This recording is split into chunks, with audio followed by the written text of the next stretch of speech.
Knuckle Fighting Championship presented by Bucked Up Energy Drink is back in Thailand, coming to you from Pattaya in the spectacular city's renowned exhibition and convention hall. Headed your way, a stacked 12-bout card featuring fighters hailing from 11 different nations and 2 genuine combat sports superstars. We'll open BKFC Thailand 5 with 3 preliminary bouts. Then at the top of the hour, our main card will begin. Tonight's co-main event for the BKFC Thailand Women's Strawweight title, the champion Pumpy versus Denman. And our main event, set for the lightweight division, legend versus legend in special rules bare-knuckle tie, is for the first time ever in any combat sport, Bual faces Sanctioned. Hey everyone, with Chris Lights Out Lytle, I'm Sean Wheelock. Chris, our 5th time for BKFC here in this great nation, Thailand. And Sean, it just shows how the world is loving bare knuckle. The good thing about this, you can just tell the difference when you watch the different region. Right here, the Muay Thai influence is going to be a lot more of a square stance. When you go to America, it's different. England, every place is a little bit different. One thing you have to love about BKFC. The BKFC app is, of course, the best value in all of combat sports. It costs just $7.99 per month. It is where you will watch tonight's main card, which begins live top of the hour from here in Pattaya, Thailand. It also gives you access to upcoming BKFC events, as well as our entire fight archives. Sean, we have 4 fights in 4 different countries in 2 weeks. We have tryouts. Unbelievable, $7.99. You can't beat it. Chris, our hugely anticipated main event, special rules, bare-knuckle tie, 2 of the greatest Muay Thai fighters in the history of the sport, 2 absolute superstars here in their home nation, Thailand, Bual versus Sanctioned. Sean, everybody's one of these 2 guys to fight each other. It's never happened. So how do we get this? I have no idea, but what a great thing. Special rules. You have punches, you have kicks, you have knees, elbows. It's a great thing. Everybody's so excited for this fight, including me. Our other 11 bouts on this stacked BKFC Thailand 5 card will be using the unified rules of bare-knuckle fighting. They are presented by Mid 45. All bouts are scheduled for 5 2-minute rounds. Hand wraps must be at least 1 inch below the knuckles. Punching in the active clinch is allowed. There is no 3 knockdown rule. Fighters cannot be saved by the bell in any round. All kicks, knees, and elbows are illegal, as are all takedowns and submissions.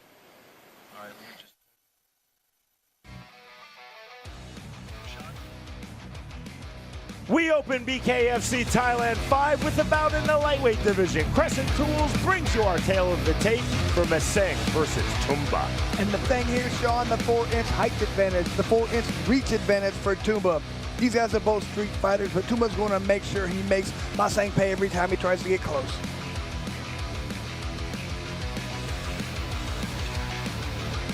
Maseng versus Tumba, you will see 2 superstars on Thailand's street fighting circuit. Here in Thailand, there are 3 major promotions in street fighting. It is a loosely organized combat sport, semi-professional, legal, but otherwise unsanctioned.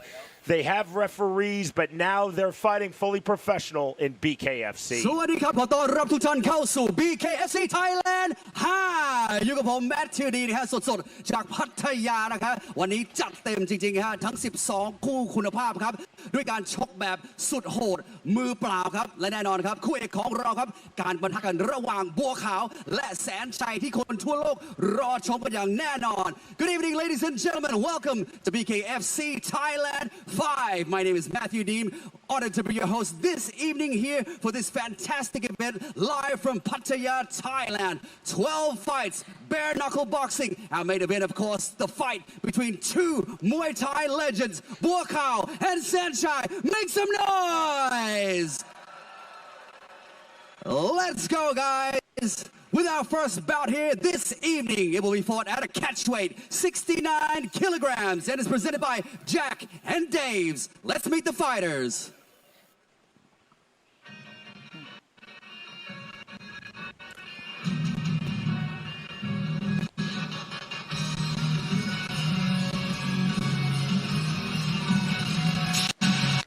From here in Thailand, Tumba, set to make his BKFC debut. In addition to his numerous bouts on Thailand's street fighting circuit, Tumba has had 11 pro fights, all in Muay Thai. He has compiled a record of 9-1-1. Sean, very good record. That is quite a bit of experience. However, in Muay Thai, it doesn't seem like much. You have a guy with 300-400 fights. This guy's got 11. However, a lot of street fights, those street fights might be a little bit even more conducive to a bare knuckle style.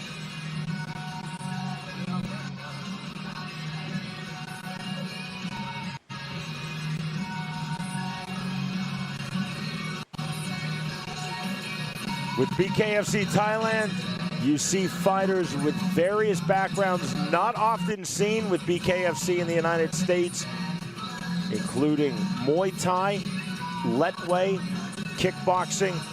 Not just Asians on this card, again, fighters hailing from 11 different nations. And Sean, we talked about a little bit ago the different styles you can see with these guys. That Muay Thai background leads for a more wide open stance, a little bit more square. A lot of times in Thai, it seems like it's more about the kicks and the punches, so we'll see if they've changed and adapted, made it a little bit more bladed stance. We'll see if they've adapted or if they're still more in that Muay Thai stance.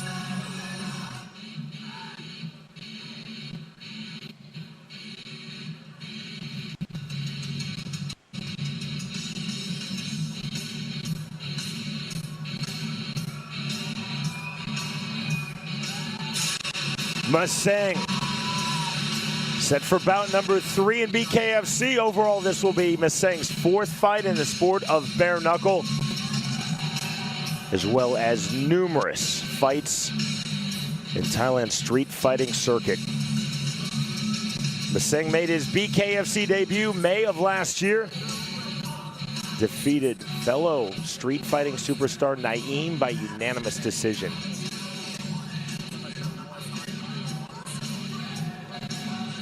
Nick Chapman, the Englishman in charge of BKFC Thailand, likes to showcase, Chris, fighters from those 3 major circuits, 3 major promotions of street fighting here in Thailand.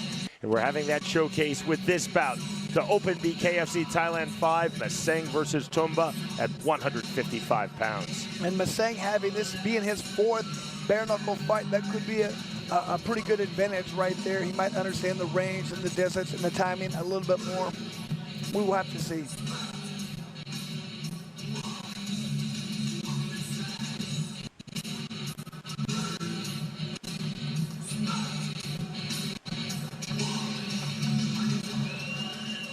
To get us started, we send it back. And ladies and gentlemen, introducing first from the red corner, he is 37 years of age, standing 174 centimeters tall, a professional Muay Thai fighter with a record of 11 fights, 9 wins. This is Tumba from Thailand. And his opponent here, fighting out of the blue corner, he is 26 years of age, stands 175 centimeters tall, with a BKFC fight record of 1 fight and 1 win. Fighting out of Mr. Fight Gym, give it up from Maseng from Thailand. And our referee in charge of the action here, Mr. Joe Kwong.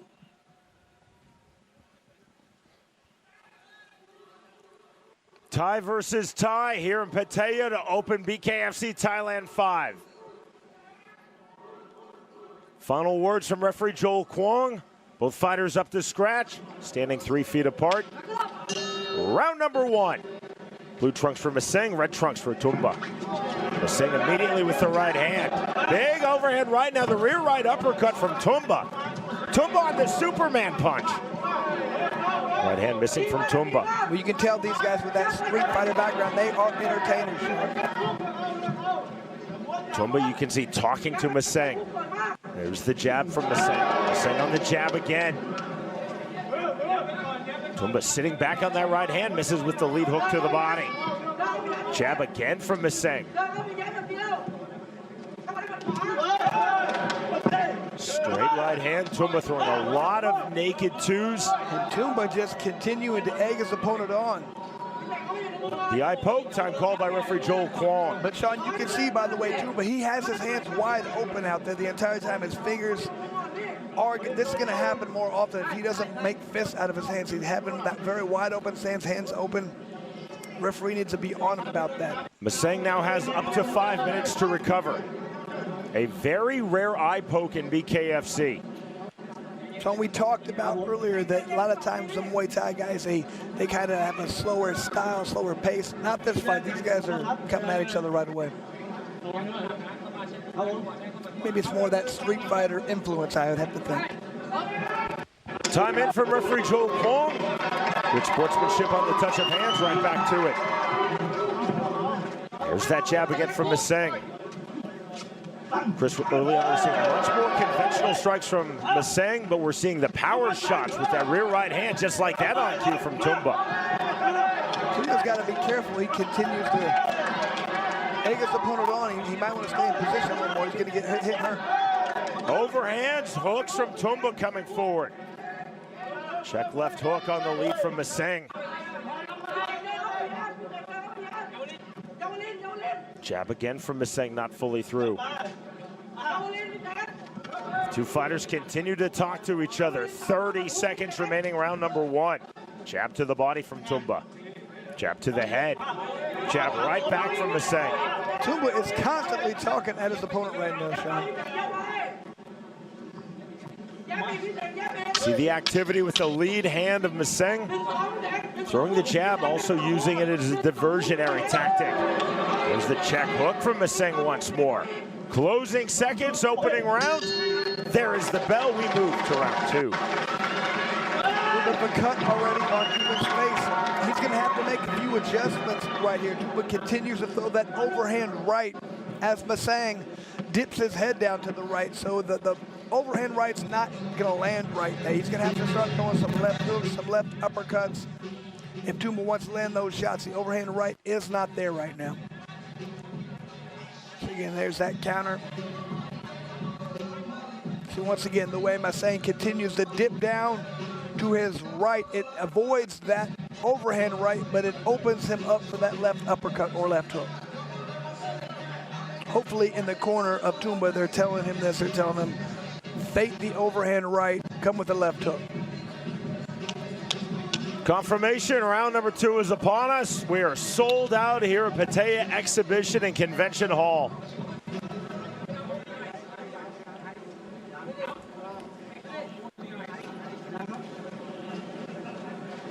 I'm not sure if Maseng is cramping there or if they're just... Chris, I saw that literally every fight in Myanmar when I commentated World Lightweight Championship. It's just something that you do in this part of the world, in Muay Thai and in Lightweight. Well, I thought maybe that's when they're throwing leg kicks. It seems a little more practical when you're throwing kicks. Tumba playing up to the crowd. Round number two. Taking himself to the knee. Tumba, obviously a slip we fight on. Tumba just taking himself off balance as he continues to load up that rear right hand. Maseng continues to land the one. Look to the body. There's that creativity from Tumba. Maseng throwing the jab, throwing the hook jab, and the check hook. So busy with that lead hand. And it's Tumba with the rear hand continually. Seeing both these guys, when they're throwing that jab, they're dropping the right hand. They're opening themselves up for a left hook counter. Let's see if they can see that and work on throwing the left hook as soon as the opponent throws a jab. Maseng just complained on the low blow. We fight on. Big overhand right, misses from Tumba. There's the jab again, then the hook from Maseng. Tumba now cut in his right brow. High tight striking guard. First significant clinch in this fight. There's the separation from Kwong. 50 seconds remaining, round number two. On the overhand right, the 1-2 from Maseng. You see the two fighters continuing to talk to each other. Definite showmanship on display from both Maseng and most especially right now Tumba. And as I say that, he talks. Tumba's saying a lot, but he's not landing many punches right now. Overhand right misses again. Tumba's talking to his opponent Maseng. He's talking to Maseng's corner, and he's talking to this crowd here in Pattaya. He lands that right hand, does Tumba. 15 seconds remaining, round number two. Maseng right back with the jab. Maseng again on the 1-2. Tumba misses with the 2. Trickle of blood from Maseng's left nostril. We move to round 3. Tumba definitely seems to be paying attention a little bit too much to the crowd and the camera instead of worrying about his opponent. He's getting hit a lot more often. He's not able to land too many shots. He continues to throw that overhand right, but he has to have something else. Come back with that 3, come back with that hook.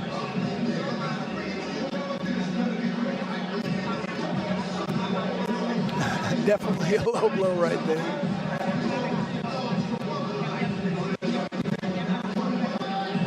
Maseng's doing a better job right now, just throwing these nice straight punches, hitting a lot of these jabs, throwing in some of those twos. Seconds out called. We are set for round number 3.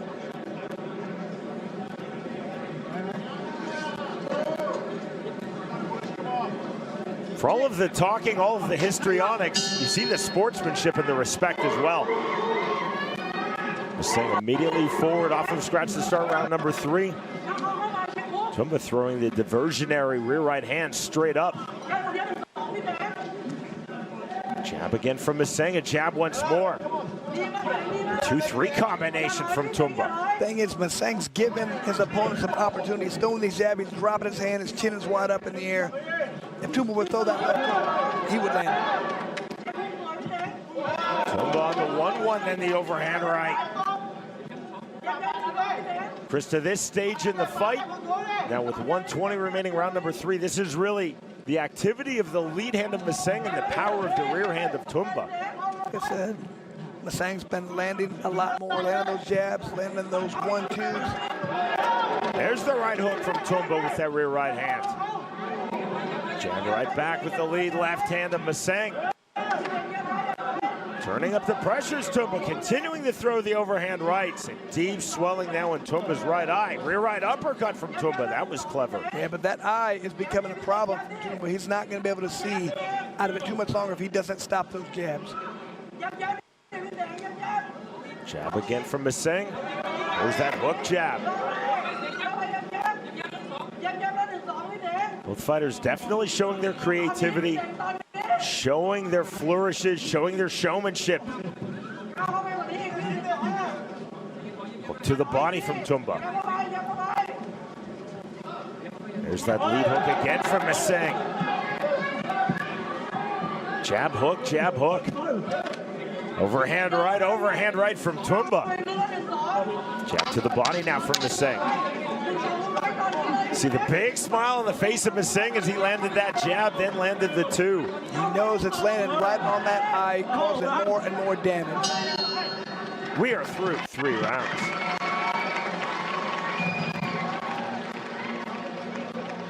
And Tumba right now, he's got to do something to change the pace of this fight. And I hope his corner sees it. What Maseng's doing every time he's throwing that jab, he's dropping that right hand. His chin is available. If he could come in with the left hook as soon as the opponent throws that jab, he's gonna land it. Step in with that left hook.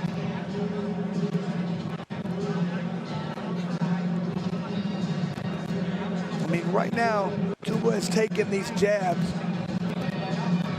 You might as well try and hit him and land a counter.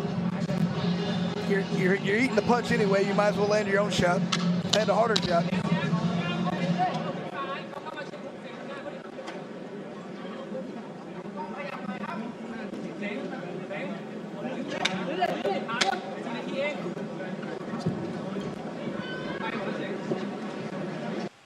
Can you see the sportsmanship through all of the histrionics? Round number 4. Back to the jab goes Maseng, to the jab goes Tumba. Tumba continues to sit back, loading up on that right hand. Tumba's been throwing the overhand rights, indeed the windmill right hands. Maseng doing a good job of just tucking that head down to the right. That takes that punch away. 25 seconds gone, round number 4. That jab getting through the guard. Well landed by Maseng. And that overhand right from Tumba. Tumba trying to come forward from the center circle. Tumba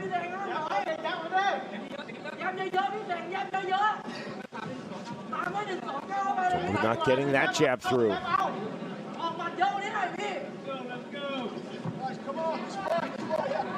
Overhand right again, misses from Tumba. Maseng does a good job every time Tumba tries to come in and throw that overhand right. He's getting met with a jab.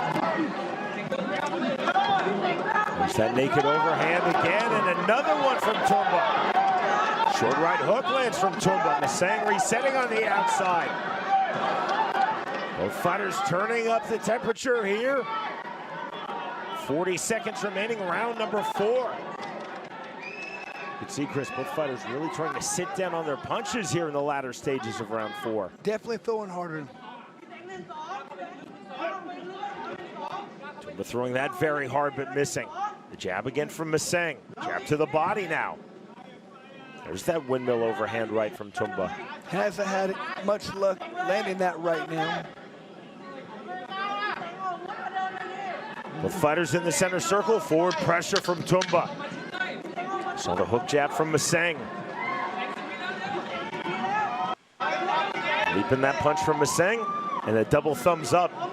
Wasn't a Superman punch, just a leap. Maseng enjoyed his work as we move to the 5th and final round.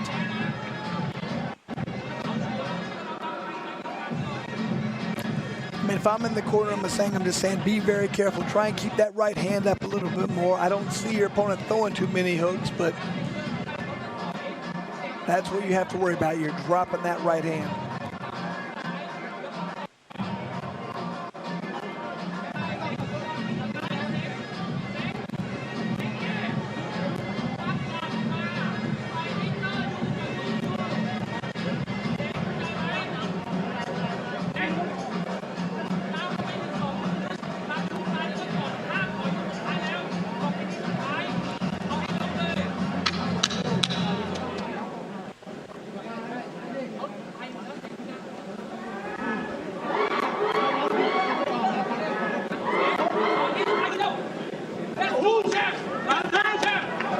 There is Tumba playing to the crowd. And Maseng playing to the crowd.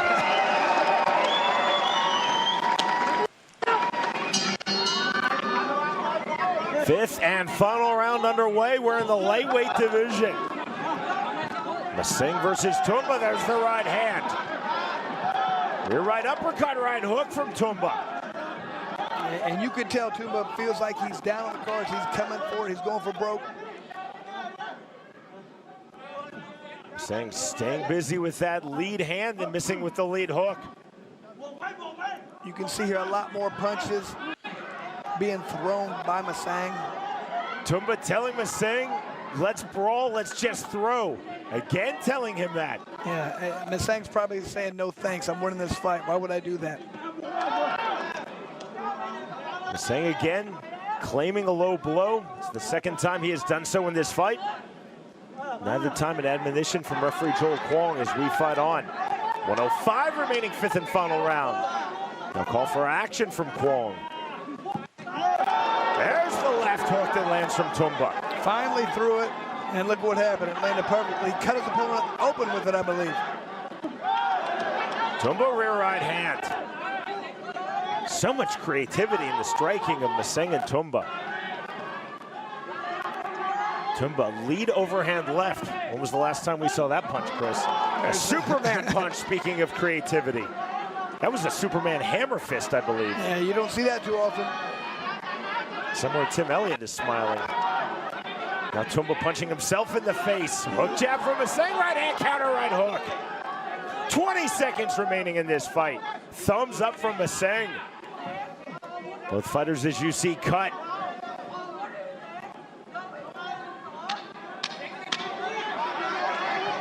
Both fighters now looking for one more significant punch to land. Overhand right from Tumba. Tumba coming forward, Maseng on his back foot. That is the end of the fight. And here's that respect that you always get when you come to Thailand, Sean. You talked about there was a lot of talk going on during the fight,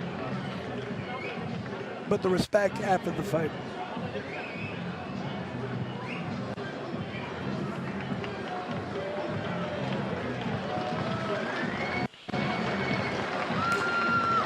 Once again, I felt like Tumba, the one good time I felt like he landed that left hook. The one time he threw it, he landed it. So I wish I would have saw him throw that a few more times. I think that's what did some damage in there.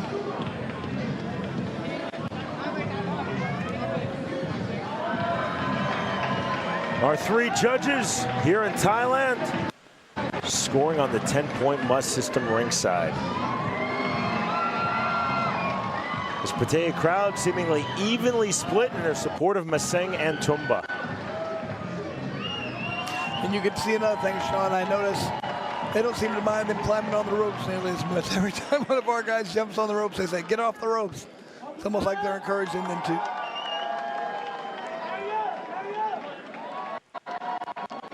It's a sliding scale of how much you allow on the ropes in BKFC.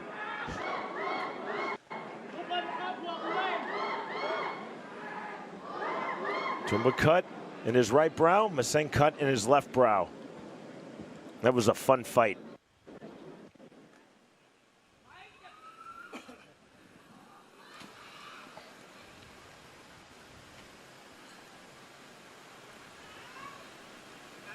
And ladies and gentlemen, bout number one here has ended. A fantastic fight going all 5 rounds. We go to the judges' scorecards for our winner. Judge number one scored the fight 48-47 for the red corner. Judge number two scored this fight 48-47 for the blue corner. And judge number three here scored this bout 48-47 for our split decision winner from the red corner. Wow. Tumba from Thailand. As usual, when I have Congratulations to our winner of bout number one this evening. A split decision win. Thank you so much to Tumba. Thank you to Maseng, also from Thailand, for a great performance here. All 5 rounds of action at BKFC. Sean, that was surprising to me. Maybe they felt like he เอา was ละฮะ going นี่คือ hard คู่แรก to ที่ผ่าน punch. ไปสักครู่นะฮะเราจะพักกันตอนนี้และกลับมาพร้อมคู่สองแน่นอน Tumba from Thailand street fighting circuit through 11 pro Muay Thai bouts into his BKFC debut. Hard fought, well fought versus Maseng. A split decision. Your winner by way of split decision, Tumba defeats Maseng.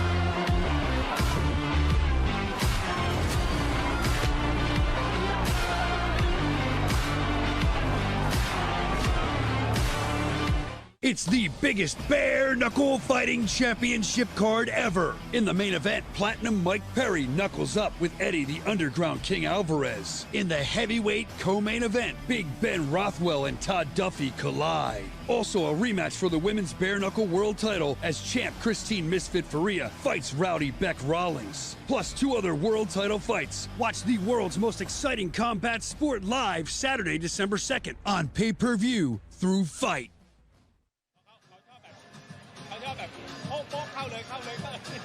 To the middleweight division we go. The numbers presented by Crescent Tools for Mikhail Vetrilla versus Alan Wycoco.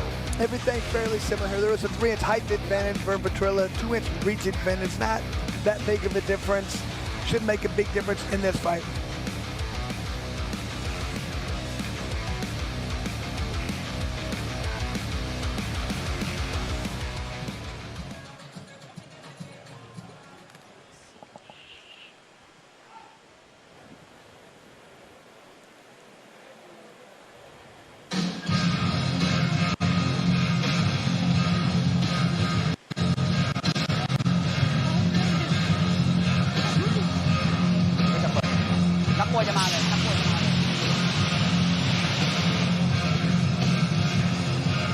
Draped in the flag of his native Philippines, Alan Wycoco now set for his BKFC debut.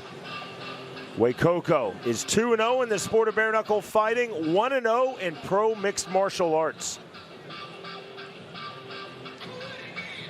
Sean, the rarity when you have one of these guys from this region doesn't have a Muay Thai background. So let's see if that changes the way he actually fights. He might come out there with a different style than the other guys that we're used to seeing. 2-0 bare knuckle, 1-0 MMA, just a complete different style. We always talk about the influence of the Muay Thai, that square stance. Let's see if it's a little bit different here.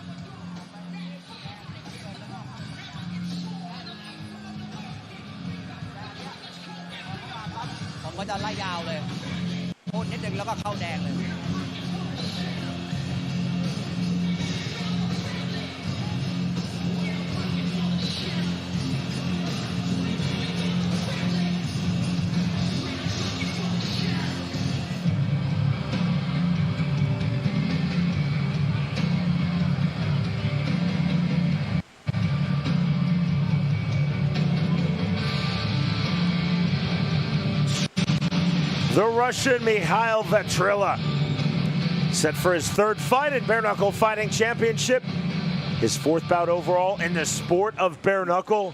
Vetrilla has had 2 pro MMA bouts, and he has been outstanding in his pro Muay Thai career, where Mikhail Vetrilla has amassed a record of 37-6-6.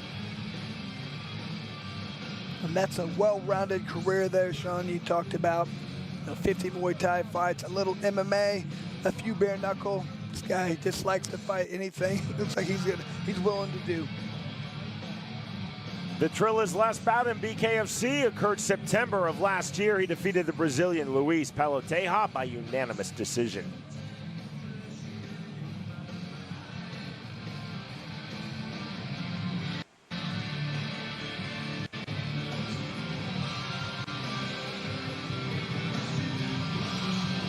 Over the top rope and into the ring comes Mikhail Vetrilla. Ladies and gentlemen, our second bout here at BKFC Thailand 5 will be fought at a catch weight 80 kilograms and is presented by Fight Shop. Introducing to you first from the red corner. This fighter is 32 years of age, stands 180 centimeters tall. He is the first ever Philippines bare knuckle champion de Filipinas. Esto es Alan Wycoco.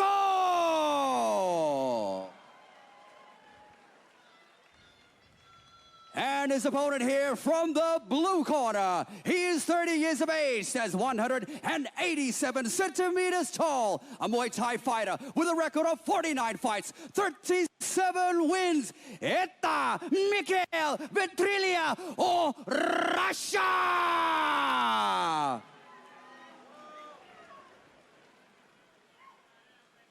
And our referee in charge of the action here, Mr. Cristiano Bellini.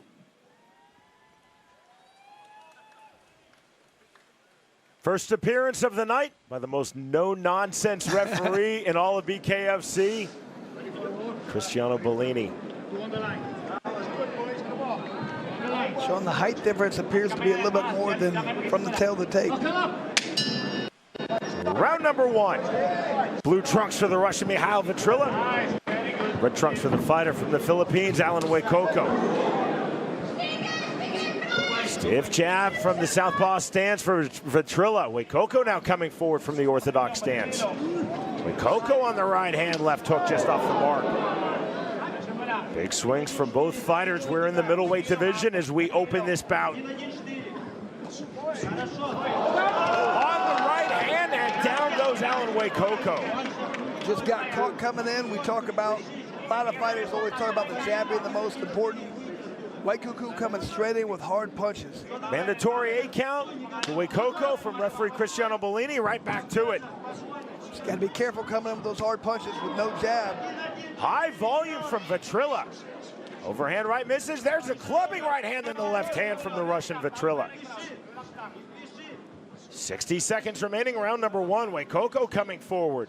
So it's great to come in with these hard shots, but if you get hit on the way in, you are in some trouble. That's what happened there. Vetrilla landed that nice punch. Vetrilla staying long, now stepping into the mid-range.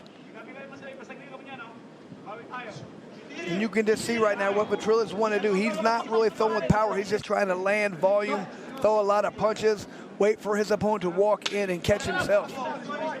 Quick separation, good refereeing from Cristiano Bellini. Vitrilla coming through on the center circle. Wycoco audacious with that rear right uppercut. On the right hand from the fighter from the Philippines, Alan Wycoco. 15 seconds remaining, round number 1. Stiff jab again from Vitrilla. Hook jab from Mihail Vitrilla. Wycoco looking to explode in, does so on that hook to the body, into the clinch from Vitrilla.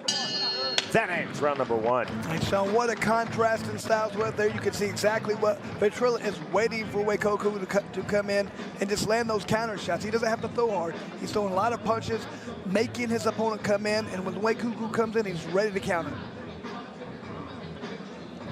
Nice little, just a right jab, caught his opponent right on the button. Like I said, Wycoco coming in, that's all that power of his weight coming forward plus the opponent's fist. This is going to be the battle of if Wycoco can land these hard punches or Vitrilla can time these counters. A little easier to land punches sometimes when you can be more precise, when you're not putting that much power into them. But all it takes is one of those big punches from Wycoco to make a difference.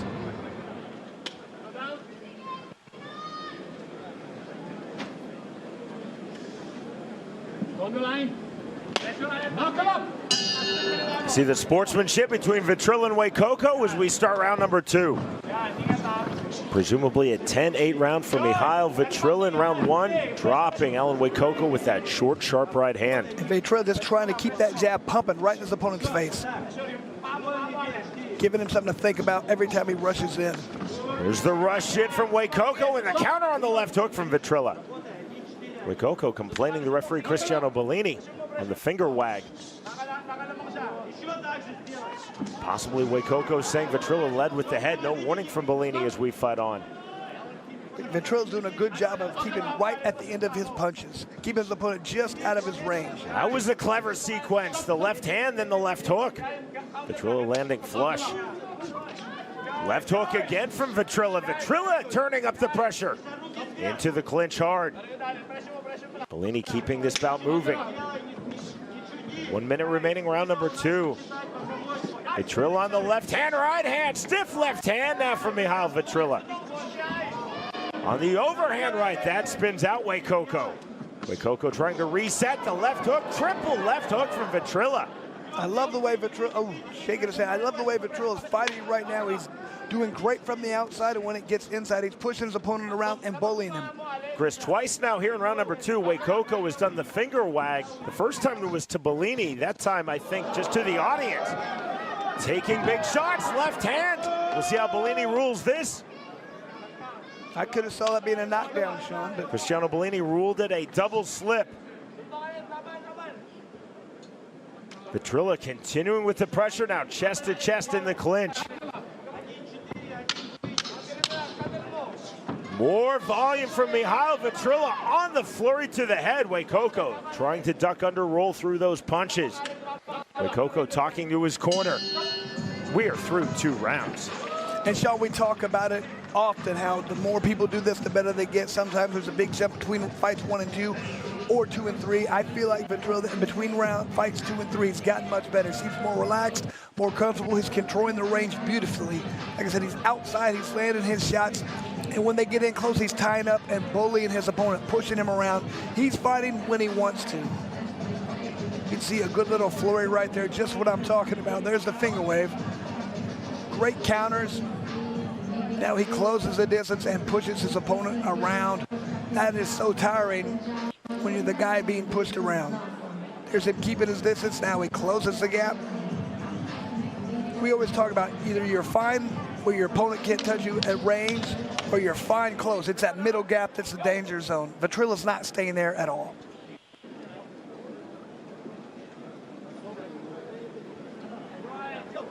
Knuckle up. Call of knuckle up from Cristiano Bellini. Round number 3 underway. There's the right hand from Wycoco. Wycoco throwing bigger with the right hand to start round number 3. Vitrilla right back to that effective right jab from southpaw. Leaping in with the right hand, Wycoco. 20 seconds gone here in round 3, Chris, and we see visibly Alan Wycoco trying to open up. There's the right hand from Vitrilla. Wycoco needs to do that. He needs to get into the pocket and start throwing combinations. He cannot just continue to stay outside and then throw one big punch. Vitrilla on the left hand, right hook.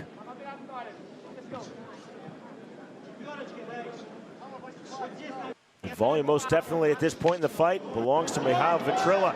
Left hook from Vitrilla on cue. Vitrilla did a nice little lead uppercut in a way that was very creative right there, and then he threw the 2 right afterwards. Wycoco on the duck under.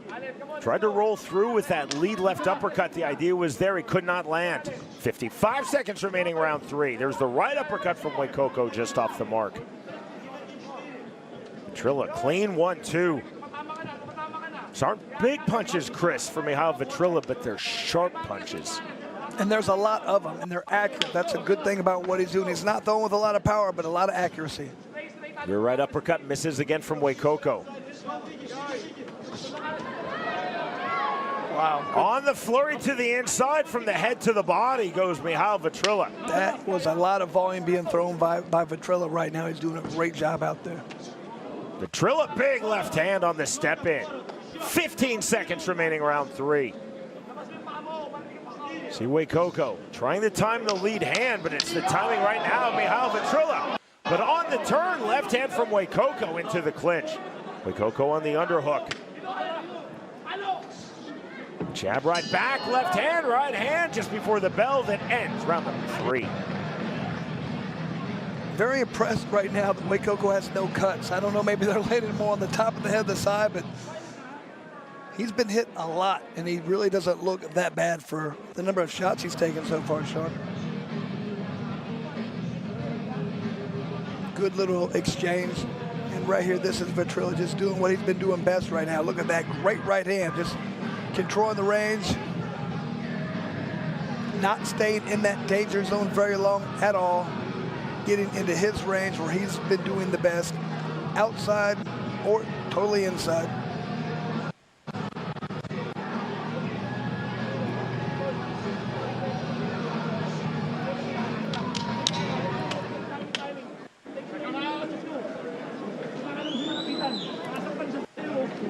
Cristiano Bellini bringing both fighters into the center circle and up to scratch. Not quite on the scratch line, but we start round number 4 anyway. Vitrilla was about 2 steps in front of his scratch line and now explodes to the inside. Overhand right from Michal Vitrilla. Wycoco stepping in with the right hand, counter with that right hook of Michal Vitrilla. Alan Wycoco standing on the outside, throws the jab. Wycoco standing right in his opponent's range, not in his range. Left hand again, right hook from Vitrilla. Wycoco, Chris, still really in search of his full timing. Again, Wycoco entering 2-0 in the sport of bare knuckle. This is his BKFC debut. Those 2 previous bare knuckle fights for Wycoco in his native Philippines.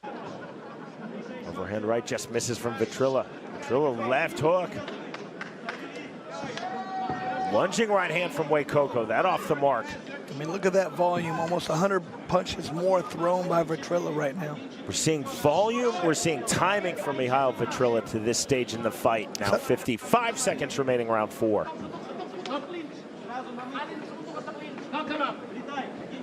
Right back to it, orders referee Cristiano Bellini. Right back to the right hand from Michal Vitrilla, then the left hand. Lunging right hand again from Wycoco. Wycoco trying to explode in, and as you see, missing there, and then countered with the left hand from Vitrilla. Short right hands, Vitrilla now snatching the overhook. The tie up from Wycoco. Full bear hug from the fighter from the Philippines, Alan Wycoco, to get that separation. Entry left hook. Again, the lunging from Wycoco. I mean, the defense for Vitrilla, very good. His eyes are seeing everything. As soon as these wild punches are coming, he's just out of the way. A lot of times he's able to counter right away as well. Left hand again from Vitrilla off the 1-2.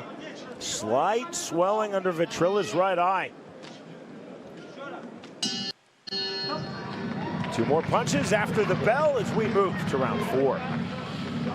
Sean, I would not pretend that I would actually know the score on what's going on after my last fight, but you know, I would think this isn't even, if this is what I think Vitrilla's winning, it's not even Wycoco not doing a great job. I just think Vitrilla's much improved from the last 2 times we've seen him fight.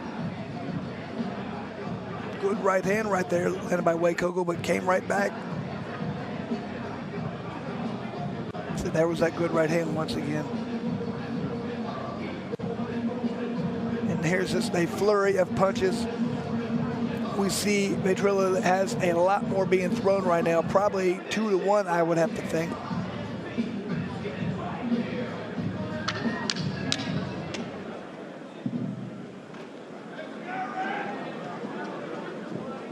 Mihail Vitrilla dropping Alan Wycoco with a short, sharp right hand in round number 1. Thus far, the lone knockdown in this fight as we start round number 4. To the 5th and final round, I beg your pardon. On the right hand, there's a big left hand from Vitrilla.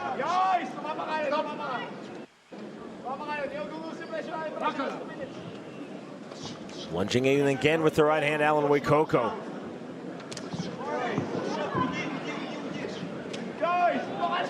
Into the clinch now for Wycoco. The clinch, but no punches, Chris, in the clinch. Left to the body, then the slapping right hand from Vitrilla. Wycoco off balance. To the clinch. Immediately the separation from Cristiano Bellini, keeping this fight moving. The strikes right there landed, I believe. It's almost 3 to 1 right there for Vitrilla. Good left hand from Mihail Vitrilla. Left hand again. Wycoco missing with the up jab. Blood now under Vitrilla's left eye. Good step in left again from Mihail Vitrilla. Step in with the left right from Wycoco. Counter on the left right back. On the overhand right, short left hand. 40 seconds remaining, 5th and final round.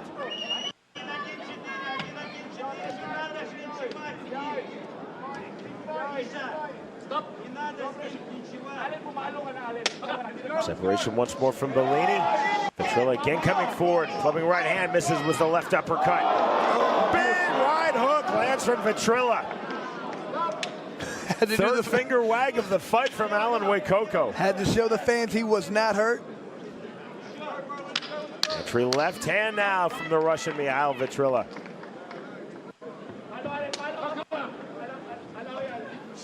Jump in jab from Wycoco off the mark. The bell, the end of the fight. Man, I mean, look, Wycoco's face doesn't look that much different than the beginning, and he took a lot more punches than his opponent. Mihail Vitrilla obviously feeling very good about his performance. I'm not going to make a prediction on this one, Sean. Not real sure. Vitrilla definitely won round number 1, Chris, because he dropped Alan Wycoco, presumably at 10-8. Vitrilla seems to feel that he has won every round in this fight.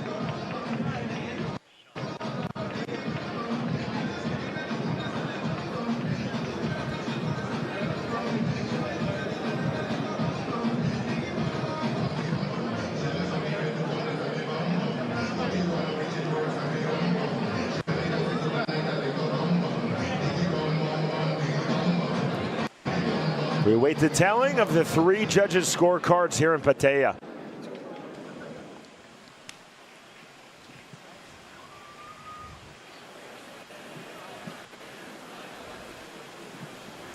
Ladies and gentlemen, bout number 2 here has ended. Another fantastic fight going all 5 rounds. We go to the judges' scorecards for our winner.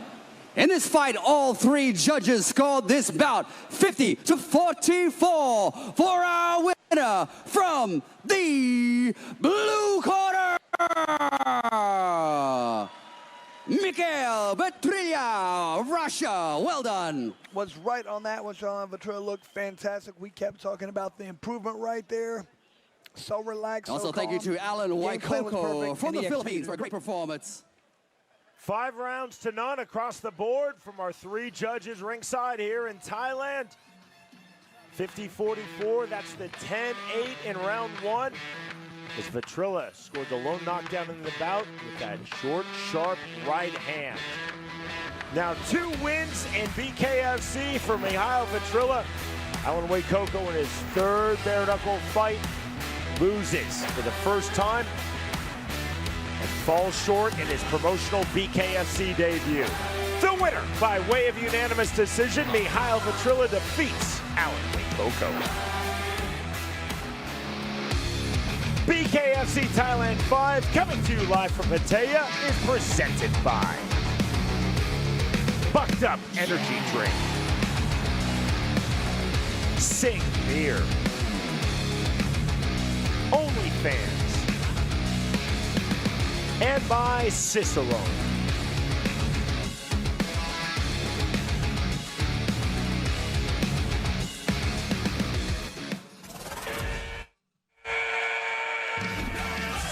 Welcome to the new BKFC app.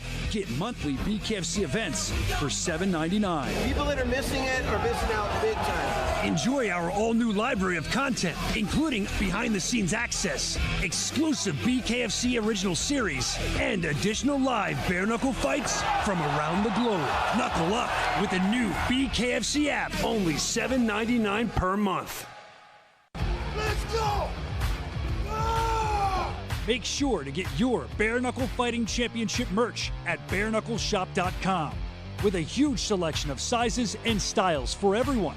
Knuckle up at bareknuckleshop.com.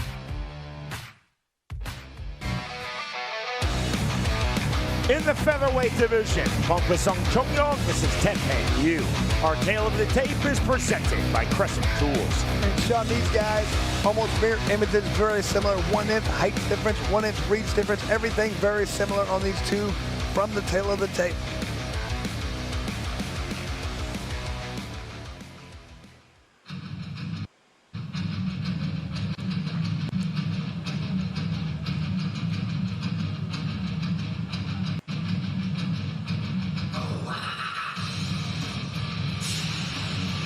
From Myanmar, Taeping Yu, set for his BKFC debut. Taeping Yu, 4-0 in pro MMA. All 4 of those bouts taking place in one championship. He's 2-0 in pro Muay Thai. 60 wins, 5 losses, 25 draws in Letway, which includes 4 bouts in World Letway Championship. And Sean, being 4-0 in MMA in 1, that is impressive right there. So this guy's fighting on the highest level. Big cards, a lot of big fight experience. Some Letway promotions, especially local and regional, historically in Myanmar, were true bare knuckle. In World Letway Championship, there were no gloves, but it wasn't true bare knuckle. It was full-on hand wraps. That's what Taeping Yu experienced in World Letway Championship. It was the wraps, just as though it would be a traditional boxing hand wrap.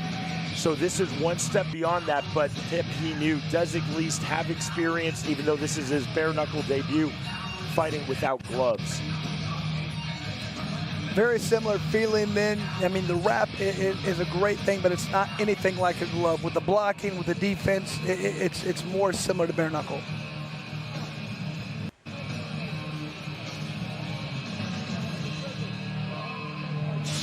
Fighting here in his home nation, Thailand, Pumpy Chongyong enters 2-1 in BKFC. His most recent victory occurred May of last year. He defeated Sudan Sitpolek by way of first-round knockout. Pumpy Chongyong, 319, 8, and 52 in Muay Thai. Now, as you hear us give these records for Letway and Muay Thai, in a lot of promotions under the rule set, if it goes the distance, that is an automatic draw. Such is why you see Pumpy Chongyong with 52 draws in pro Muay Thai, and Taeping Yu with 25 draws in pro Letway. I mean, Sean, it almost seems like when you see that many fights, they're counting like sparring sessions in the gym. Is that even possible to have that many fights? It's unreal. So many fighters turn pro well before the age of 16. There's really no concept of amateurism.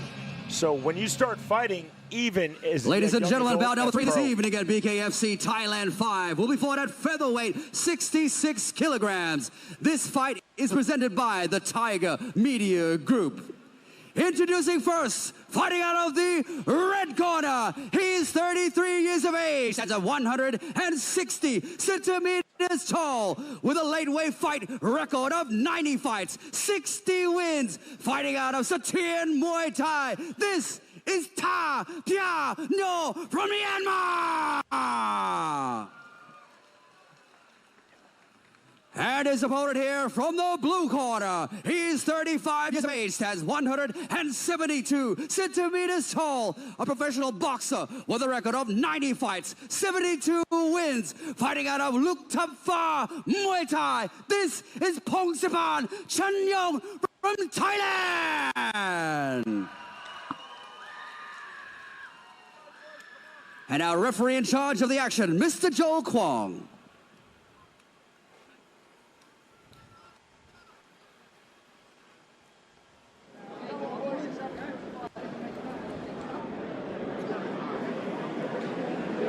Thailand versus Myanmar. Two border nations. Round number 1 in the featherweight division. And the fighter from Thailand, Pongpasong Chongyong in the blue trunks. The fighter from Myanmar, Tepi Niu in the red trunks. Stiff jab from Chongyong. Jab again. Niu with the right hand. Niu with the right hand again. Niu throwing really hard punches right now. He's coming straight forward with these hard body shots. I love those right hands to the body. Huge hooks to the body from Tepi Niu. Hands high and tight. Niu on the jab. Can split that defense. The high, tight striking guard of Chongyong. And that guard is not doing much to block. Chongyong landing those jabs right in there. Nice. On the right hand, and down goes Tepi Niu.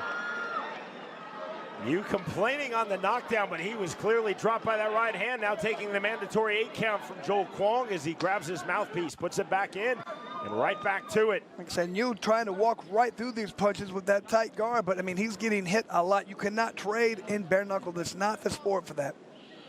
That is a very traditional let-way stance and movement.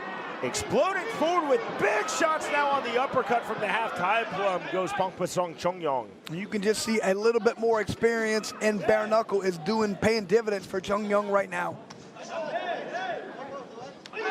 Big straight shots hooked to the body, counter right hand from Chongyong. Look, that jab is doing damage because the guard can't be blocked like that. You cannot just sit there with those hands up and block those shots. You have to move your head. Big right hand that knocks out the mouthpiece of Tepi Niu. Time called by Joel Kwong. This for that mouthpiece. Back into the mouth of Niu with no histrionics. Back to the jab for Chongyong. Final seconds, round number 1. Big uppercuts in the right hook from Tepi Niu. That ends the first round. And that first round should have been a wake-up right there for Niu. He has to fight this a little bit different. I know he's done MMA, he's done letway, he's done a lot of other sports, but this is not what we're talking about right here. This is bare knuckle. There's those hard right hands on the body. That was some of the best work that we saw, but there's just that great right hand. That was what did the damage. A beautiful right hand by Chongyong.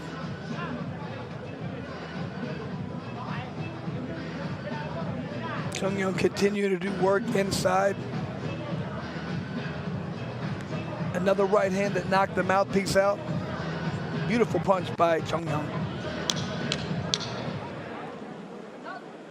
Almost cinematic, Chris, the way the mouthpiece flew out from that right hand of Pongpasong Chongyong. And so we talk about sometimes it takes a round or two to get your feel for this sport. Let's see what happens if it's been able to be that quick for you. Full handshake, then the touch of hands. Right back to it. Round number 2 underway. Right back to big swings from both fighters. Half tie plump from Chongyong on the uppercuts with the right hand, overhand right. Clubbing shots from Pongpasong Chongyong. You just keep trying to come straight forward without any kind of defense. He just wants to trade. He's definitely willing to take one to give one. Unfortunately, he's taken 2 or 3 to give one. Jab from Chongyong. Teping Yu walking through these punches. Big uppercuts to the body from Yu. Fun fight, 1:15 remaining round number 2. On the jab from Chongyong. See, as Yu starts to figure that out and block a little bit different, that's going to open up those right and left hooks. Yu with the left hand. Mouthpiece out again.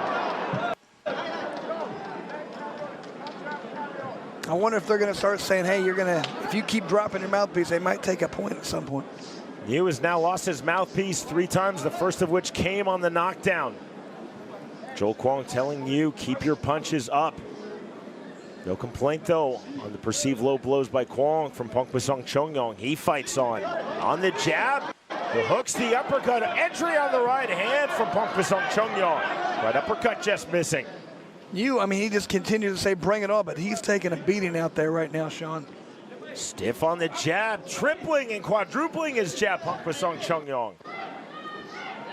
15 seconds remaining, round number 2. Teping Yu trying to walk through these big punches of Chongyong. Big to the body right hand, clubbing overhand right.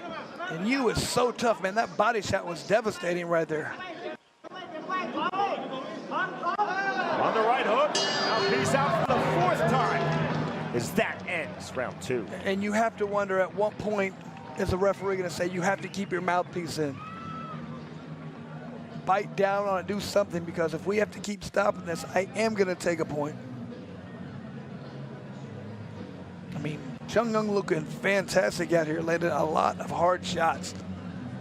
Yu looking good too. He's landing hard shots, but he's got to start working on that defense. You cannot continue to trade at this rate.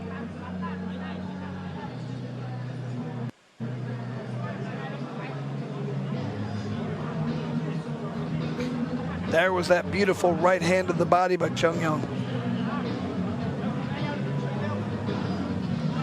If I'm Chongyong right now, I'm thinking, what do I have to do to this guy to knock him down or hurt him?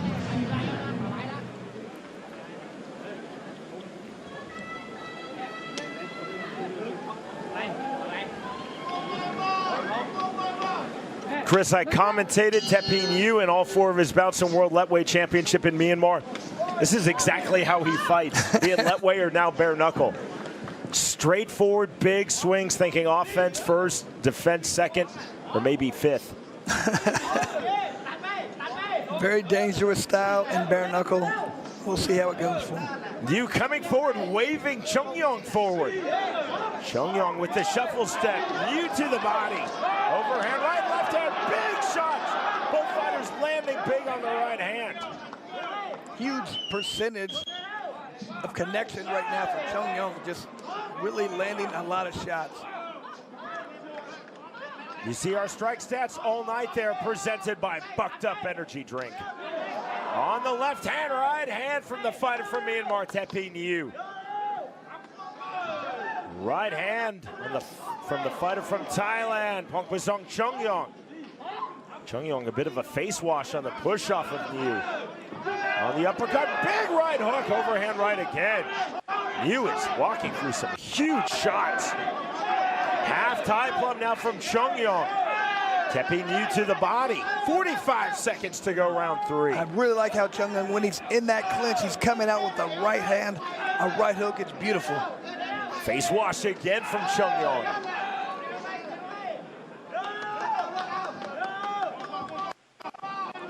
Chongyong's done it a few times, but when he's in that mix right there, I like those body shots he's throwing, just like that. Right hook, another right hand. Yu to the body, left hook from Teping Yu. 15 seconds remaining, round 3. Both fighters continuing to throw big and indeed land big. Now Yu talking to Chongyong. Right hand again from Pongpasong Chongyong. And the left hook, right hand again. The right uppercut chest misses from Teping Yu. The bell, we are through 3 rounds. I cannot believe how tough Yu is right now. Every time he's getting hit with that right hand, it's turning his head, but he does not seem to want to go down. He's not cut bad.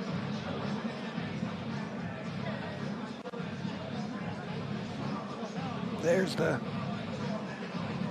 Good body work being done right there by Yu. That's been his best punch, in my opinion, those right hands to the body.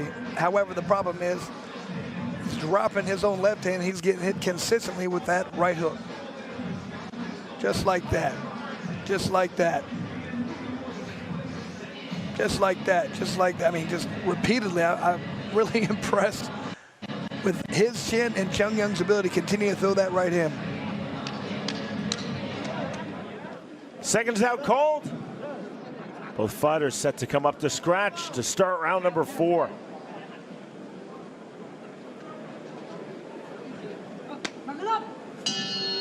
Call of knuckle up from referee Joel Kwong. High tight striking guard and forward pressure from Tepin Yu. Yu on the jab, right hand, right hook from Chongyong.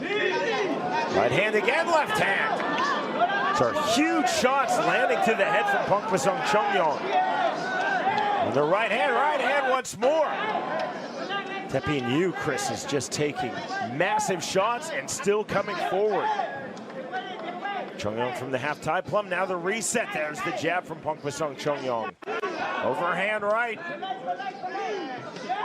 Yu on the hook to the body. Uppercuts to the body from Chongyong. I mean, Yu's landing some massive shots to the body. It's just not doing much damage to Chongyong either. Left hook, down to the body, back to the head goes Pumpy Chongyong. 105 remaining round 4. That's got to be frustrating when Chongyong lands a beautiful combination. Yu just puts his hands up and says, good job, bring it on. That's deflating. That takes it out of you. Right hand off of the jab, the entry from Chongyong. Left hook, right hook, overhand right. Nearly an illegal back fist from Yu, more of a flail. Chongyong pulling back that right hand, jab then the hook. See huge swelling in the face of Tepin Yu. 30 seconds remaining round 4. Every time you land a good punch, Yu just puts his hands up. Yu to the body, right hand. Right hand again. Yu just standing now, taking the punches, taking the face wash, again the push off to the face, open hand from Chongyong. Yu's not bothered by that, nor does he really seem bothered by any of these massive punches landing. The bell, that is the end of round 4. Man, I don't know how to just be any more impressed than both these guys, man. I mean, Chongyong landed massive shots, great movement, staying in his range, doing everything perfect, but his opponent just gets hit and puts his hands out and says, that's all you got? Bring it. And comes back firing himself. Yu is impressive.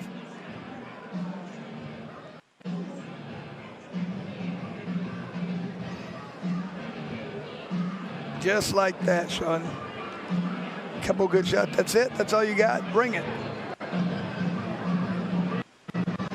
Finally, Chongyong said, get away from me. I'm tired of hitting you.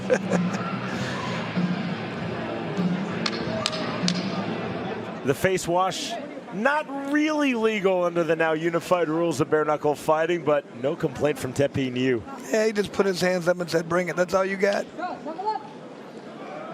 5th and final round, Pumpy Chongyong versus Tepin Yu in the featherweight division.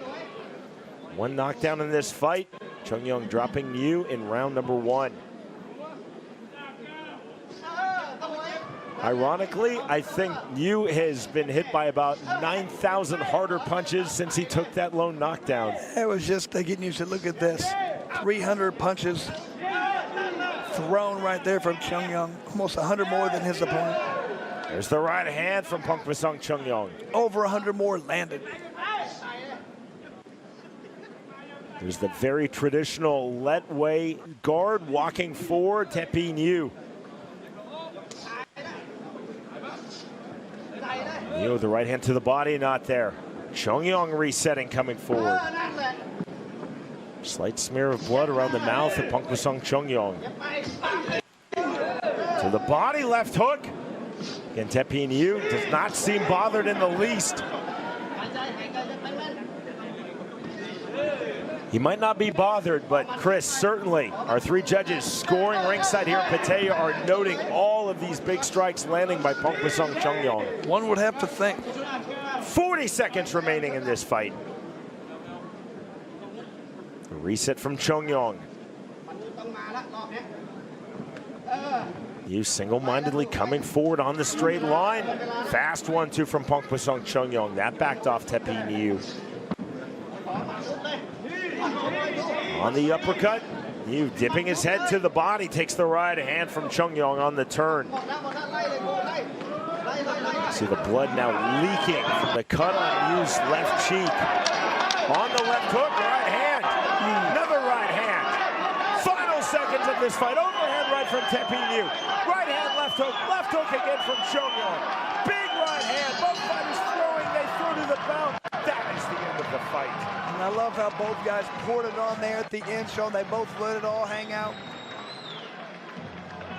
From the beginning of that fight to the end, those guys went to war. Wow.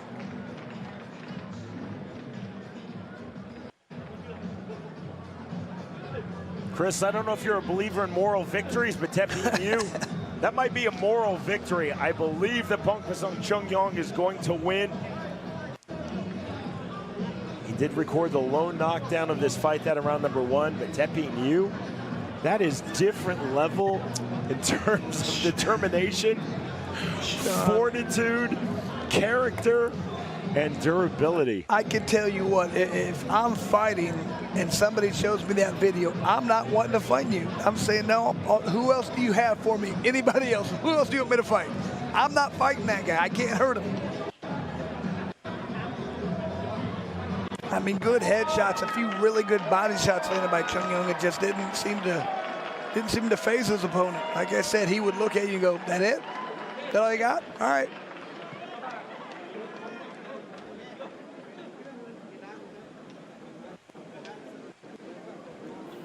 We send it to Matthew Dean.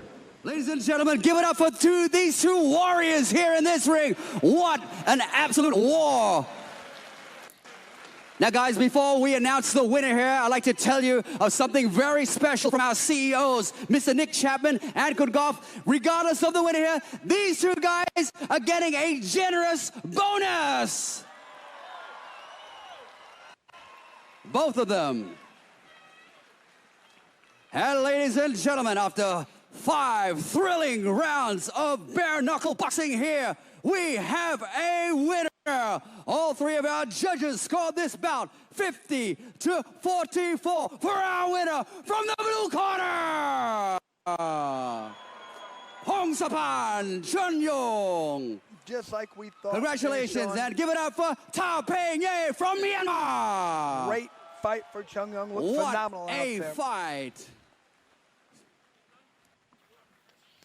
Landed a lot of good punches. Had great defense, had a great game plan. That's hard to fight a guy of that style, just keeps coming forward, but he just kept working, kept landing his shots, never gave in to the pressure.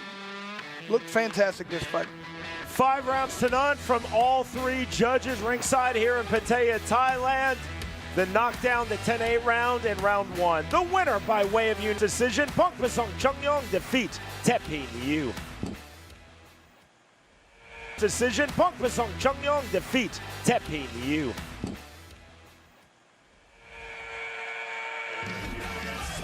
Welcome to the new BKFC app. Get monthly BKFC events for $7.99. People that are missing it are missing out big time. Enjoy our all-new library of content, including behind-the-scenes access, exclusive BKFC original series, and additional live bare-knuckle fights from around the globe. Knuckle up with the new BKFC app, only $7.99 per month.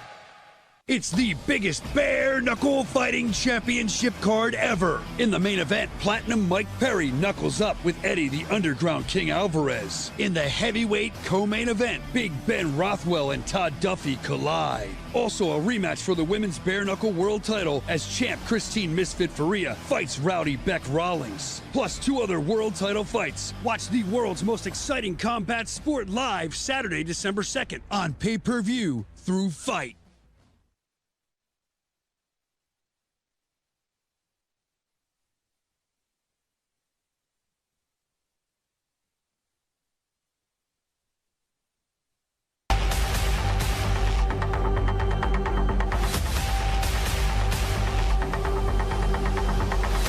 ที่นี่เพราะที่นี่คือเวทีของคนจริงเท่านั้น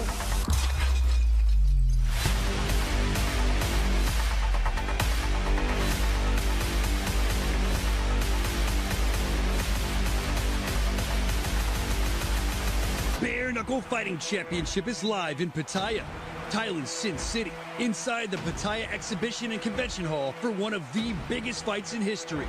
This is Bual vs. Sanchai, and it starts right now.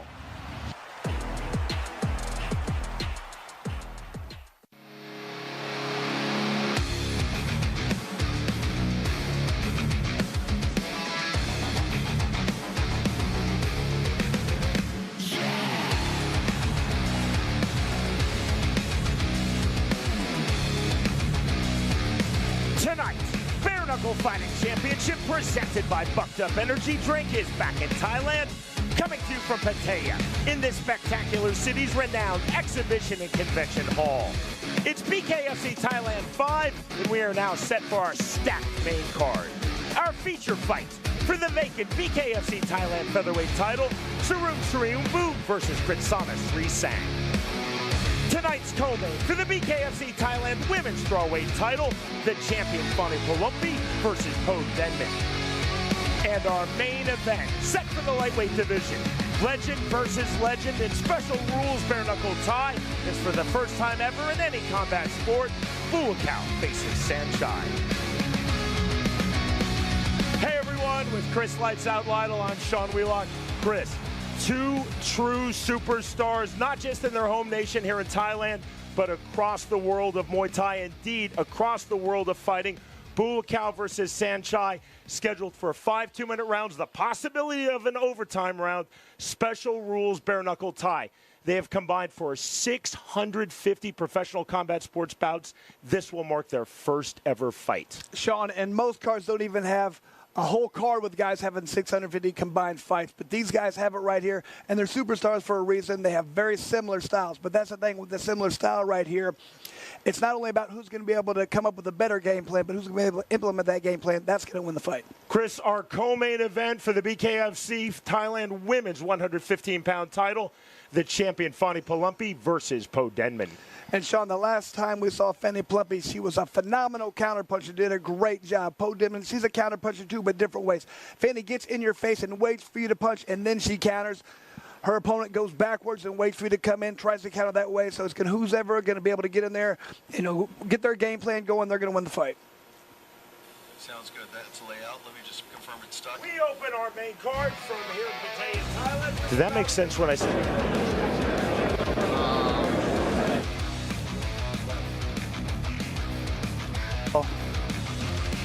Right here you can see everything very similar in these guys.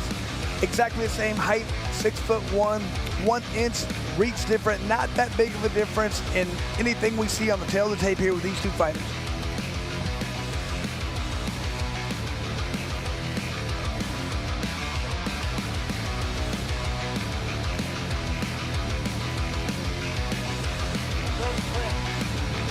All right. Marin, right here, he has a tie record of 12-3. Amateur boxing, has had 19 fights, so this guy's well-versed in different forms of combat sports right here. I think we're going to see quite a bit a difference. He has more boxing than Thai fights. Like I said, we usually talk about the Thai influence right here. Amateur boxing is going to totally negate that, make it a little bit different. So I think we're going to see more of a normal, traditional bare-knuckle style from this fighter right here.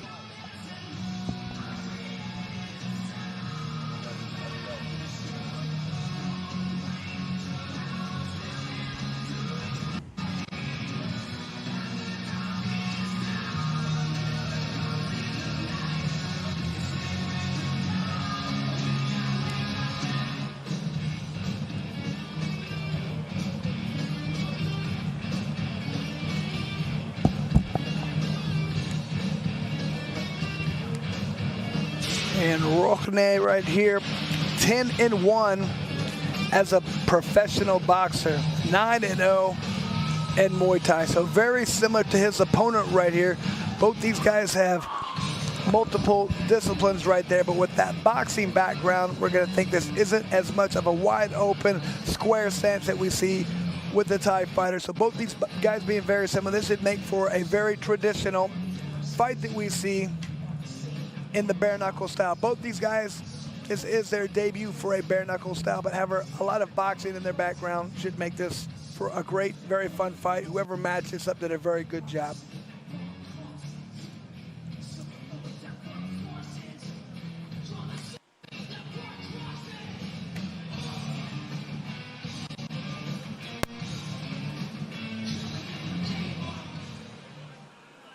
Ladies and gentlemen, fight number 4 this evening will be fought at a catch weight 90 kilograms. This fight is presented by Cajun Life Cafe. Introducing to you first from the red corner. This fighter is 40 years of age, stands 186 centimeters tall. He's a professional Muay Thai fighter with a record of 15 fights, 12 wins, fighting out of Rage Fight Academy, representing France. This is Johan Marin.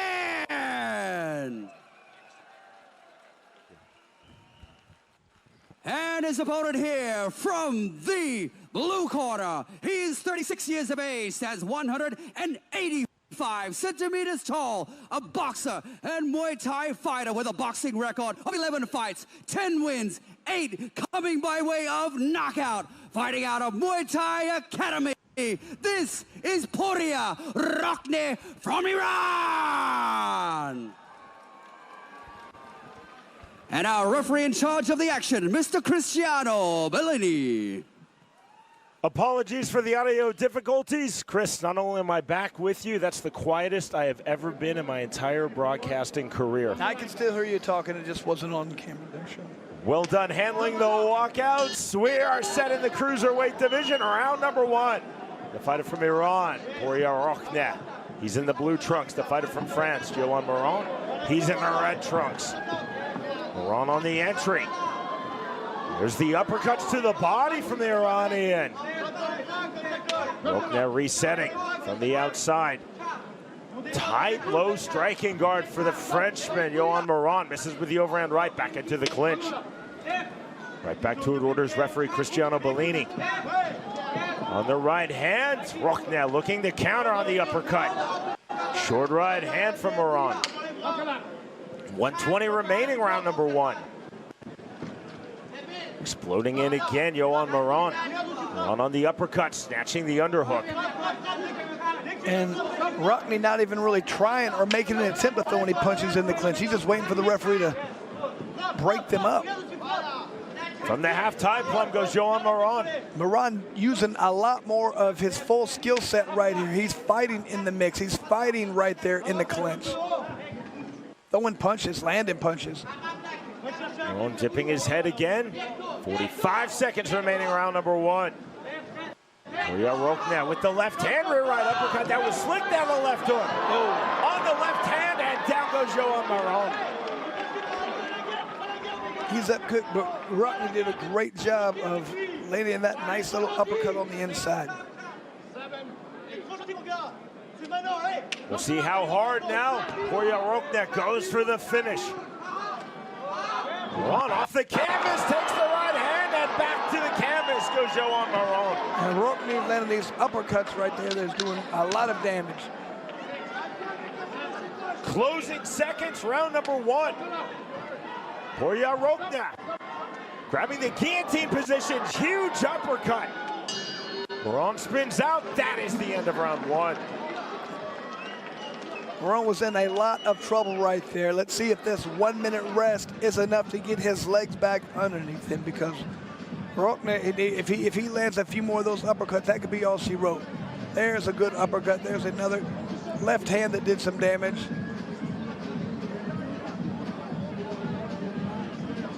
When Marin is putting that head down, he just cannot see these punches coming.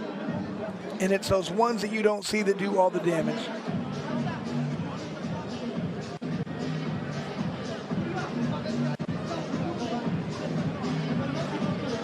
Big round number 1 for the Iranian, Rokhneh, in his BKFC debut. Twice dropping the Frenchman, Yohan Marin, also making his BKFC debut in this bout. See if Marin is able to come up with a little bit different of a game plan. He cannot keep his head down. Round number 2 underway. Keeping his head down indeed, though, off of scratch Yohan Marin. Landing the right uppercut, Rokhneh. Flat on his stomach goes Marin, now taking the count from Cristiano Bellini. Getting up once again, he's keeping that head down. It's a recipe for disaster right now. Marin exploding up at 6. Blood coming from his left nostril. More uppercuts from Rokhneh.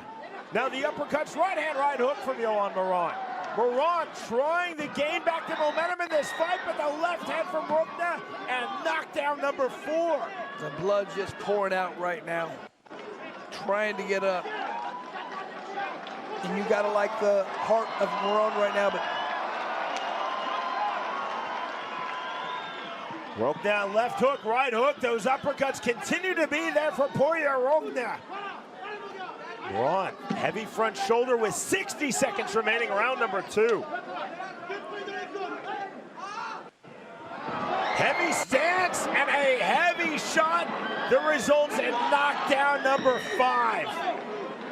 I mean, every time Marin's falling down, he looks like he's dead to the world. Back down, the end of the fight, and the win in his BKFC debut for Rokhneh. Rokhneh did a great job of seeing what was available. His opponent was dropping his head. Uppercuts, hooks, they were all landing.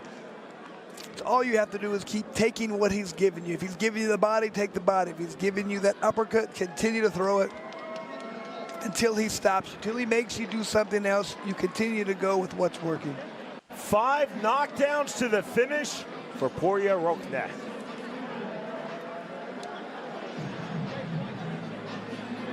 Chris, Yohan Marin was game. Tight shoulder on the stance, dipped his head, but just no answer for those massive uppercuts that Rokhneh. Had a tough time Ladies and adjusting gentlemen, out there. bout number 4 has come to an end here. We have here our winner by way of knockout in round number 2. Please give it up for the blue corner, Iran, Rokhneh. And An Rokhneh absolute did a great war job here in fight number 4. Also, Yohan Marin. seeing what was available, throwing those uppercuts, throwing those hooks, waiting for the right time. Good timing. A very impressive BKFC debut for Rokhneh.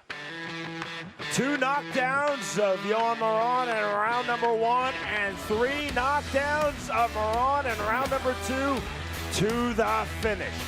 Victorious by way of 2nd round KO, Rokhneh defeats Yohan Marin.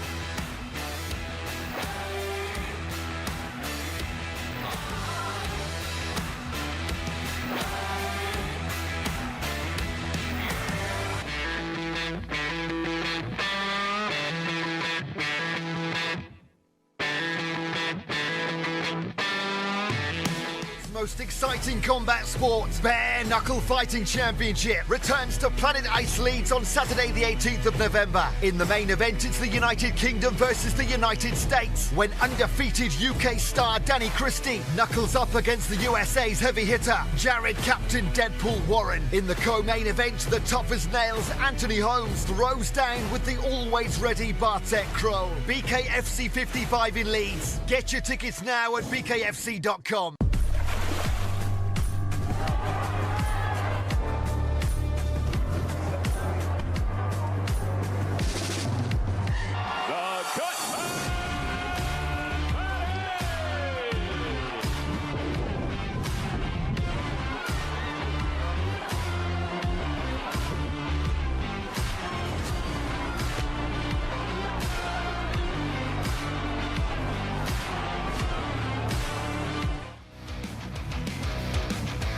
Crescent Tools brings you our tale of the tape for this bout in the Cruiserweight division. Johnny Tilo versus Challengborn Swatuk. Common theme here, Sean, very similar. Reach, 1 inch difference. Both guys about the same height. Even the fist size, identical, Sean.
Ladies and gentlemen, fight number 5 this evening will be fought at a catch weight 85 kilograms. This fight is presented by Pattaya News. Introducing to you first from the red corner. This fighter is 42 years of age, stands 170 centimeters tall. He's a professional boxer and Muay Thai fighter with a boxing record of 65 fights, 50 wins. A former WBC, Asia, and ABF Asian boxing champion.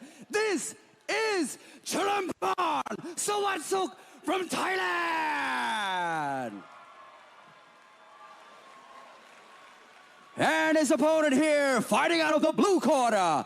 He is 30 years of age, stands 172 centimeters tall. He is a professional fighter with a record of 87 fights and 71 wins.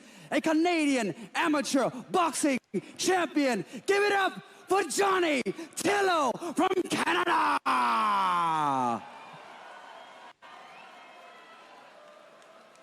And in charge of the action here, Mr. Joe Kwong.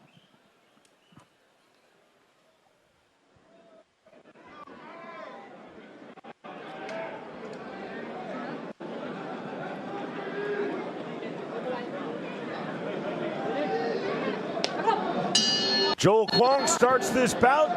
We're at 205 pounds and round number 1. Blue trunks for the Canadian Johnny Tilo. Red trunks for the fighter from here in Thailand, Chongyong Swatuk.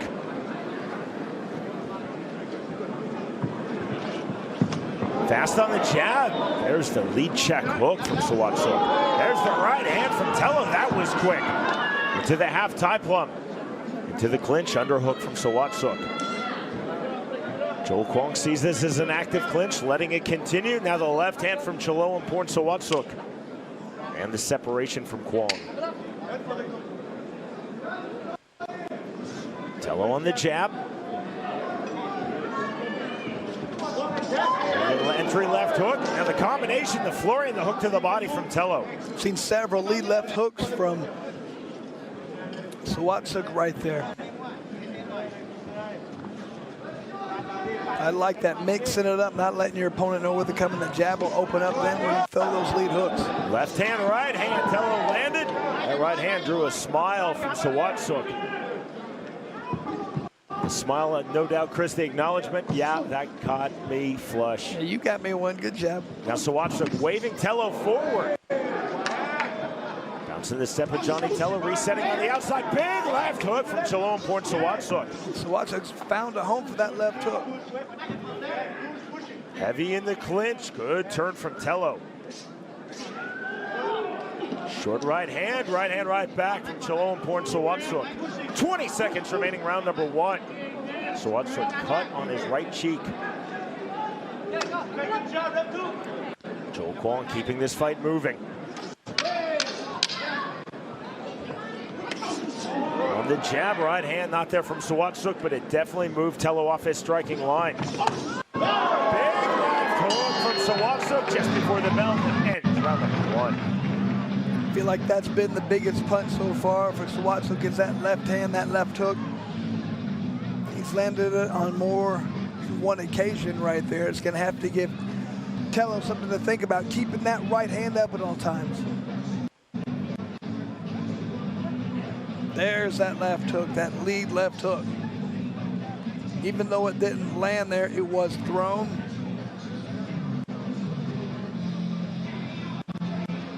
Tilo doing a good job of throwing some combinations in there. Good right hand as well. There you talked about when you acknowledge that somebody did something, that probably means it was a good shot. People will wave it off like, I'm not hurt. That kind of means you're probably hurt. So you don't do that for no reason.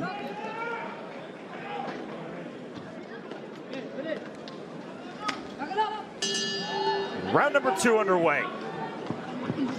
Deep forward pressure from Johnny Tilo, then the jab from Chongyong Swatuk.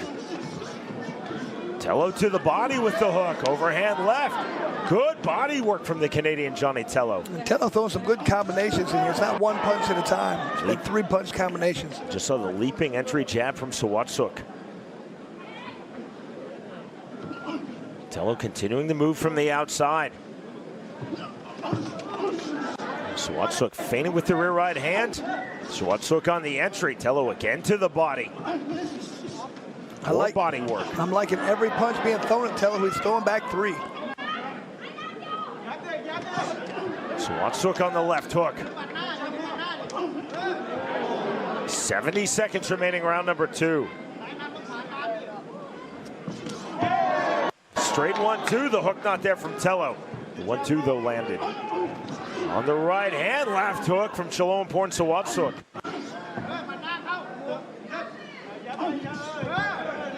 Left hand again. Good head movement from both of these cruiserweights. Good footwork as well, Chris. There's that left hook again for Swatuk. That's a good right hand and the counter right hand from Chaloemporn Swatuk. Left hand from Tilo. Johnny Tilo left hook again. And again you see the smile from Swatuk. Now 25 seconds remaining, round 2. Left hook. I'm really liking the way Tilo is not letting his opponent throw any punches that are not being answered back immediately. Swatuk waving away the blood, cut on his cheek. Final seconds, round number 2. Swatuk coming forward. Tilo trying to counter off the ropes. We're through 2 rounds.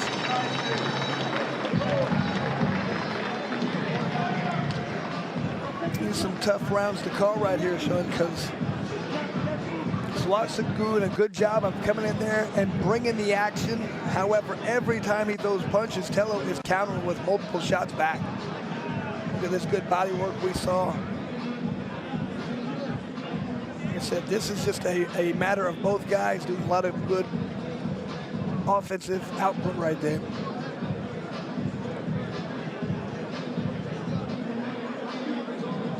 So these guys throwing a lot of shots.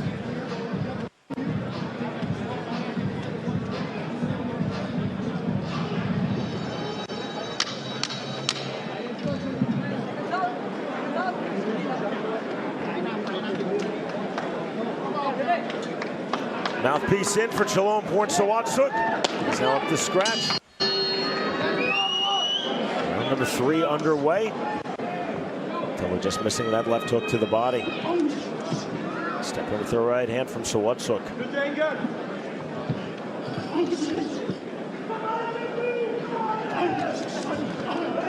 Southpaw versus southpaw. Hook to the body from the southpaw stance for Chaloemporn Swatuk.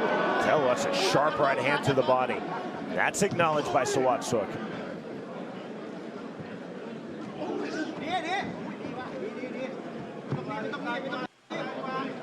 Swatuk now talking to Tilo.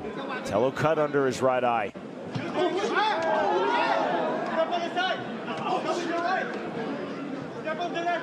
Swatuk's mouth, Chris, wide open. Sean, I'm loving the back and forth right now, though. Every time one guy's able to punch, the other counters well.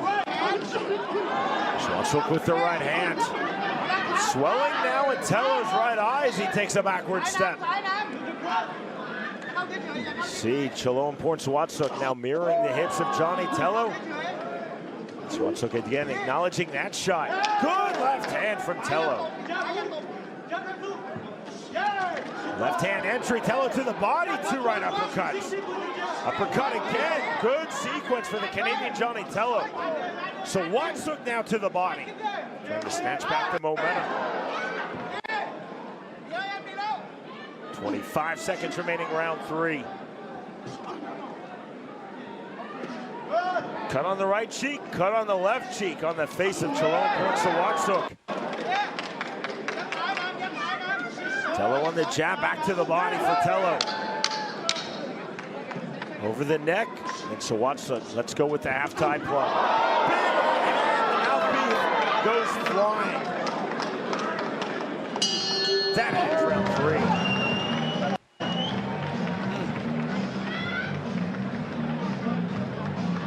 You can see Swatuk, he's constantly putting his hands up, saying, nice shot, bring it on, but he's getting hit a lot more right now. Tilo doing a much better job of being defensive-minded. cannot be offensive the entire time. You have to protect yourself.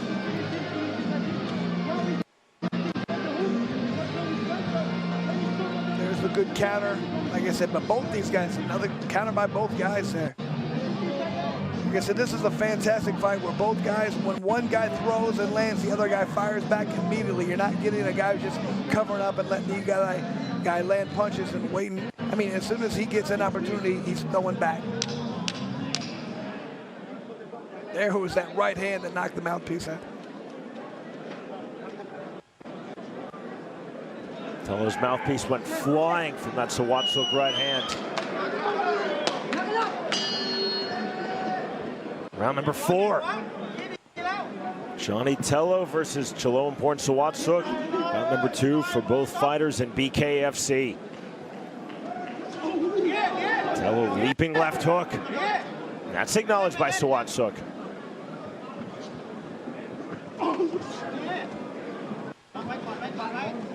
See here a lot more punches being thrown. Great percentage for Tilo right there. 75% accuracy, that's phenomenal. Again, our strike stats all evening long from here in Pattaya, Thailand, presented by Bucked Up Energy Drink. Can you see the wide open mouth of Chaloemporn Swatuk? Right hand on the step in from Tilo. Now it's Tilo clearing the hips, and Swatuk takes the counter right hand, and down goes Johnny Tilo right back up to take the mandatory 8 from Joel Kwong. And Tilo really started to get more aggressive than he had before, started coming forward, and he paid the price. Walked right into a right hand. Let's see if Swatuk tries to step on the gas now. He just knocked his opponent down for the first time. Swatuk hands higher and tighter. Stabbing right hand to the body from Tilo. Swatuk took that well, now into the clinch.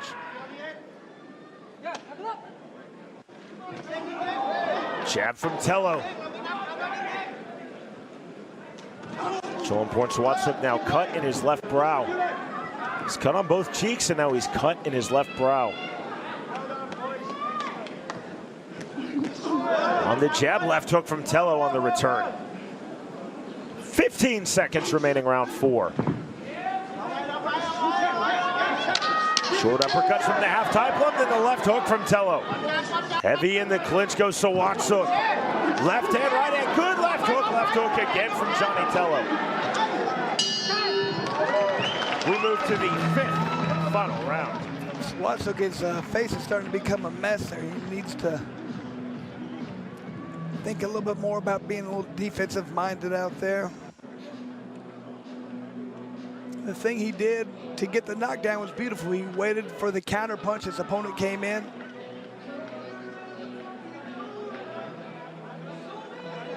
Some good combinations right there. Just a nice little short right hand. As Tilo came in, being aggressive, left an opening, like we talked about before, Sean. When it's the punch that you don't see that hurts you. Tilo didn't see that one. This is a lot of punches being thrown, a lot of action for guys this size.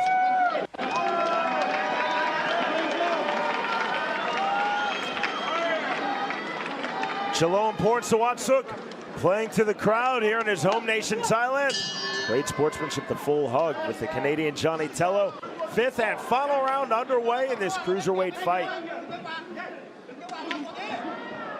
Close rounds, but in round number 4, as we just saw in the replay, that beautiful right hand turning over on the chin of Johnny Tilo. That right now is the lone knockdown in this fight. Tilo to the body. Tilo really pouring it on right now. I think he feels like he has a sense of urgency of that knockdown. He might have to do something different to win this fight, and he's doing it right now. Tilo, big shots from the half tie plug. Hard on the inside with the right uppercuts on the left hand from Johnny Tilo. Oh, knockdown apiece. Wow, that was a great job right there by Tilo. You can see sense of urgency, had to do something different.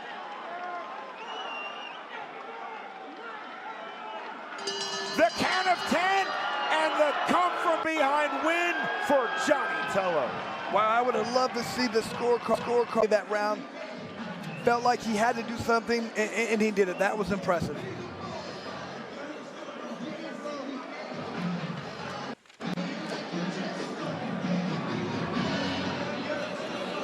Win number 1 in BKFC for Johnny Tilo, coming off of the canvas in round number 4 to score the 5th round KO. There's that respect we keep seeing from all these fighters tonight, Sean. What a great thing to see these guys be able to go. And ladies and gentlemen, a dramatic end to this bout here. And we have here our winner, 50 seconds into round number 5 by way of knockout. Give it up for Johnny Tilo! And Sean, it's always one of our favorite things when a fighter gets up off the canvas to win. Good job by Johnny Tilo. Thank you to Chulampon from Thailand, too.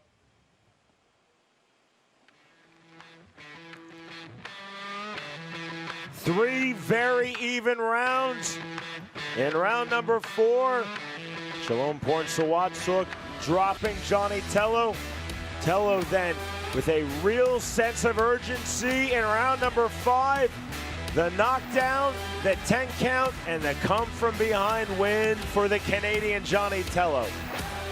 Victorious by way of 5th round KO, Johnny Tilo defeats Chulampon Swatuk.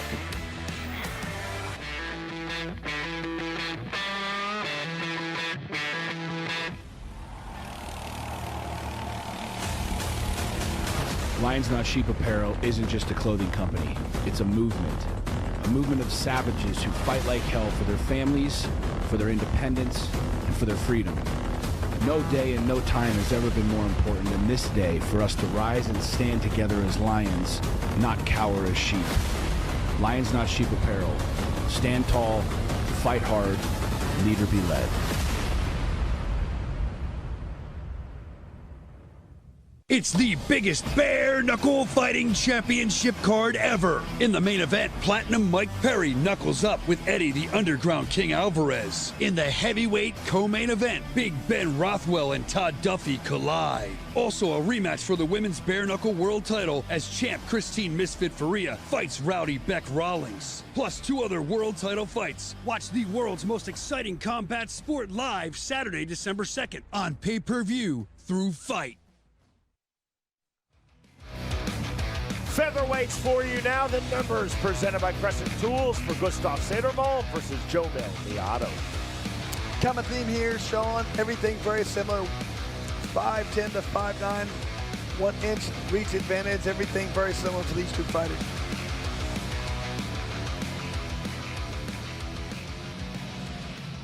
With the flag of his native Philippines,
the Swede Gustav Sederholm. He enters 1-0 in BKFC. Sederholm's bare knuckle fighting championship debut occurred December of last year when he defeated Alex Castro by 4th round TKO. Sederholm 21-3 in bare knuckle fighting, 10-2 in pro Muay Thai. And Sean, that is a ton of bare knuckle experience right there. 24 fights. We don't see many people who've had that many bare knuckle fights. So this guy should be very well versed, understand the range, the distance, the defense. Everything should be very comfortable for Sedal.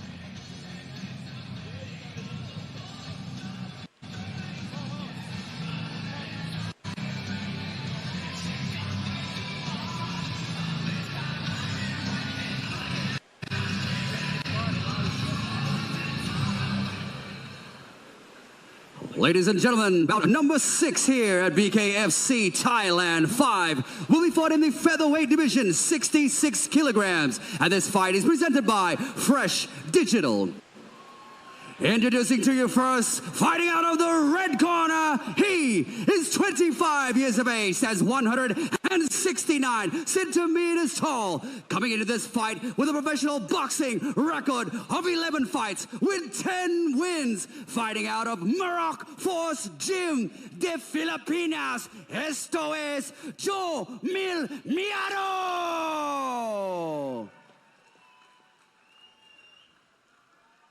And his opponent here from the blue corner is 36 years of age, stands 179 centimeters tall, a professional Muay Thai fighter and boxer, coming into this bout with a bare knuckle boxing record of 23 fights with 20 wins. A bare knuckle boxing European champion from Sweden. Give it up for Gustav Sedal.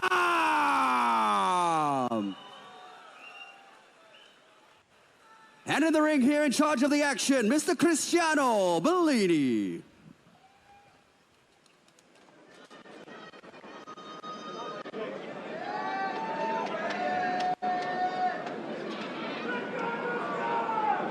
Ready for the war? Ready for war? Go on the night. Look it up! Round number 1. Blue trunks for the Swede, Gustav Sedal. Red trunks for the fighter from the Philippines, Joe Mil Miado. Very interesting stance for Sedal. His head very low to his right. He's opened up for that lead left uppercut. Overhand right, not there from Sedal. Very upright stance for Miado. Miado just looked to his corner, looks back to his opponent, throws the jab. Trying to triple the jab. Sedal could not land, but it definitely moved Miado. Miado resetting in the center circle off the 1. Overhand right from Sedal, not there.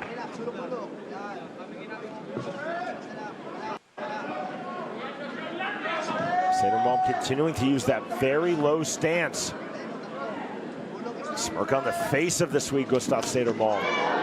To the inside, big swings from Miado, just missed with the left hook. And you can see what Sedal wants to do. He wants to throw those overhand punches, overhand rights, just like that. 55 seconds remaining, round number 1. Again, a multiple jab entry from Gustav Sedal. Bouncing the step of Miado from the outside. Sedal coming forward. Rear right uppercut just misses from Miado. The idea definitely there.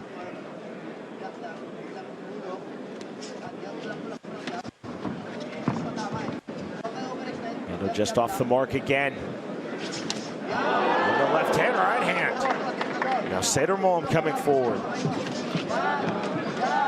Sedal trying to turn up the pressure on the counter, the left hand, and down goes Gustav Sedal. Sedal throwing punches, getting aggressive right there. Opened himself up. Miado landed that left hook. Sedal actually applauded the knockdown punch of Joe Mil Miado. Knockdown number 2, that's a legal strike just before the bell. You cannot be saved by the bell in any round. Here comes the count from Cristiano Bellini. And Sedal is very lucky right now that was at the end of the round because he looks a little bit more hurt after that second knockdown. And what that does a lot of times, it slows you down just a fraction of a second, but that's all it takes. If you're able to react quickly, you're going to be in some big trouble. So let's see if this 1 minute break can do some help right now for Sedal, because if not, Miado's going to land some hard shots right away. Looks like right here we're going to see the first knockdown. It was just a right hand Like I said, Sedal got aggressive, came forward. Beautiful uppercut right there for Miyato. Landed right on the chin.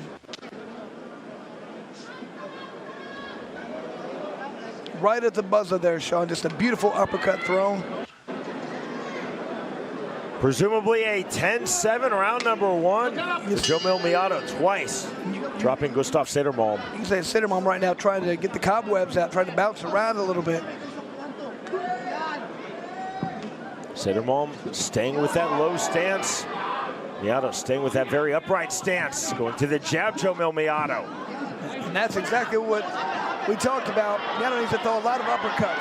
Big right hands. Sedal tried to counter. Wide open shots now from the fighter from the Philippines. Jomil Miyato, huge right hand. Flat on his back goes the Swede, Gustav Sedal.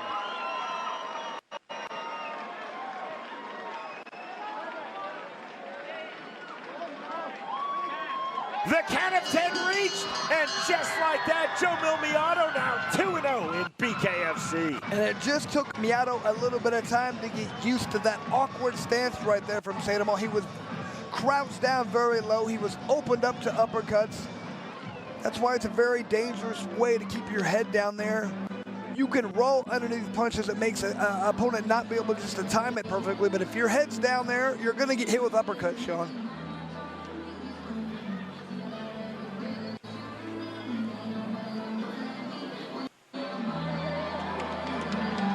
In his BKFC debut last December, Jomil Miyato knocking out Poya Makhtari in round number one.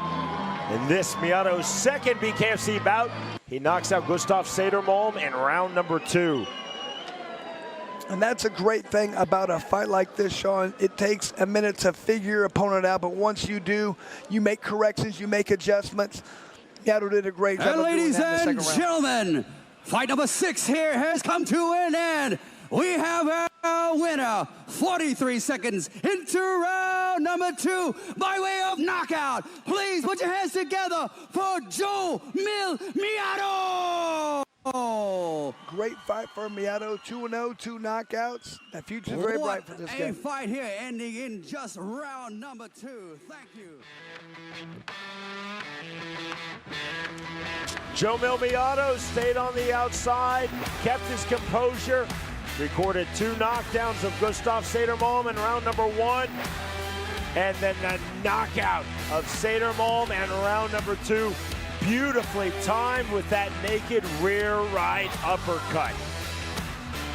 The winner by way of second round KO, Jomil Miyato defeats Gustav Sedal.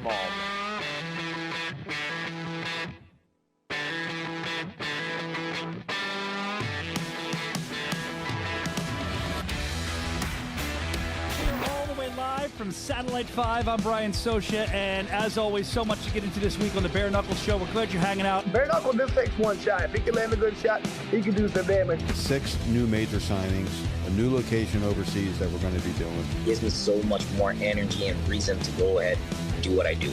Oh, shit! Oh, shit! It's inappropriate.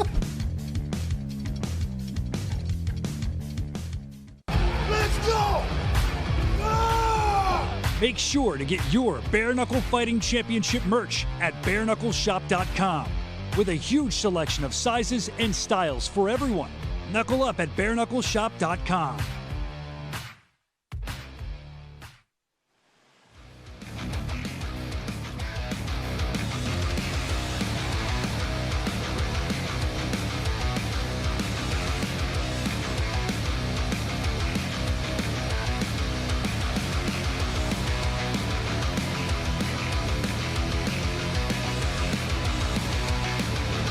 I'm joined here by our BKFC star, Andy Wen. Hi there, Andy Wen. This is truly the fight that is you can only experience once in your lifetime. How does it feel to be ringside? นี่ก็เป็นไฟท์แบบว่าของประวัติศาสตร์เลยนะครับ รู้สึกยังไงบ้างครับที่จะได้เกาะติดเวทีแล้วก็ชมไฟท์นี้ครับ It's been an honor. I'm very impressed with the production and everything. Because I am 2-1 in BKFC in America, and this is very outstanding. I've had a great time. Thank you, Nick Campbell. Thank you, you guys all. คุณแอนดี้ก็ได้บอกนะครับผมว่าประทับใจกับโปรดักชันมากเลยนะครับคุณแอนดี้เนี่ยต่อย BKFC ที่อเมริกานะครับชนะมา2 ครั้งแพ้1 ครั้งแต่เขาก็ประทับใจมากๆเลยนะครับเขาอยากจะขอบคุณคุณนิกแชปแมนครับที่ให้โอกาสเขามาดูครับ Andy how do you see the main event playing out between Sanctioned and Bual มองยังไงบ้างครับกับคู่เอกคุณคิดว่าจะเป็นยังไงครับระหว่างพี่แสงกับพี่บัว I love Sanchez, he's my idol. I love him since I was like little. I want to cry. I flew here from America just to see him. And it's a big impactful moment for me. For us to like even fight for the same promotion. It's a very honor. It's a lot of gratitude. Thank you. คุณแอนดี้ก็ได้บอกนะครับผมว่าไอดอลของเขาเนี่ยก็คือพี่แสนชัยครับเขาดูพี่แสนชัยตั้งแต่เขายังเด็กอยู่เลยนะครับฉะนั้นที่เขาบินมาจากอเมริกาเนี่ยเพื่อมาเชียร์พี่แสนชัยโดยเฉพาะเลยครับ and the last question what are your plans at BKFC คำถามสุดท้ายนะครับมีแพลนยังไงต่อครับกับ BKFC ครับ My plans is for me to tell Nick Campbell and David Dahlman but let me fight in Asia because I am Vietnamese and we could open up in Vietnam. I could fight here, I could fight there. It doesn't matter. I'll do BKFC Muay Thai. I could do BKFC MMA. I could do BKFC boxing. I'll do it all. สุดยอดครับคุณแอนดี้ก็ได้บอกนะครับผมว่าพร้อมทุกกติกานะครับเขาอยากที่จะต่อย BKFC ที่เอเชียนะครับเพราะเขาเป็นคนเวียดนามครับพร้อมทั้งกติกา MMA มวยสากลแล้วก็มวยไทยครับบอกว่าคุณนิกแชปแมนจัดได้เลยค่ะOkay, thank you very much, Jam. See you later. Thank you. Thank you, ขอบคุณครับ In the featherweight division, Andrew Miller versus Tirawat Woan.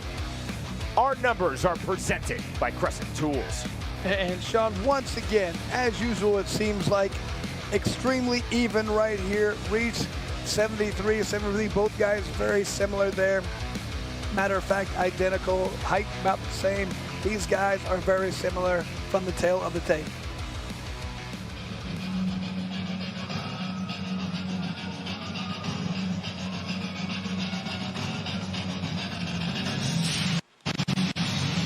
From here in Thailand, Tirawat Woan now set for his bare knuckle fighting championship debut. Woan 93-37 in professional Muay Thai. That is a ton of fights right there, Sean. A lot of experience in the ring. You know he's not going to get rattled. He's not going to get nervous out there. He's going to come forward, put on a fantastic show. That's what we've seen so far. These guys come to fight.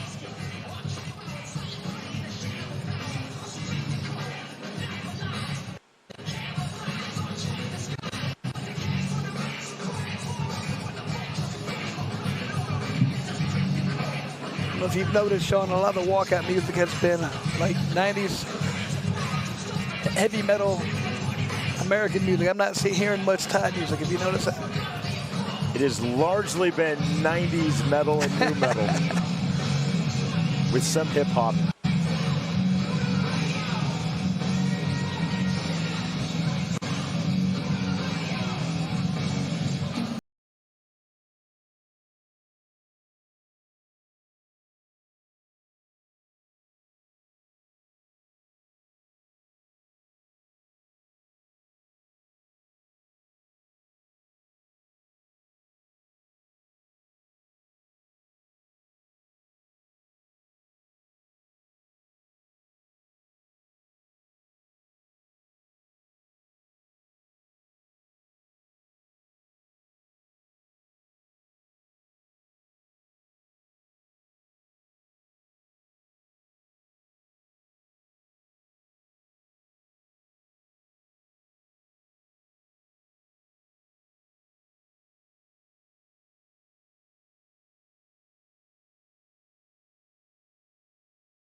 และเรามาสู้กันต่อครับคู่7วันนี้ที่ BKFC Thailand 5. This fight will be fought in the featherweight division 66 kilograms and this bout is presented by Robin Hood Tavern.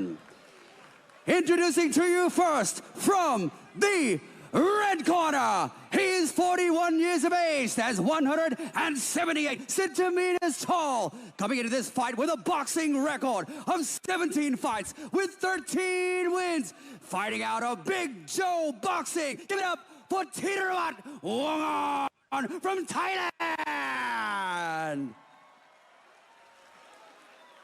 And his opponent here from the blue corner, he is 32 years of age, that's 180 centimeters tall. A professional Muay Thai fighter with a record of 63 fights, 41 wins. A former SPMF Scottish champion, fighting out of Silk Muay Thai, representing Scotland. This is Mad Dog Andrew Miller.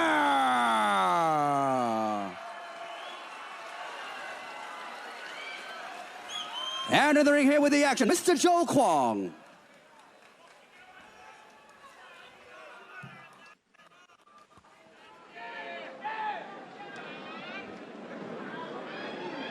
Phenomenal sportsmanship throughout this card, continuing there between Andrew Miller and Tirawat Woon.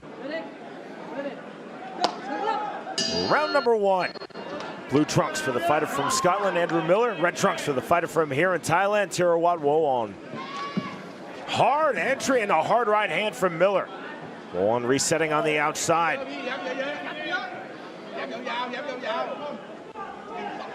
Woon active with that lead hand. Exploding straight right hand, and down goes Tirawat Woon. Did they even count right there, Sean? That was not ruled a knockdown by Joel Kwong. How was that? Huh. Like it was the right hand that caused that knockdown. Oddly, no complaint from Andrew Miller. But you saw no mandatory 8 from Kwong. That was ruled a slip.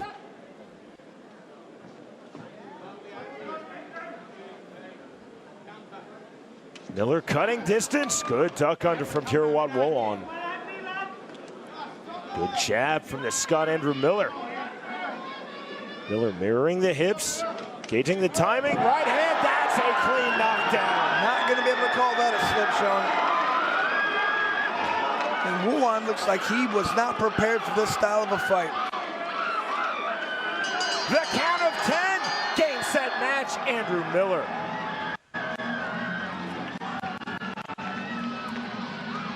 That looked like something there that, like I said, Woon did not look prepared for a bare knuckle style fight.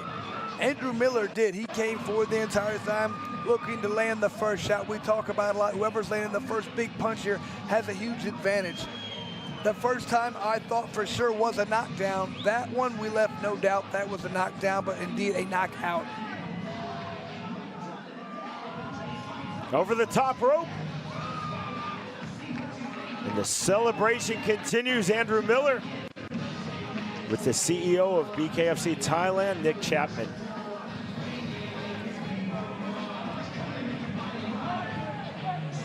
Elation for Andrew Miller in victory.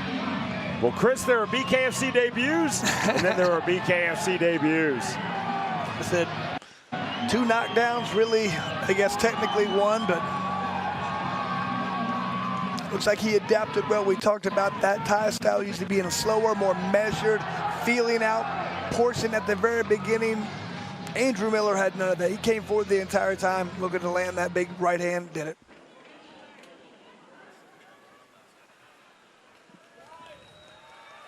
Oh, yeah. With bout number 7 here coming to an end.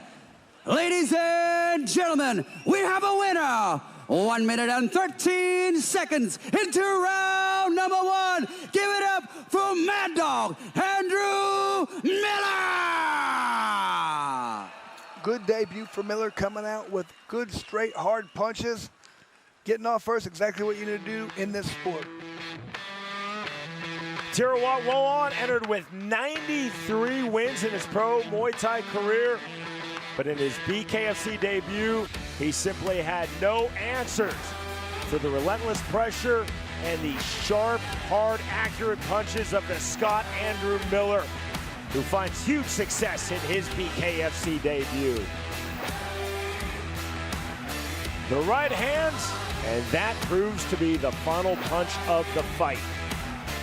The winner, by way of first-round knockout, Andrew Miller defeats Tirawat Woan.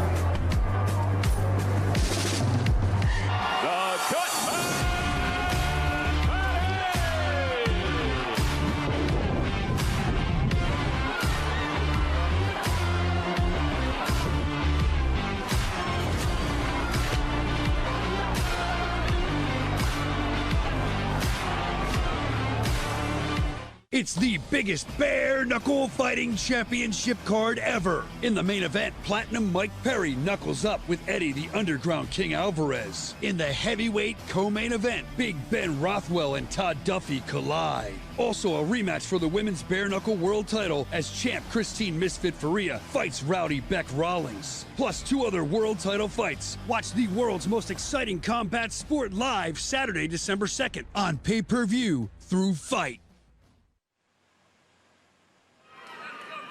Let's go, champ. Right. You too, champ.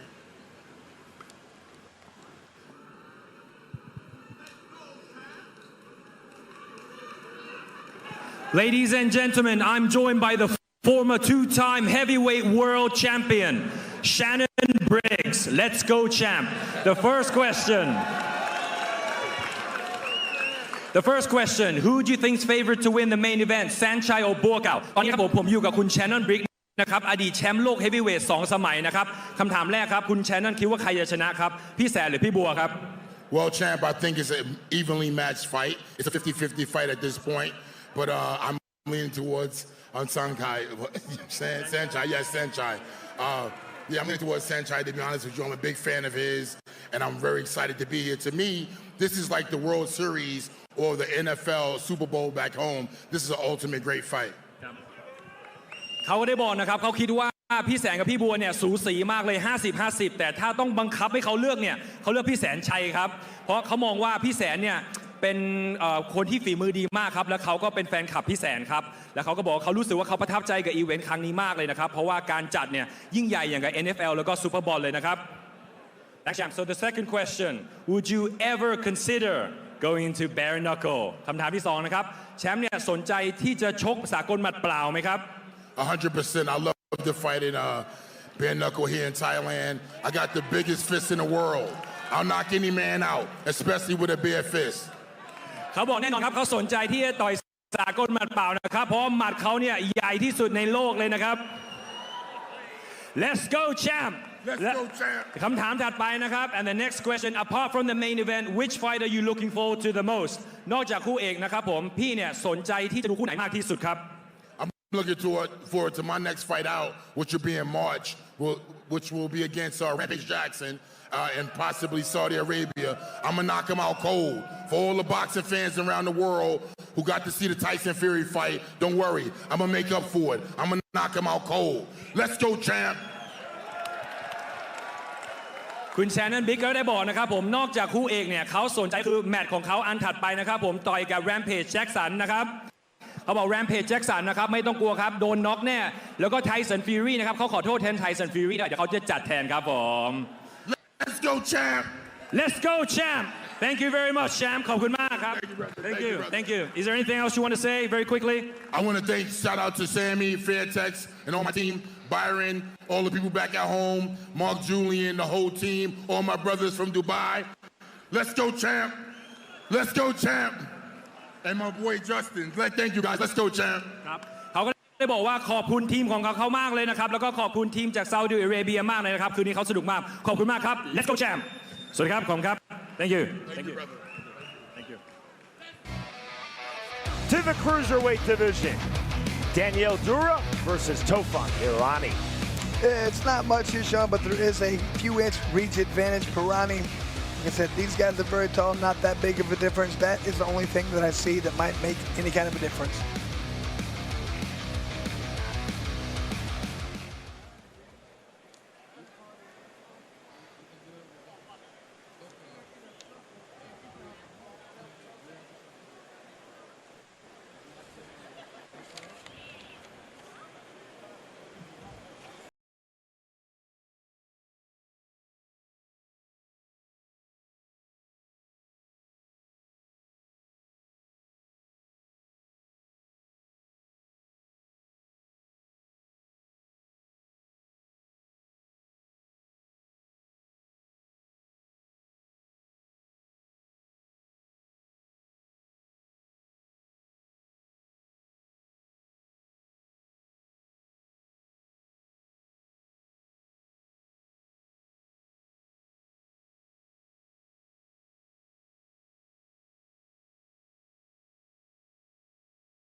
From Germany, Daniel Dura. This is his BKFC debut. Dura is a veteran of 24 pro MMA bouts, and by his own estimate, over 200 pro and AMI bouts in boxing, kickboxing, and Muay Thai. Another guy, Sean, a ton of experience. You have over 200 fights, boxing, kickboxing. Unbelievable. That a lot of wear and tear on the body. Plus 24 MMA, wow.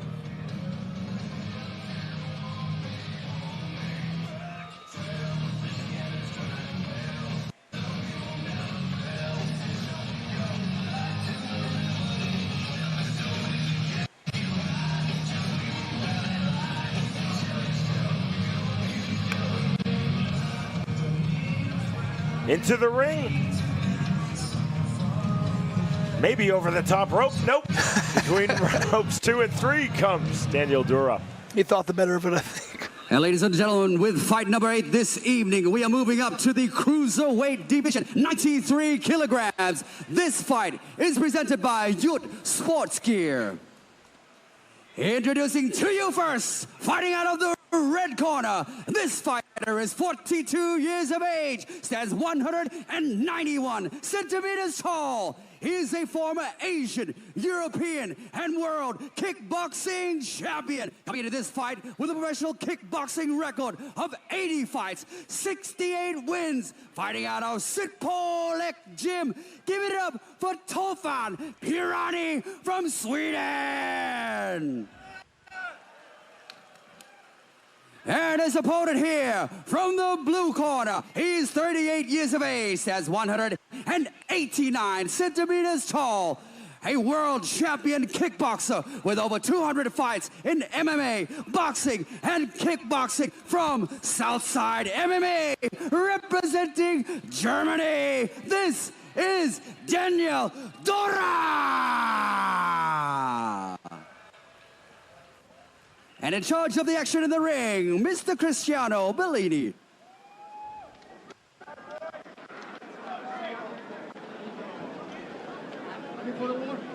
Final words from referee Cristiano Bellini. Both fighters up to scratch.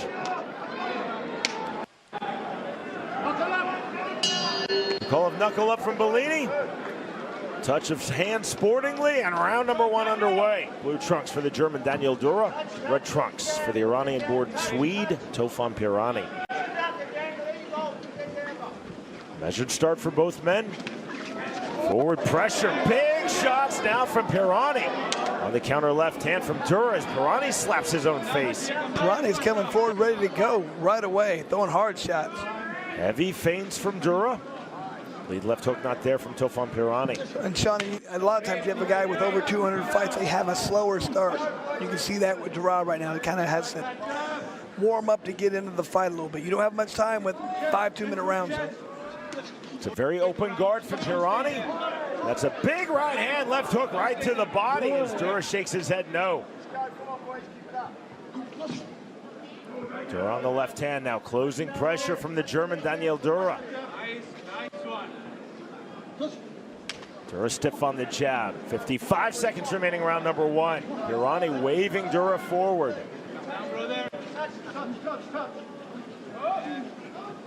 Jab from Pirani not there.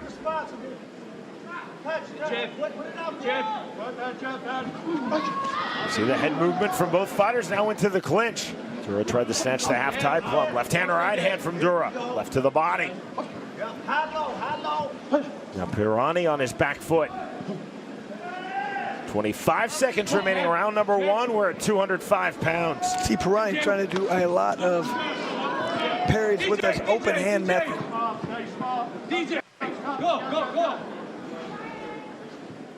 Dura angling out. We just heard the 10-second clack.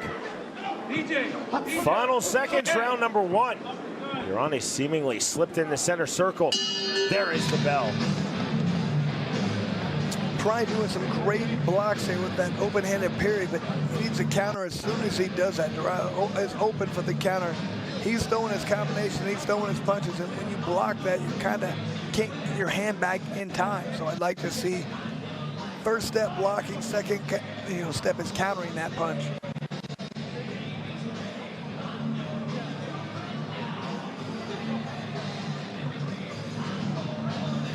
Good body punch landed right there for Pirani, but not a lot else. Most of those were misses in there.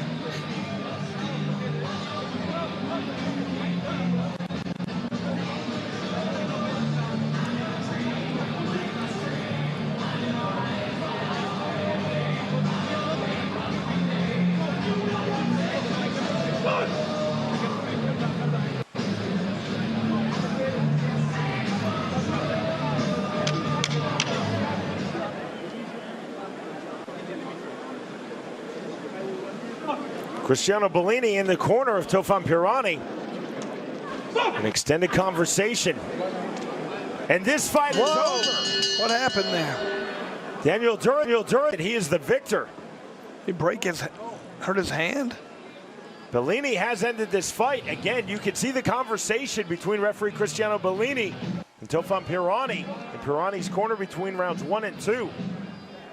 Anticlimactic ending to this fight. And Dura showing a lot of class.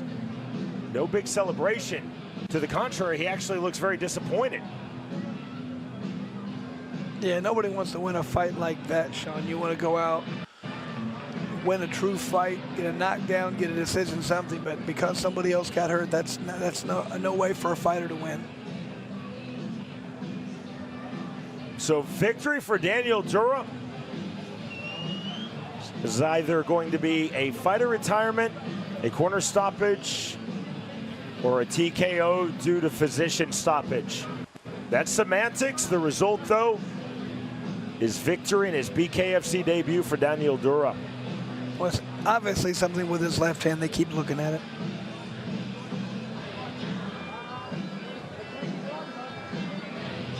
The dislocation of the knuckle, not real sure. We await the entry of ring announcer Matthew Dean.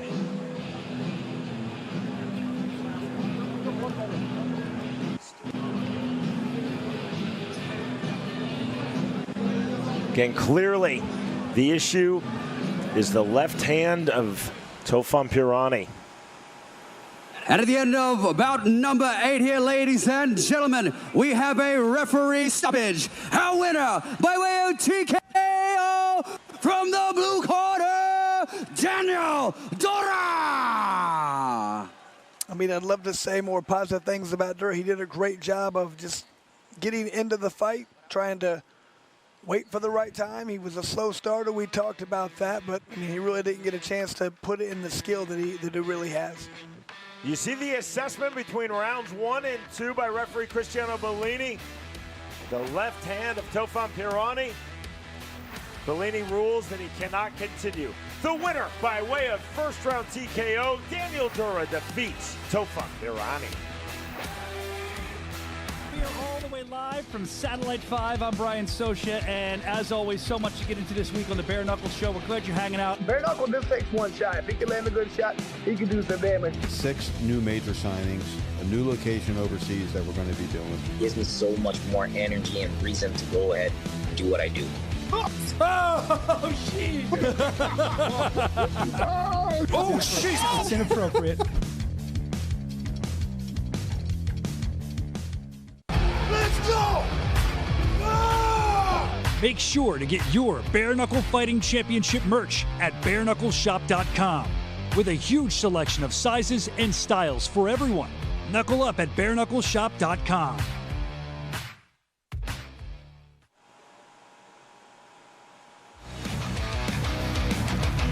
In the lightweight division, our tale of the tape presented by Crescent Tools, TJ Chang versus Krzysztof Kirsch. And Sean, we do have some differences on this one. Kirsch has a significant 6-inch reach advantage. He's 5 inches taller right there, but Kirsch is going to want to stay outside. Chang needs to get in to throw those hard shots. Kirsch needs to make him pay when he does. From Germany, Krzysztof Kirsch. This is his BKFC debut. Kirsch holds a record of 28-6-1 in pro Muay Thai. He's also had 2 pro MMA bouts, 1 in pro Letway. Once again there, Sean, very well-rounded. You can tell he's worked in a lot of different martial arts. Doing the MMA, it's only 2 fights, but it shows he's trained in a lot of different areas. Letway, that means he's not afraid to mix it up and throw headbutts, everything like that. Plus some Muay Thai.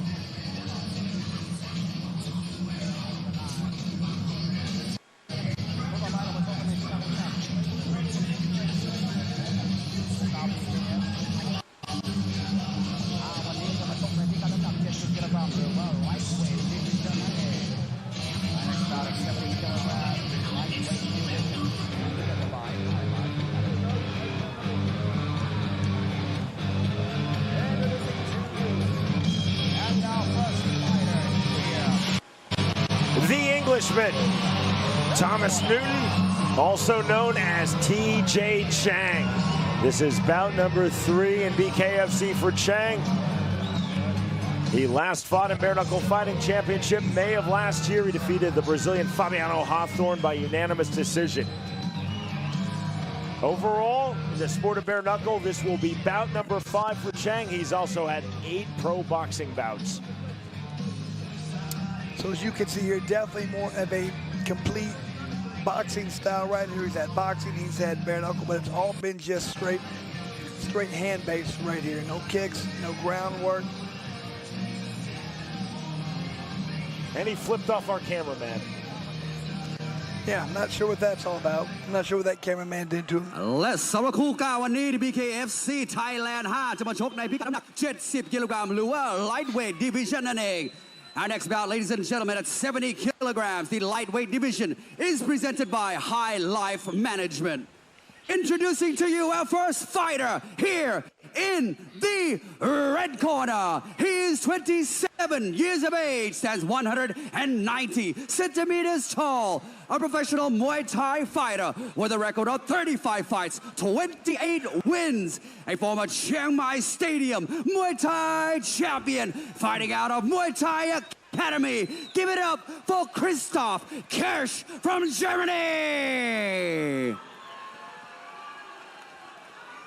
And his opponent here fighting out of the blue corner. He's 34 years of age, stands 179 centimeters tall with a professional boxing record of 7 fights, 3 wins, a ring star amateur boxing champion fighting out of Venom training camp representing the United Kingdom. This is TJ Chang. And in charge of the action here, Mr. Joe Juan.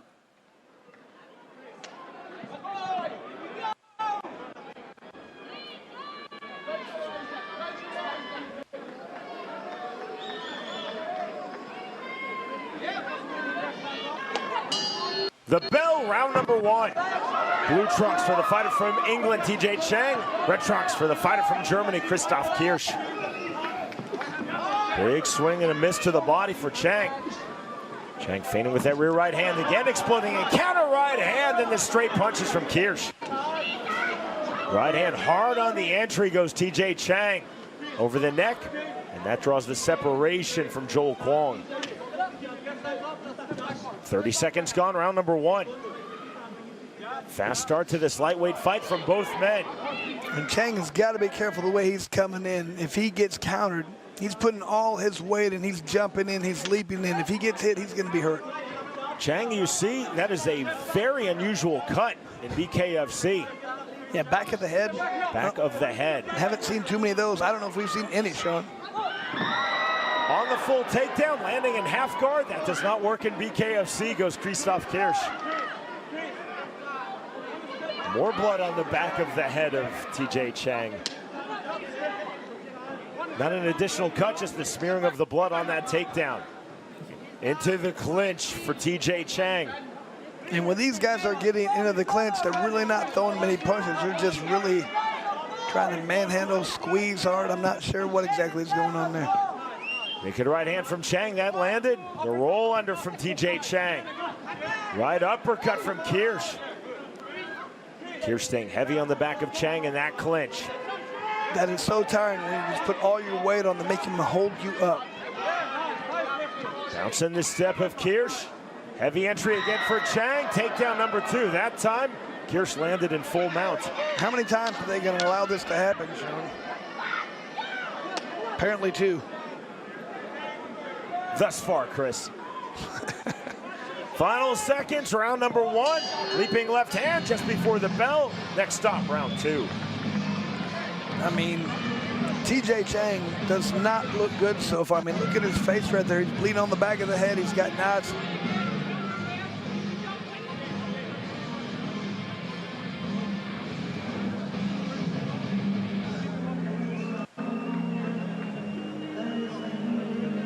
He's got to start working on using head movement to get inside and then unloading on his opponent when he's in there.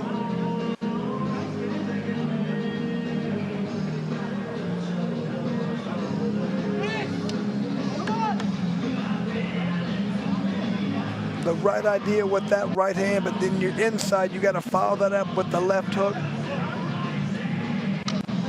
Great takedown right there, Sean.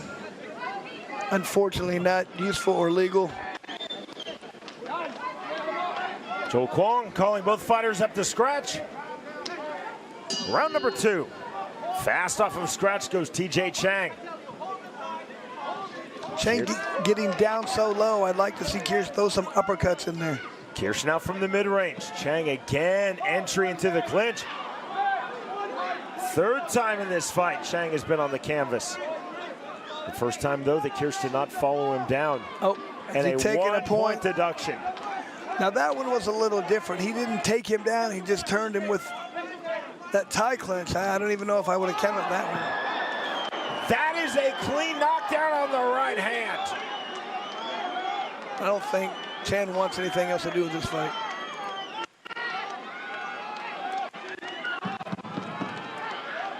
The count of 10 and the win for Christoph Kirsch.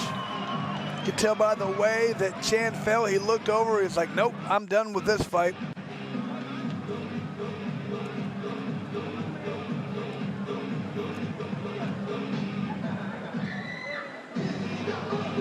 As soon as Kirsch finally landed that one good shot, That's all it took. Like I said, TJ Chang continued to come in, rushing in almost, and when you do that, you're opening yourself up. You put all your weight into that as well as meeting their punch. It amplifies it, it magnifies it, it makes it a much tougher shot. Christoph Kirsch had a point deducted here in round number 2 by referee Joe Kwong for the push down of TJ Chang. After twice in round number 1, Kirsch took down Chang. In the following sequence then, Chris, Kirsch resetting from the mid-range and finishing TJ Chang for a knockout win in his BKFC debut. Gentlemen, bout number 9 here has come to an end in round number 2.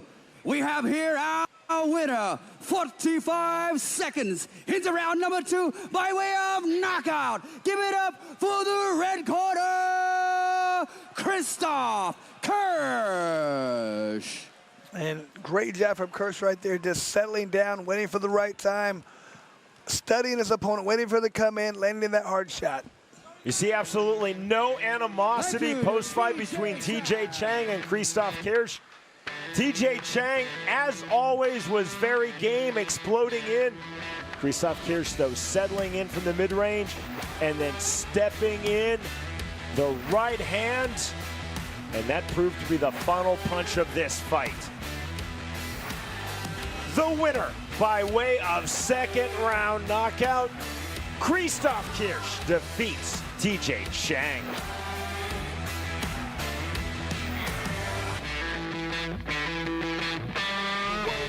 Exciting combat sports, Bare Knuckle Fighting Championship returns to Planet Ice Leeds on Saturday the 18th of November. In the main event, it's the United Kingdom versus the United States, when undefeated UK star Danny Christie knuckles up against the USA's heavy hitter, Jared Captain Deadpool Warren. In the co-main event, the tough as nails Anthony Holmes throws down with the always ready Bartek Kroll. BKFC 55 in Leeds. Get your tickets now at bkfc.com. It's the biggest Bare Knuckle Fighting Championship card ever. In the main event, Platinum Mike Perry knuckles up with Eddie the Underground King Alvarez. In the heavyweight co-main event, Big Ben Rothwell and Todd Duffy collide. Also a rematch for the women's bare knuckle world title as champ Christine Misfit Faria fights Rowdy Beck Rawlings. Plus 2 other world title fights. Watch the world's most exciting combat sport live Saturday, December 2nd on pay-per-view through Fight.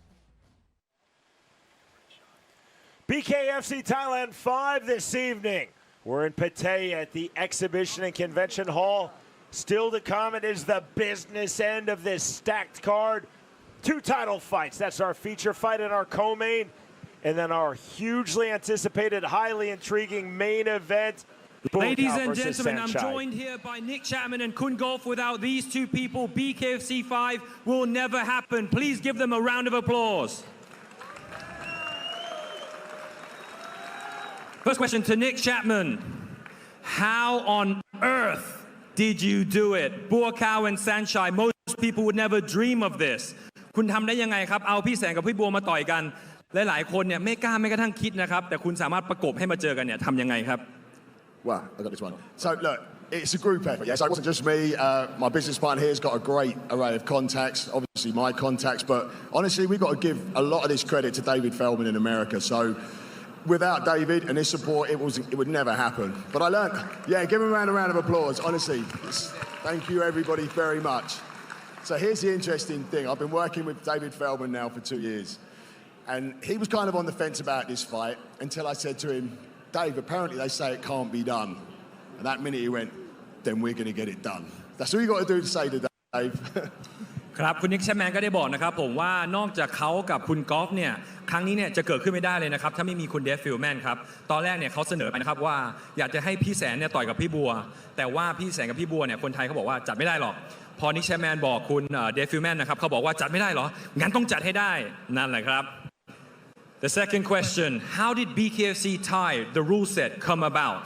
BKFC Thai นะครับกติกาเนี่ยไม่เคยมีมาก่อนเลยนะครับมันมาได้ยังไงครับไอการที่ว่าเอาพี่แสงกับพี่บัวเนี่ยมาต่อยแบบว่าเตะได้ด้วยครับ Okay, that's another interesting question as well. Again, that's a group effort. So myself and my business partner, Kun Golf, we were thinking Muay Thai. Let's do bare knuckle Muay Thai. Mr. Feldman went, nah, we're going to change the rules a little bit. And he came up with a special rules concept. And in between us, we just created what is now going to be bare knuckle Thai ครับตอนแรกเขาก็คิดขึ้นมานะครับคุณนิกแชร์แมนคิดว่าอยากจะจัด BKFC กติกามวยไทยนะครับเพราะไม่เคยเกิดขึ้นมาก่อนเลยแต่ว่าคุณเดฟฟิลแมนเนี่ยบอกว่าเราลองปรับกติกานิดนึงดีไหมครับเขาก็เลยปรับกติกาเป็นกติกาใหม่ขึ้นมานั่นแหละครับ Okay so the third question to Kun Golf Why make such a huge event What was going through your mind ทำไมครับคุณกอล์ฟต้องจัดงานที่อลังการยิ่งใหญ่ขนาดนี้ครับ Obviously we both want to bring something special for the fans so we want to bring an epic fight with a nice venues and world-class service ครับสุดยอดครับคุณกอล์ฟก็ได้บอกนะครับผมเขาอยากที่จะจัดเนี่ยรายการระดับโลกนะครับผมโปรดักชันระดับโลกเนี่ยขึ้นมาให้แฟนๆได้ดูครับผมขอบคุณมากครับคุณกอล์ฟ Thank you very much Nick Chapman Without you two we wouldn't get this so the fans are the winner Thank you from the bottom of my heart the both of you Thank you ขอบคุณครับ Our feature fight of the evening for the vacant BKFC Thailand Featherweight title, Sarun Sriumbu versus Kritsanis Risang, the numbers presented by Crescent Tools. And as you see here, Sean, Sriumbu does have a 4-inch height advantage, but it is a 6-inch reach advantage that I think is the big advantage here.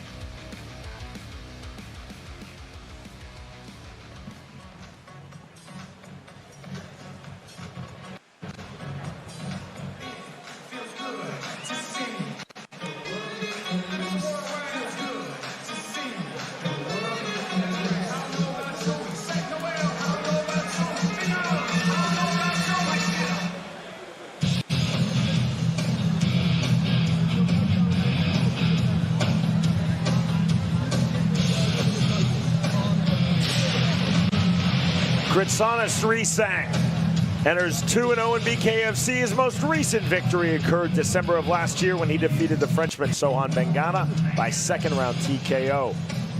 Risang 55, 15-2 in pro Muay Thai, 9-1 in pro boxing.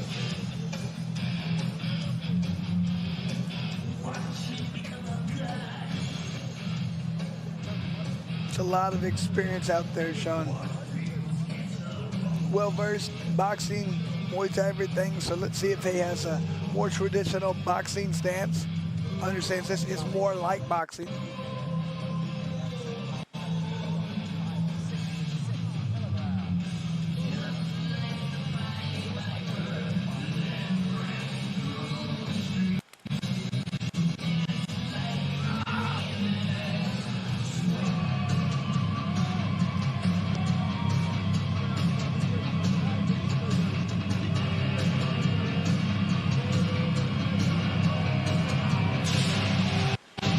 Sarun Sriumbu, 2-0 in BKFC. His most recent victory occurred December of last year when he defeated the Brit Victor Booty by second-round technical knockout. Sriumbu, 20-7 in pro boxing.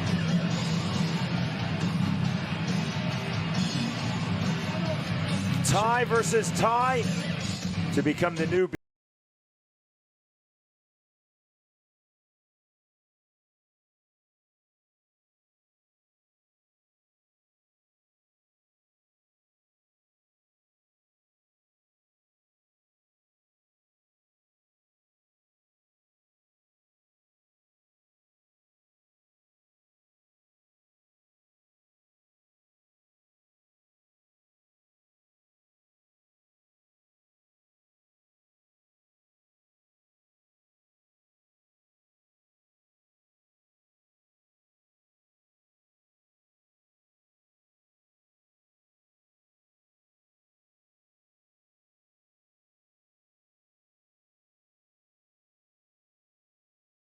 And ladies and gentlemen, fight number 10 this evening is for the BKFC Thailand Featherweight title, 66 kilograms. This fight is presented by Cornerstone Global Partners. Introducing to you first here in the red corner. He is 27 years of age, stands 171 centimeters tall. A professional Muay Thai fighter and boxer with a Muay Thai record of 72 fights and 55 wins. Fighting out of Big Joe Boxing. Give it up for Krishna Franke Sisang from Thailand. And his opponent here from the blue corner. He is 19 years of age, stands 179 centimeters tall, with a professional boxing record of 26 fights, 20 wins. A Thailand international boxing champion fighting out of Wachira Gym. This is Saran Siampo.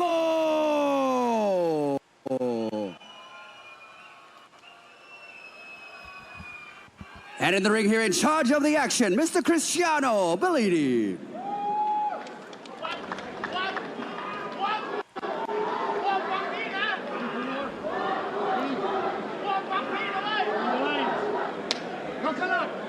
The bell, round number 1.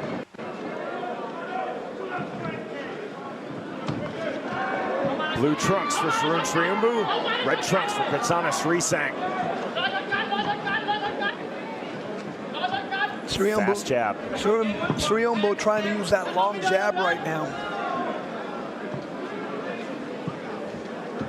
Big overhand right. Srisang looking for the entry into the pocket. Takes that right hand, acknowledges it as such to Sriumbu. Sriumbu fast on the jab. Sriumbu using that jab, stepping outside the leg. That's what he needs to do. Throw that left. Throw that straight two right down the pipe. Heavy on the clinch. Sriumbu losing his balance on the reset in the center circle for both men. 1:15 remaining, round number 1. Srisang ducking his head into the clinch. And with the shorter opponent there, Sriumbu needs to throw that two, sometimes throw the uppercut if his opponent's ducking that head. And it looks like Srisang is going to duck that head a lot. Srisang 5'7", the Sriumbu's 5'11". It's accentuated because of this crouch stance of Kritsana Srisang. So, I mean, when you have that stance of Srisang, you have no option but to throw the uppercut, because if Sriumbu throws it straight, it's going to go right over his head. On the duck under. Rule the slip, of course. Really more of a throwdown from Srisang. From the single collar tie. That looks slick out of folk style wrestling. Superman punch. Sean, we've seen a lot of Superman punches tonight. We haven't really seen any land, but big overhand right in the miss from Srisang. Now into the clinch for Sriumbu. See the defensive posture. Kritsana Srisang in the clinch. Elbows up. That draws the break immediately from Cristiano Bellini. Right to the body from Srisang. Right to the head from Sharun Sriumbu.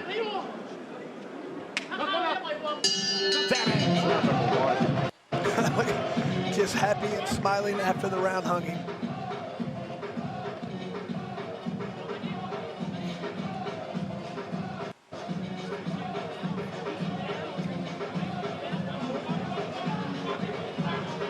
Good punch landed on the inside right there with that half tie plum by Sriumbu.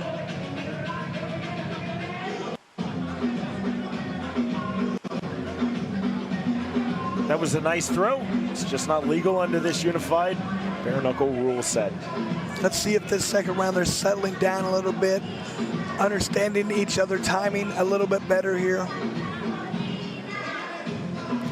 Like I said, with Sriumbu, I think the thing he needs to see, that jab is working, but he's forcing his opponent to duck down and to the right. That left uppercut could pay dividends.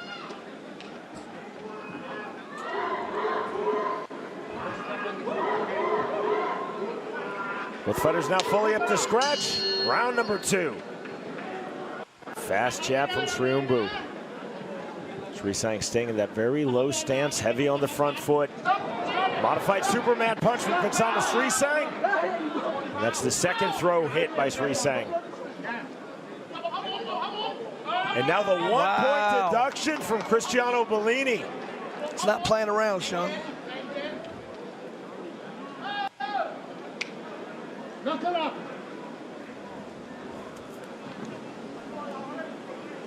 On the reset. And there's really no reason for Sriumbu not to continue to throw that jab, because every time he's throwing it, he's not getting countered. Left uppercut from Sriumbu. Another left uppercut. See the very wide stance of Kritsana Srisang.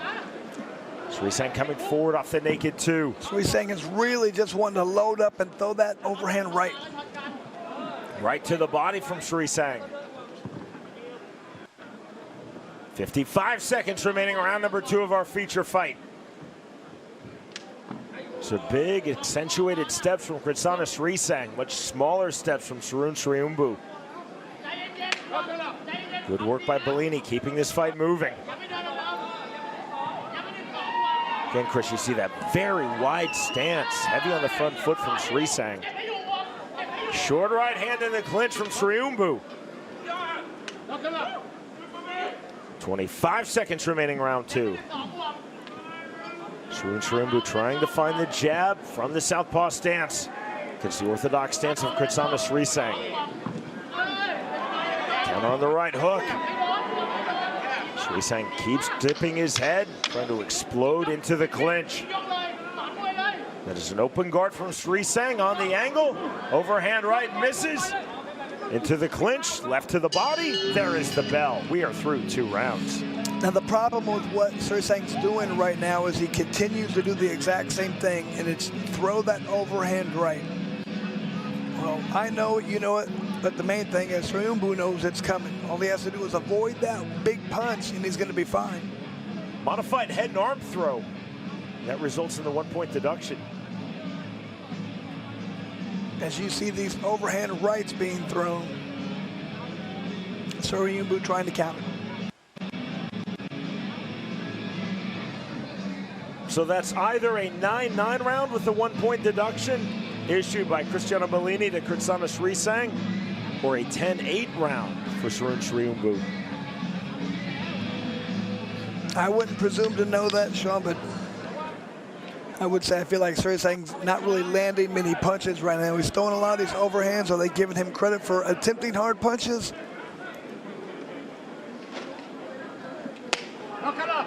Round number 3. Jab immediately off of scratch, Sriumbu, then the left hook. I like the uppercuts I'm starting to see from Sriumbu. Oh! Risang with the right hand, and down goes Sarun Sriumbu. He is hurt. That's all she wrote, Sean. The count of 6, 8, 10, and we have a new champion. It is Kritsanis Risang. He claims the BKFC Thailand Featherweight strap.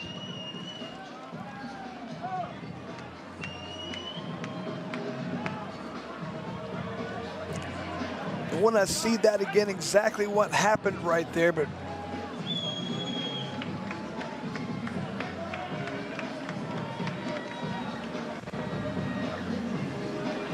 elation for Kritsanis Risang. And Sean, when he landed that punch, he did a lot of damage to his opponent. He's still kind of hurt. Sriumbu is still on the ground trying to figure out, did I win? If you have to ask that, the answer is always no. You did not win this fight, my friend.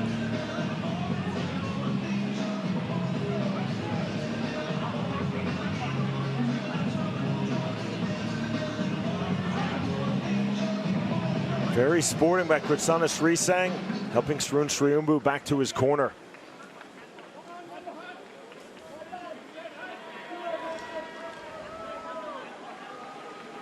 Kritsanis Risang now 3-0 in BKFC. Gentlemen, bout number 10 here has come to an end.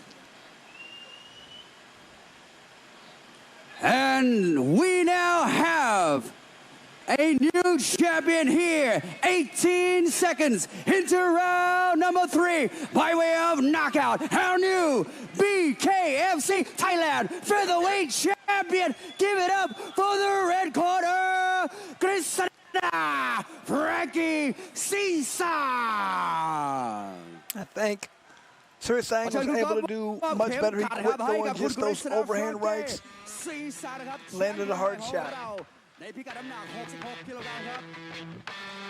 Give it up one more time for Kritsanis. With the title, and let the celebration begin for Kritsanis Risang.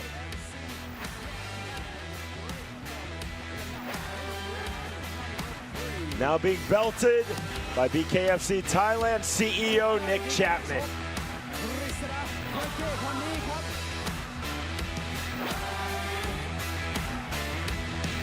Both fighters entered undefeated in BKFC. The forward pressure from the low stance, the left hook, and that is the fight. Beautifully timed. The one-punch knockout finish. Gorgeous on the timing and the new BKFC Thailand 145-pound champion, Maseng. In our feature fight this evening here in Pattaya, Thailand, the winner by way of third-round knockout, Maseng defeats Sarun Sriumbu.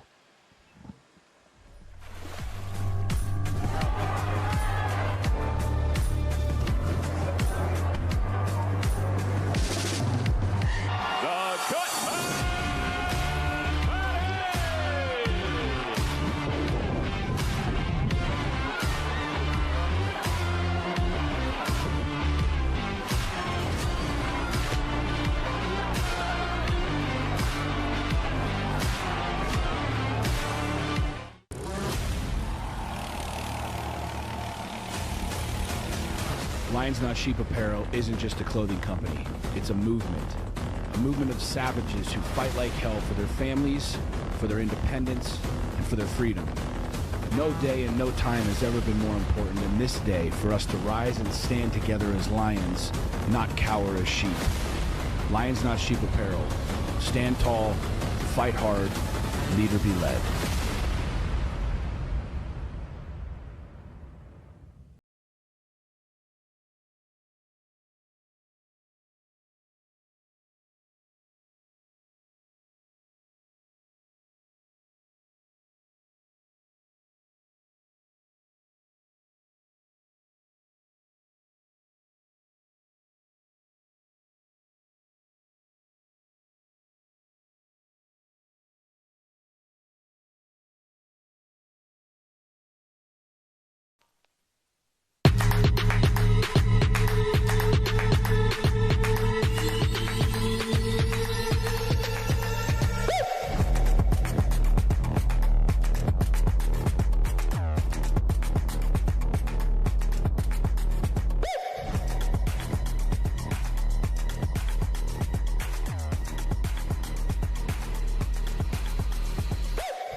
We the people are desperate for common ground.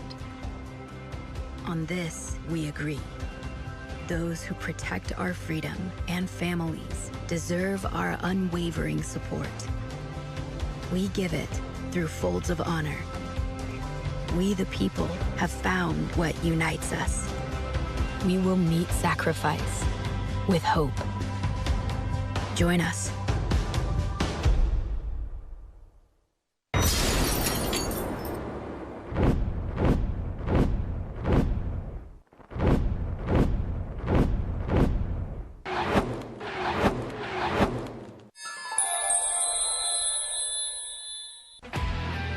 Tonight in the co-main event, Fanny Warrior Princess Pumpy defends her BKFC Thailand Strawweight Championship for the first time against Po Denman. Both fighters coming off impressive wins in their debut, but only one will stand tall in Thailand.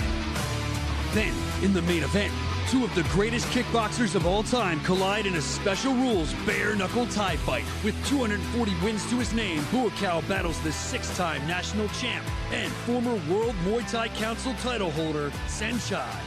These are your main events. Live from Thailand inside the Pattaya Exhibition and Convention Hall, this is the historic BKFC Thailand 5, Wycoco versus Sanctioned, and it starts right now.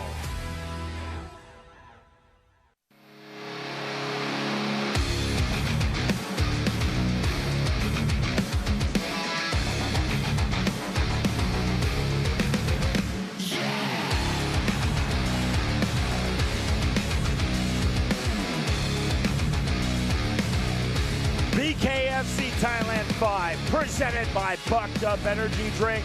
This evening we are live in Pattaya. Still to come is our hugely anticipated main event set for the lightweight division. Legend versus legend, special rules bare-knuckle Thai, Wycoco versus Sanctioned. But first, it's tonight's co-main event. For the BKFC Thailand Women's Strawweight title, the champion Fanny Pumpy versus Po Denman. Our tale of the tape presented by Crescent Tools. See here showing everything very similar. Right here, there is a 2-inch reach advantage for Po Denman. She's going to utilize that. Fanny Pumpy is going to try and get inside and make Po throw first so she could counter.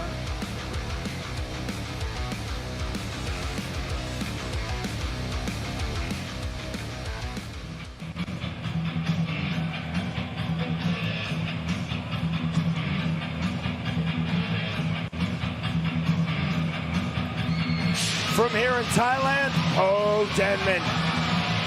Denman 1-0 in BKFC. That bout December of last year when she defeated Tai Emery by unanimous decision.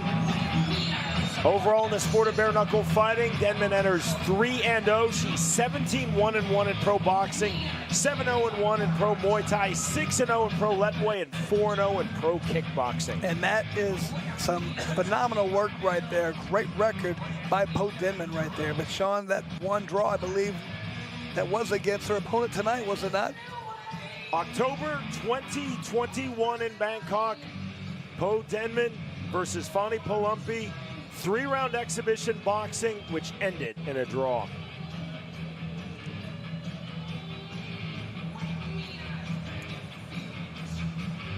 The rematch now.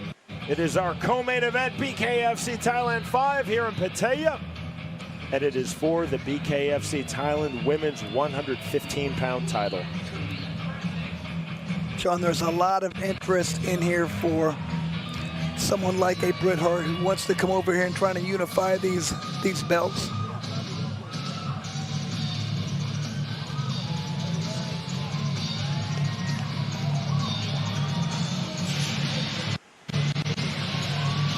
She enters as the BKFC Thailand women's strawweight titleist Fani Pumpy from Greece. Pumpy 1-0 in BKFC. That bout, May of last year, when she defeated the fighter from France, Suri Manfredi, by split decision to win this inaugural title. Pumpy a combined 107 professional combat sports bouts, in which she's amassed 73 victories. That's across bare knuckle, boxing, Muay Thai, and kickboxing. And that is a ton of fights, Sean. She's well-versed. You could just see the first time she fought how good her eyes were. Every time she saw a punch coming, she got just out of the way and fired back immediately. Great reaction time, great distance, great range. I was really impressed her first fight.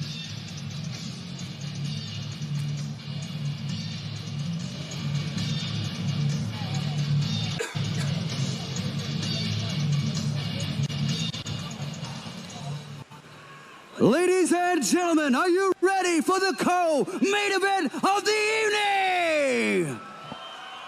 This fight is for the female BKFC Thailand flyweight title, 52.5 kilograms. This fight is presented by Ciceron Developments. And introducing to you first, fighting out of the red corner, she is 25 years of age, stands 169 centimeters tall. A professional boxer, Muay Thai, and late weight fighter. Coming into this bout with a professional boxing record of 18 fights, 16 wins. Fighting out of the Denman fight camp, the challenger, Denman from Thailand.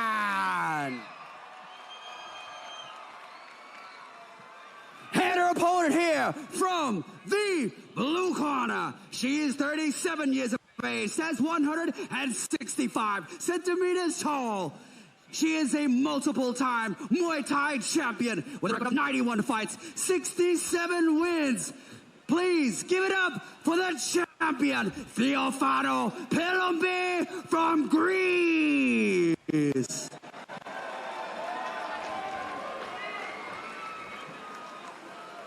And with the action, Mr. Joe Kwan.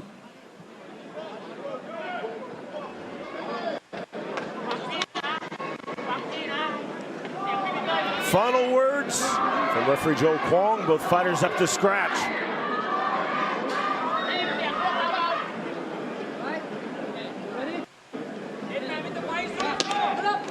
Round number one. Blue trunks for the champion Fani Pumpy from Greece. Red trunks for the challenger from here in Thailand, Denman. Sean, I can tell you, Denman already looks more aggressive than her first time she fought for us. Jab to the body from Pumpy. Jab to the head from Denman. Tight striking guard from Pumpy.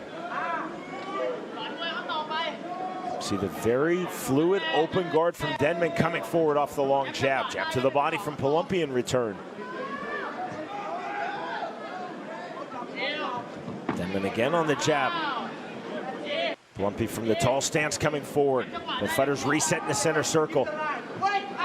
There's the jab to the body, right hand not getting through from Pumpy. 105 remaining, round number 1 into the clinch. Guillotine position held by Pumpy. That draws the immediate separation from Joel Kwong. Guillotines, head chanceries, always get the immediate separation in BKFC. 1-2 from Pumpy. She threw the 2 with a bit of an overhand arc. Jab right back from Denman, just off the mark. Jab to the body from Funny Pumpy. Big right hand. Denman came in trying to land her own shot, got countered. Pumpy smiled as she landed that right hand to the face of Denman. 25 seconds remaining, round number 1 of our co-main. See that high elbow guard of Pumpy countering again with the right hand. Stick jab from Denman. Huge contrast, Chris, in the hand position, the striking defense, the striking guards between Pumpy and Denman. Denman has her hands down like this is a boxing match, almost inviting her opponent to come in. Into the clinch, the bell, that ends round number 1. And true to the first time we saw her, I felt like Pumpy is doing a great job of countering. Denman does well when she stays on the outside and throws that long jab. She gets a little bit of trouble right there when she tries to get more than that jab. She goes to 1-2, she tends to get countered right now.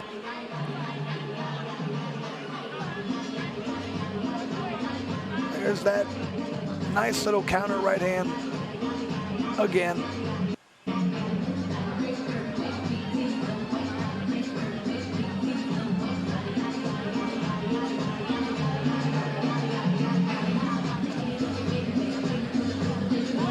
Pumpy's not really wanting to counter too much just off that jab. I think she's worried that Denman's trying to set up that right hand. So if she comes in immediately, she's going to eat that right hand. She's waiting for Denman to commit, and then she's countering.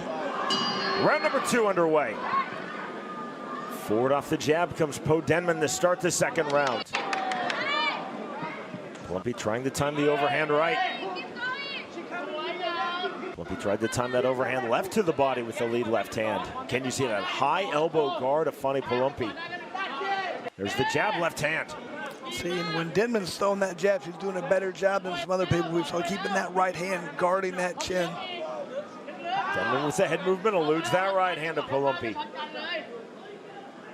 125 remaining, round 2.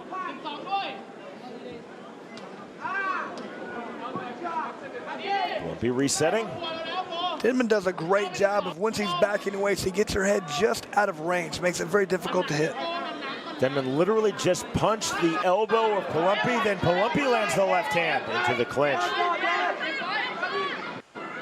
Over the neck, and that gets the separation from Joel Kwong. Now 55 seconds remaining, round number 2. There's the counter right hand from Funny Pumpy. The champion landed that clean.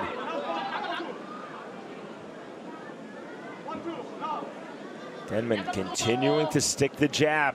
That's been her number 1 weapon right there, Sean, throwing that jab in there. And that is a fast jab from Denman. It's fast, it's irritating, it's annoying. It's very useful to help set up those other shots. Triple jab from Denman. There's the left hand, right hand, left hook from Pumpy. Slight forward pressure now for Denman. Latter stages, round number 2. Overhand right from Funny Pumpy, not there. Pumpy taking a backward step. Check left hook from Pumpy, right hand. Triple jab again from Denman, but not getting through. We are through 2 rounds. Pumpy doing a great job right there. Every time that jab is thrown, she's doing a good job of blocking. I'd like to see her parry that jab and come back with her own right hand sometime. Because she knows the jab is coming. She knows exactly when right there. She does a good job of following up on that one. I'd like to see every time Denman throws that jab to make her pay for it. Block it, come back with punches. Make her second guess every time she wants to throw a jab. As you can see, we are moving to round number 3.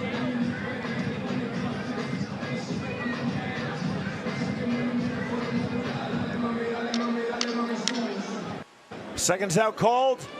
The fighter from Greece, Fani Pumpy. Her first fight is the BKFC Thailand Women's 115-pound titleist versus Po Denman from here in Thailand. Round number 3 underway. Denman again, fluid off the jab. It's almost an up jab, Chris, and it's so fast from Po Denman. It's definitely her best shot, in my opinion. She has a great jab.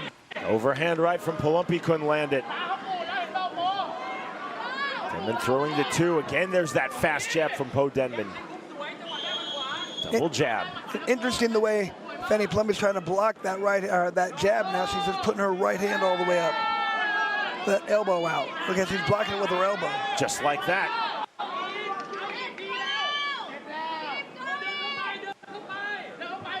Pumpy looking to counter. Smear of blood on the nose of Fani Pumpy. See the clean face, at least to this point in the fight, of Po Denman. 1 minute remaining, round number 3.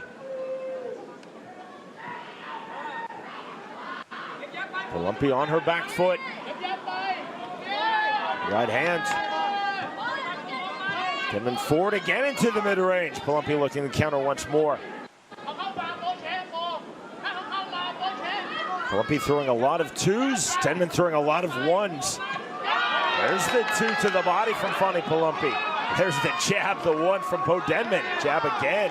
That's such a quick stick jab from Po Denman. Yeah, but I love every time she's throwing that. Fani Pumpy's countering immediately. Pumpy now coming forward, clever to the body from the champion. I like that. I'd like to see her make Po Denman fight off her back foot, backing up. Swelling in the forehead, above her left eye, on the face of Fani Pumpy. Denman from the tall stance. Again, the jab, high elbow guard of Fani Pumpy continues. Jab to the body from Pumpy. The bell. We are through 3 rounds.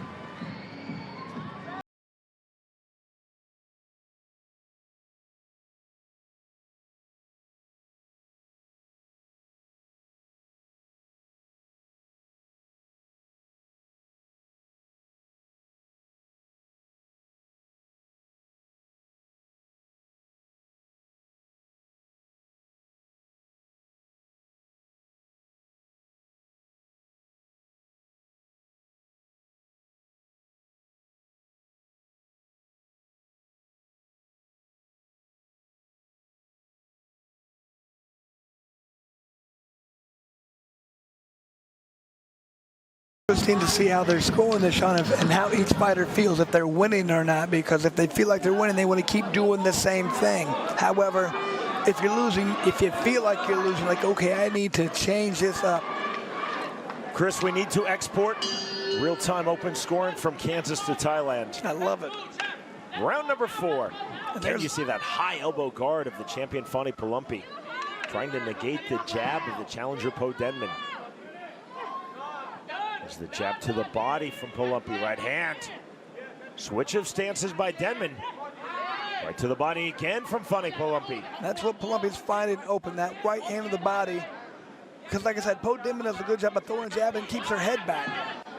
Good head movement there from Denman, resetting. Po Denman now coming forward again off the jab. This is lead hand versus lead elbow. The only problem when you lean back like Po Denman is you really can't put much on that 2, that right hand or left or whatever it is. Your 2 punch is not as powerful if you're leaning back. Denman switching stances from southpaw back to orthodox left to a counter left hand from Pumpy. Pumpy staying in the orthodox stance. Now stepping backwards, jab to the body. Through the center circle comes Po Denman with 55 seconds remaining, round 4.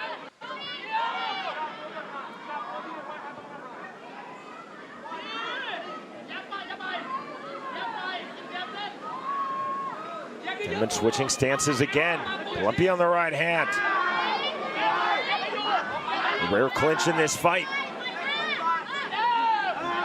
See the active clinch? That's what we fight on in the clinch from referee Joel Kwong. Now the separation.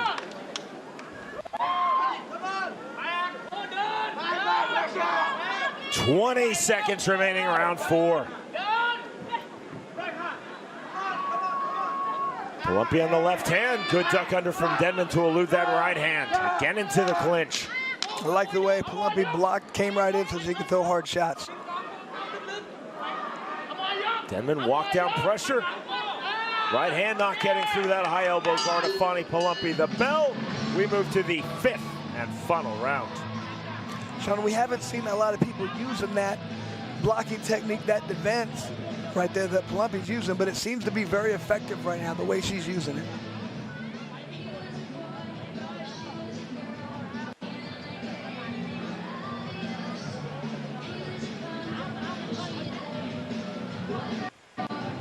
Acknowledging, saying, no, that didn't hurt, but it definitely landed.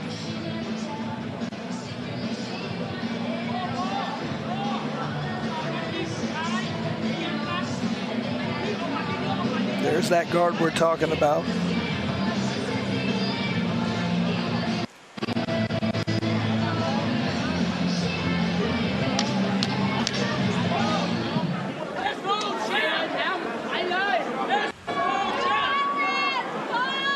Well fought, very evenly fought through the opening 4 rounds. Into the 5th and final round we go. The champion Fani Pumpy versus the challenger Po Denman for the BKFC Thailand women's strawweight title. Right hand from Pumpy, jab to the body into the clinch. Denman heavy on the neck, both fighters throwing to the body with the right hand. Now Joel Kwong with the separation in the restart.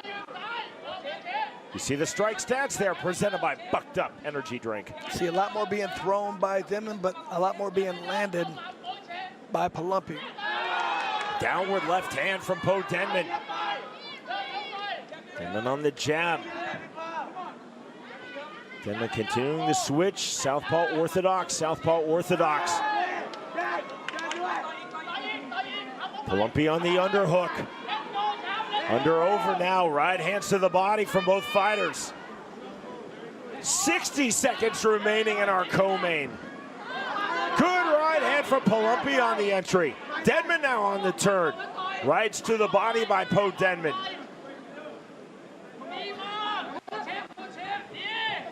Pumpy circling out, back at range. Right to the body. It's been one of the best punches right there for Pumpy, just waiting for the right time, entering with that right to the body. That's what her opponent's giving her, that's what she's taking. Slightly crouched stance now from Fani Pumpy in the stretch drive of our co-main. 20 seconds remaining in this fight. Switch stance again for Denman, back to orthodox. Triple jab from Po Denman. Pumpy to the body, to the head, right hand, left hook. Right hand in return from Po Denman. Jab from Denman.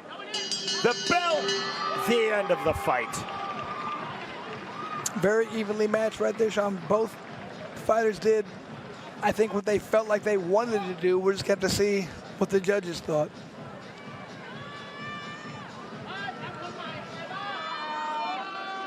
Po Denman has a very difficult style of fighting to deal with that fast jab and the way she leans back. Makes it very difficult to counter her with anything significant to the face. Again, our 3 judges scoring ringside here in Pattaya, Thailand on the 10-point must system.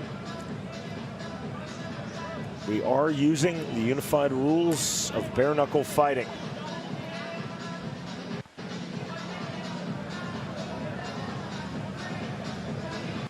With that said, there are scoring interpretations, judge to judge, and country to country, Chris. I think we've noticed that.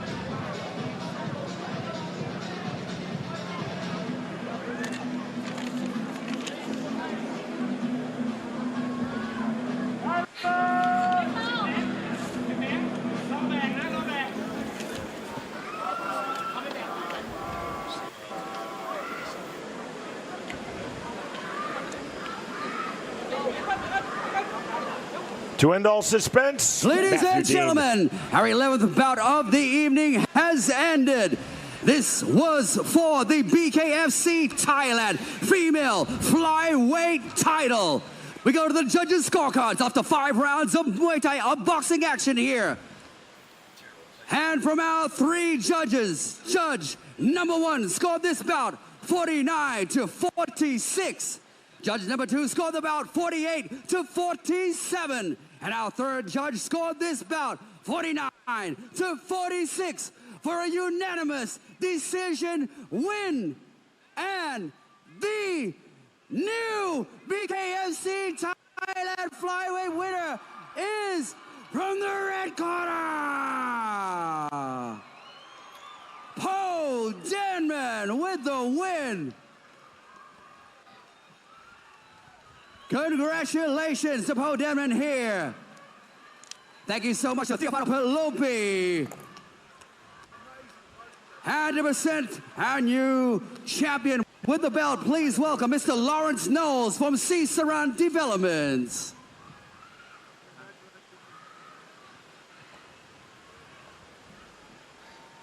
Give it up for Paul Denman!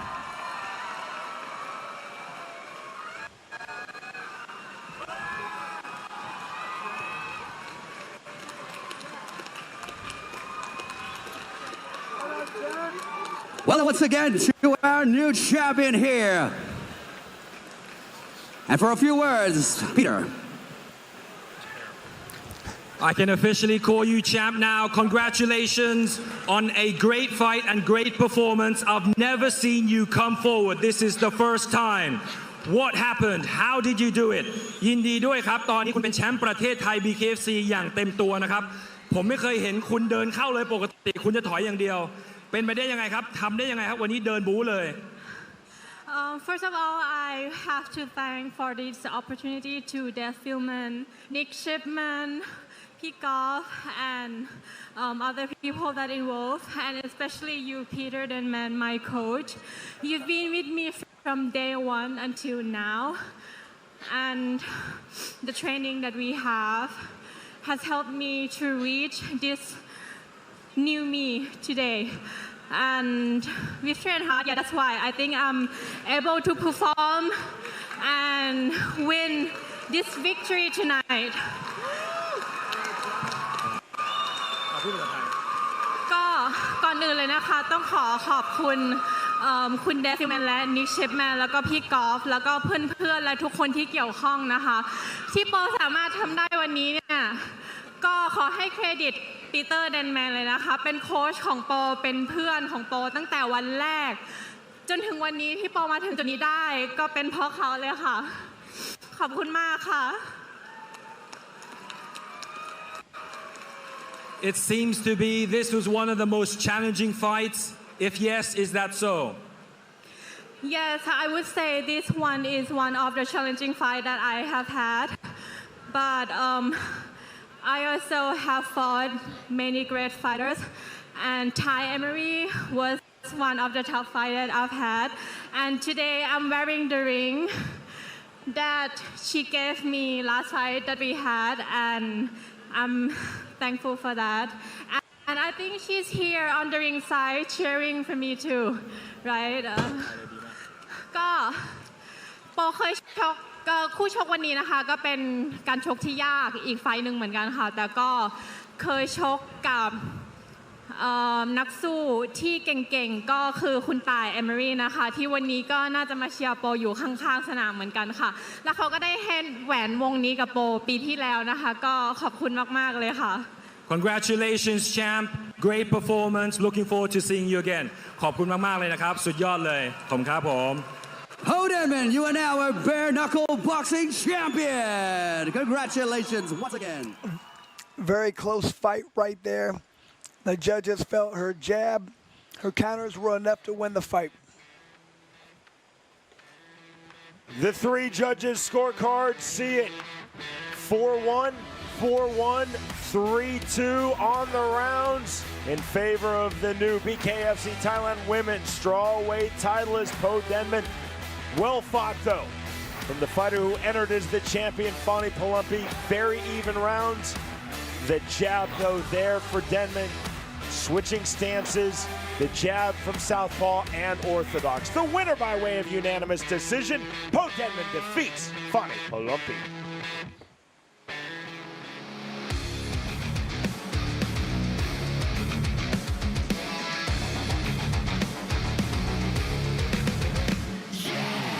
BKFC Thailand 5, coming to you live from Pattaya, is presented by Cornerstone, Youth Sports Gear, Mitt 45, and by Fight Shop.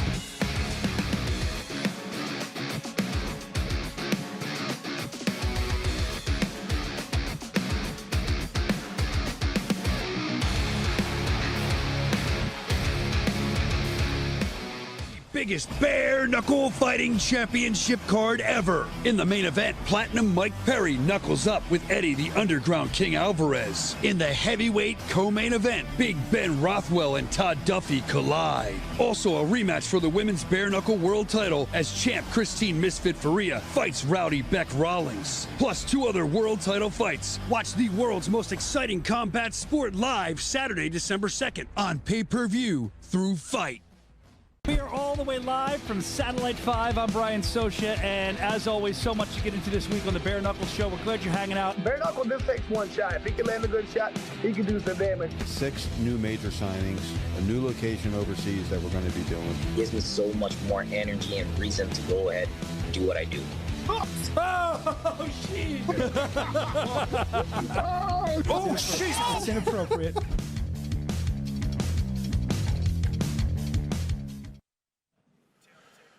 We have reached our main event of the evening. Legend versus legend in the lightweight division. The numbers presented by Crescent Tools for Bual versus Sanctioned. And look here, Sean, almost identical. Same height, same reach, almost the exact same weight. These guys, 2 legends of the sport. I cannot wait to see these guys get it on. This is Special Rules Bare Knuckle Thai, and those rules are presented by Mid 45. All punches, kicks, knees, and elbows are legal, as are all spinning strikes. The clinch is limited to 3 seconds. All trips, sweeps, and takedowns are not allowed. We're scheduled for 5 2-minute rounds. If the fight is ruled a draw, it will then be decided by a 6th and final round. Different rules, but this is exactly what we need to make this extremely excited, and I love what Dave Feldman do. This is going to make this something for the memories.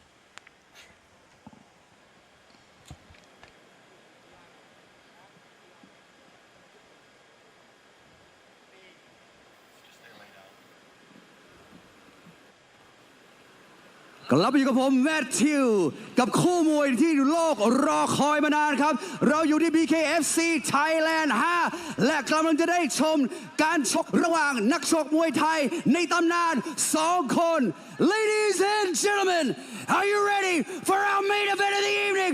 Make some noise! This fight will be fought under BKFC special rules, a catch weight of 68.5 kilograms. And this fight is presented by Singer. The fight between 2 of Muay Thai's legends. Who's it gonna be? Sanchai or Bual? Who's it gonna be? Sanchai or Bual? Are you ready? Let's go!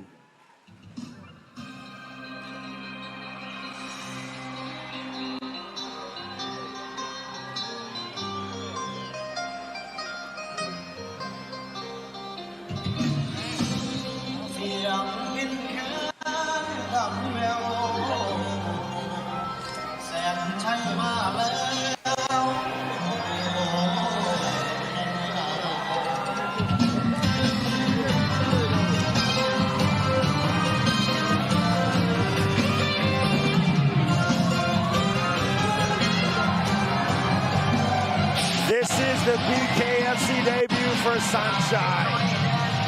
317 victories against 41 defeats and 6 draws is his combined pro Muay Thai and pro kickboxing record. Sanchai 5-0 in pro boxing. He's a 6-time Lumpini Stadium champion, a 5-time Thai fight champion, and a WBC Muay Thai world champion. Saenchai at age 43 enters having lost just once in 75 bouts across Muay Thai and kickboxing spanning the last 9 years. Unbelievable, Sean. This guy has been a legend for a long time. Chris, your keys to victory for Saenchai are presented by Bucked Up Energy Drink. I'd like to see him slow this pace down, turn this into more a Thai-style fight. Use some kicks. This is illegal for them to do that here. Don't get to see much of that, but he's very good at the kick aspect. I'd like to see him do that, but he wants to counter. Bual's probably going to try to close his distance, try and get in to land heavy shots. I'd like to see Saenchai look to counter and hurt his opponent in that manner.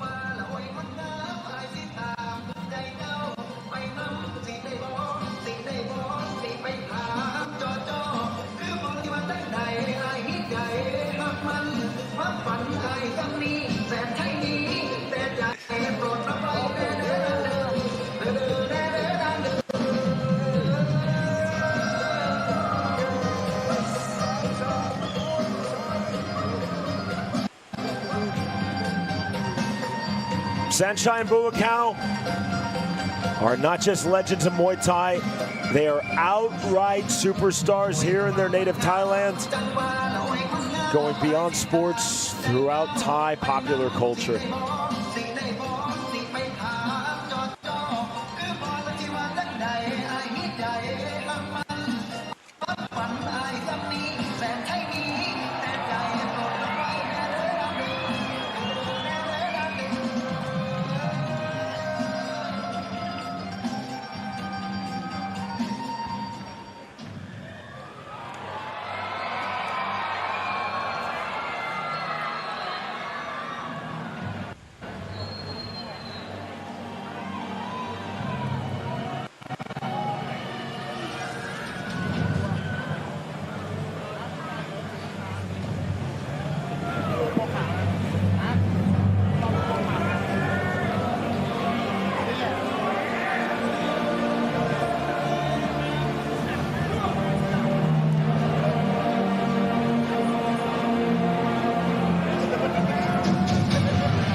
To get us started, Ladies Matthew Dean. and gentlemen, in our main event here of the evening, introducing to you first, fighting out of the red corner, he is a professional Muay Thai fighter with a record of 378 fights, 327 wins, 41 coming by way of knockout.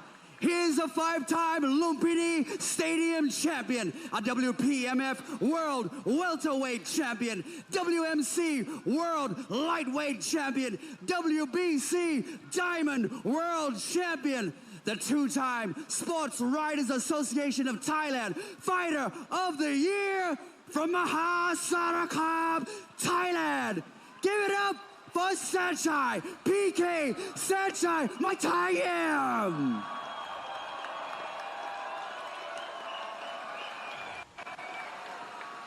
And his opponent here from the blue corner is a professional Muay Thai fighter with a record of 279 fights, 240 wins, 73 coming by way of knockout.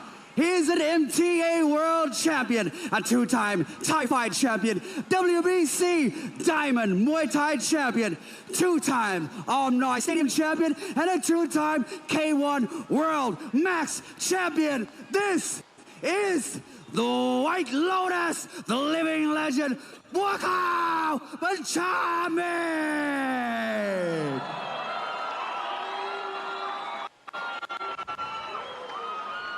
And in charge of the action in the ring here, Mr. Cristiano Bellini.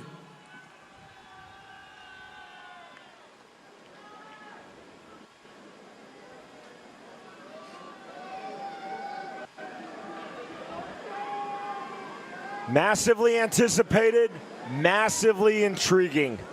Wycoco versus Sanchai for the first time ever in any combat sport.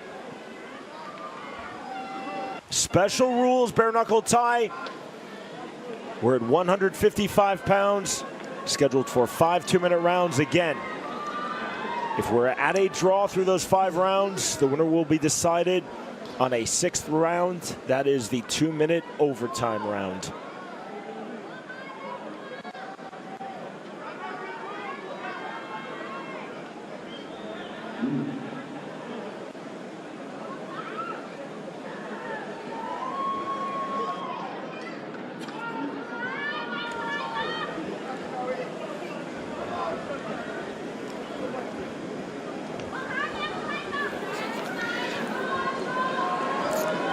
Not sure exactly why there's a longer delay than normal. Sanchai or Wycoco? Wycoco or Sanchai? Who is going to take home the first BKFC special rules fight here?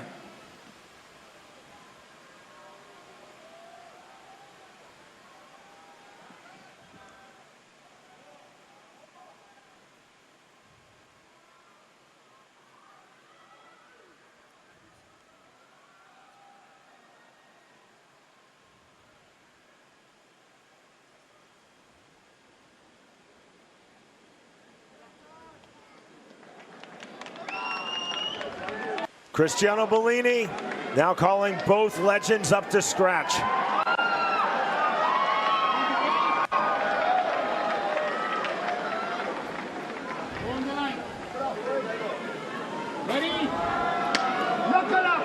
The bell, round number 1. Blue trunks for Wycoco, red trunks for Sanchai.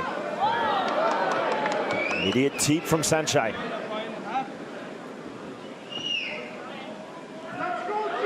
A kick negated by Wycoco, definitely blocked. Immediately Wycoco trying to cut off the ring, close the distance. It's like Wycoco's trying to get into that punching, striking range. On the high knee, the turnout from Sanchai. On the low kick. Not full intent on the knee. There's a bigger knee thrown by Wycoco to the chest of Sanchai. On the low kick from Sanchai. The answer right back on the outside kick. See the feint with the knee right to the body. Hard on the outside kick from Bual. Into the clinch. Again, 3 seconds allowed in the clinch. Special rules, bare knuckle tie. 55 seconds remaining, round number 1. Outside kick again, partially checked. He doesn't look like he's giving him more than 1 second. And the head kick from Bual. Bual trying to open up the reset from Sunshine.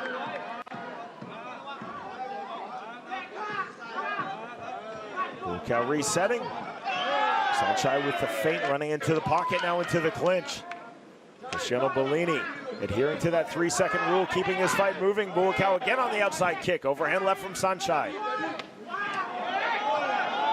Bual finding his range on the outside kick, that teep caught. Outside kick again from Bual.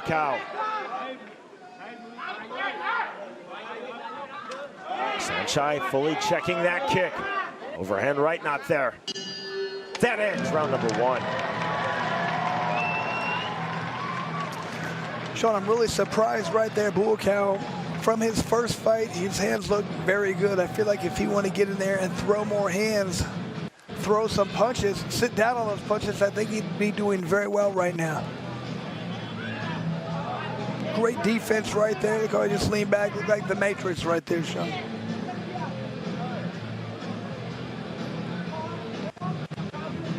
Nice little head kick,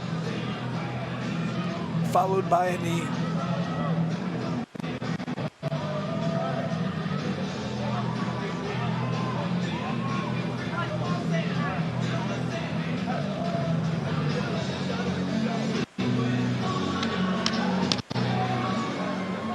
Seconds out cold. We are set for round number 2.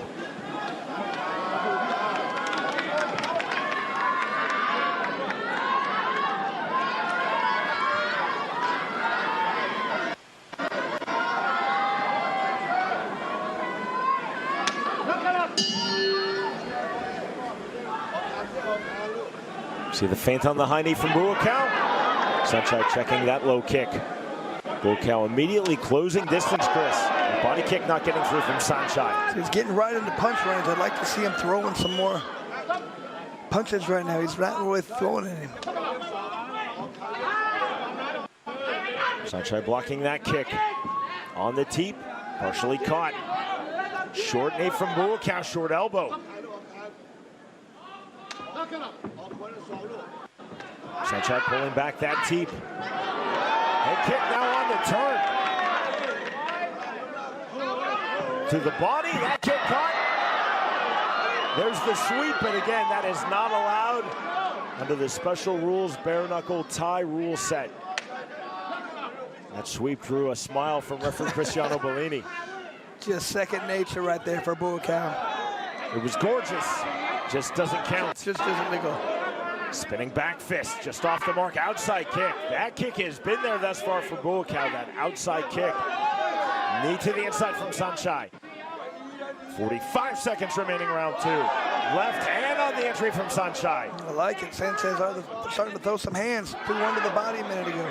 And the lead left hand into the clinch. Sunshine tried to explode on the turn, couldn't do so. 30 seconds remaining, round 2. That body kick not getting through. Bual pulling back that kick. Kick caught. And again, not allowed under this special rules bare knuckle tie rule set. That might be what you call a hard warning there, Sean. I think one more time should cost him a point. Teep not getting through. He's looking for the downward elbow with Sunshine. Didn't fully commit to it. We are through 2 rounds.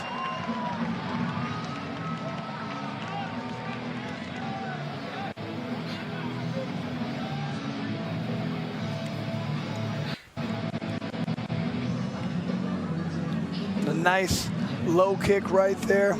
Nice teep.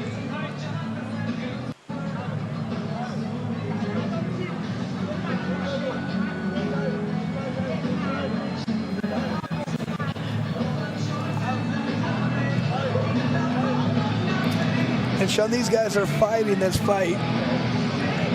know, this is a special rules fight, but it definitely has a feel of more of a Thai fight, just a slower pace. They're starting to step it up as each round moves along. You could definitely see that there was more intent and more punches being thrown in that round. Kicks, knees, everything was a little bit amped up compared to the first round.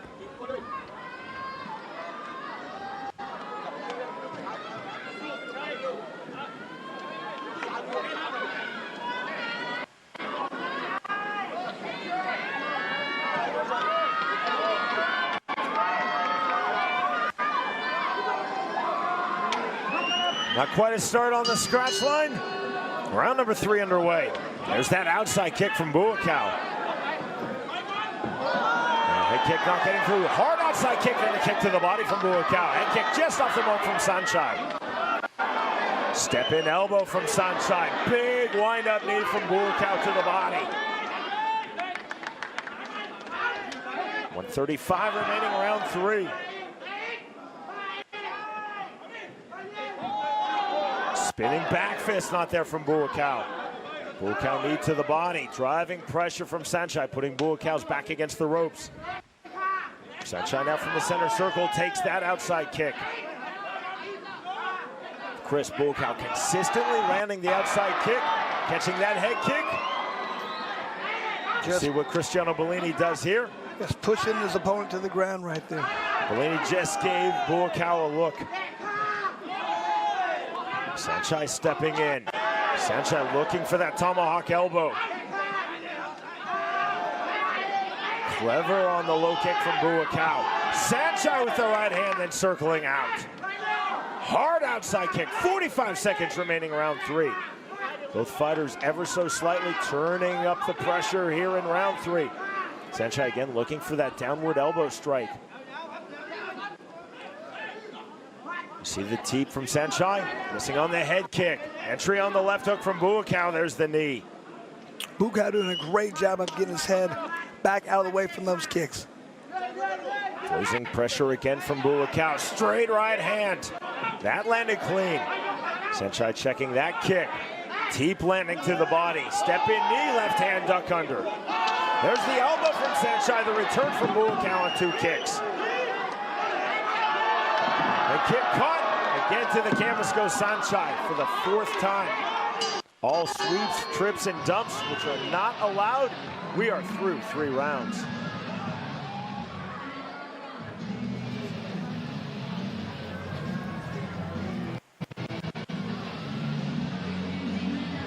Here's a good head kick right there for Sanchai, but came right back, did Bual.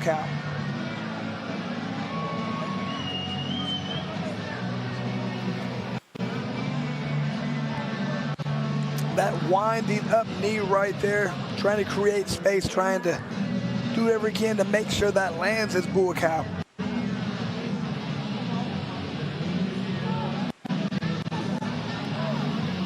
Scan the QR code you see there on your screen to purchase tickets for BKFC 56.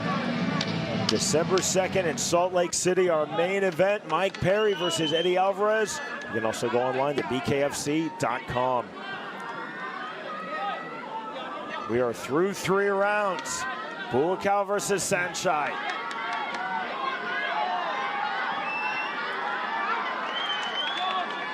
And now set for round number 4.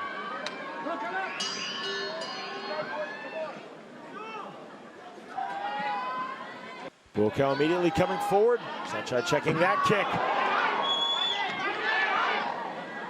Step in knee from Bual. Sanchai with his back against the ropes, trying to explode out. Right hand from Sanchai. Big elbow from Bual.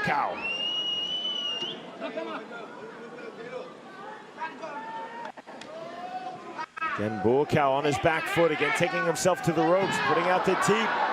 See on the low kick as the teep was caught from Bual. Sanchai on the low kick, look for the up knee. 80 seconds remaining, round 4. There's the cartwheel kick from Sanchai. Big exhale from Sanchai. Again on the teep, again the outside kick from Bual, a teep of his own. The knee, the body kick from Bual after Sanchai threw the knee. Hook to the body, full tie plum now for Bual. First time in this fight, either fighter has snatched the full Thai plum. See the left hook. There's the defensive teep from Saenchai. Entry on the left hook from Bual into the clinch. Cristiano Bellini not even counting the 3. That's the immediate separation on the clinch. He's been doing that quite a bit, Sean. Whenever they get together, he's not wanting any of it. Up knee from Saenchai. There's the elbow from Saenchai. Left hook from Bual. Knee again, left hook, another left hand from Bual. Bual on the turn. So that's where I think Bual could be doing a lot more with these punches. I feel like he clearly has the advantage here and he's not utilizing it. Final seconds, round number 4. There's the head kick that's deftly blocked by Saenchai. Saenchai doesn't block nor check that outside kick. We are through 4 rounds. Next stop, the 5th and final round.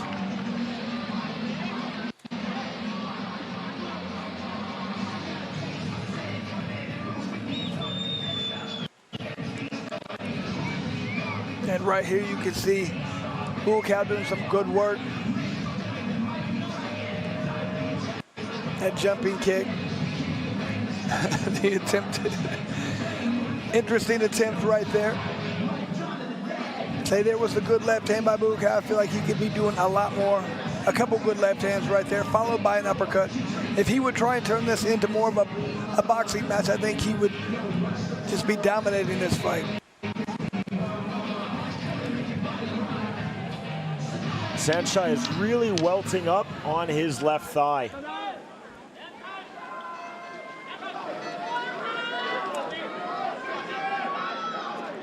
The most consistently effective strike through the opening 4 rounds for either fighter, Bual or Saenchai, has been Bual's outside kicks.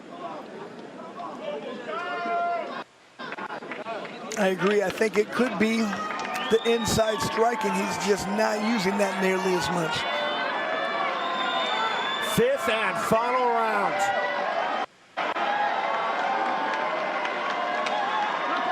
Saenchai does not care at all about the lines. He goes where he wants every time. The scratch lines have been more of a suggestion in this fight. Exactly.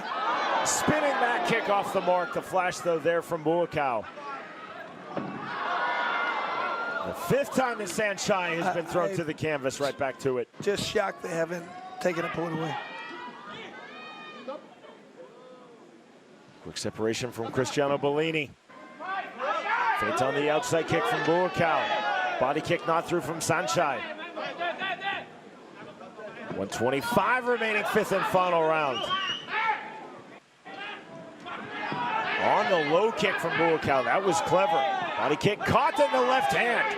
Saenchai missed with his own right hand. 70 seconds remaining in our main event. Bual stepped back funny. It looked like he was hurt for a second. Slight swelling in Saenchai's left eye. Another teep from Bual. The step-in knee. There's the knee to the body from Saenchai from the clinch. On the head kick from Bual. Bual, big knee to the body. Clever turn by Saenchai, putting Bual against the corner cushion.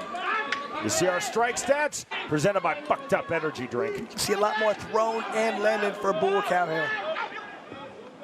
Saenchai pulling back that kick. Again into the clinch. Again, the immediate separation from referee Cristiano Bellini. Outside kick on the entry from Bual.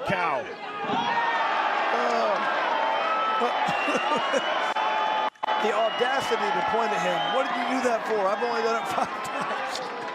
Saenchai hits his first throw of the fight. Again, not legal under the special rules, bare knuckle Thai rule set. Perhaps it sent a message. There's the left hand from Saenchai. The bell and the end of this legend versus legend fight.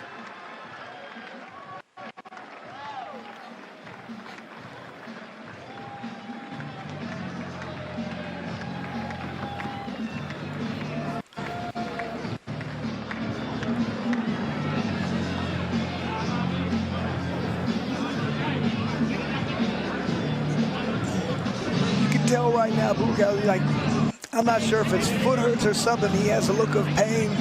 Went back to his corner, kind of shook his head. I'm not sure if he hurt himself early, late, what exactly had happened, but he's in some form of discomfort.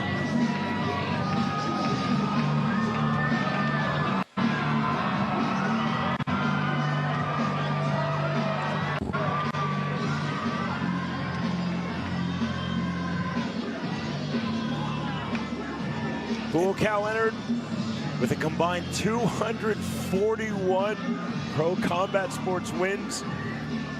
Sanchai entered with a combined 322 combined pro combat sports wins.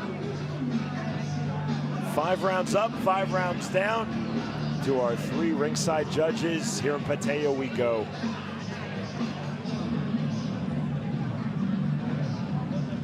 Sean, it's amazing how many people these two guys are their favorite fighter when it comes to Muay Thai. So this is just amazing. You know, they're in here together fighting. Put on a great fight for us. If you're a fan of Muay Thai, you have to like one of these two guys. What a fight, ladies and gentlemen. Give it up for these two legends in the ring. An epic fight here going all 5 rounds, and we do go to the judges' scorecards for our winner.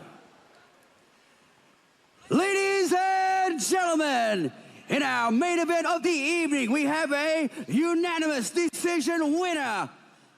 Our first judge scored this bout 49-46. Judge number 2 scored it 50-46. And our third judge here scored this bout 48-47, all for our winner from the blue corner, Wycoco Benjamin. ยินดีด้วยนะครับกับผู้ชนะของยกสุดท้ายวันนี้ครับต้องบอกว่าชกกันเต็มที่สุดจริงๆครับขอเสียงปรบมือให้กับบัวขาวและแสนชัยอีกรอบหนึ่ง And to present the BKFC Legend of Siam Trophy to our winner, Mr. Nick Chapman and คุณก็เชิญรับถ้วยรางวัลในวันนี้ครับผมคุณนิกแชปแมนและคุณก๊อฟจะมอบให้กับบัวขาวบนชาวเมฆคนนี้สุดยอดจริงๆครับ And the runner-up trophy here going to Sanchai, PK Sanchai, Muay Thai Yim. What a fight and what a night, guys. And for a few words from our winner in the main event here, Mr. Peter.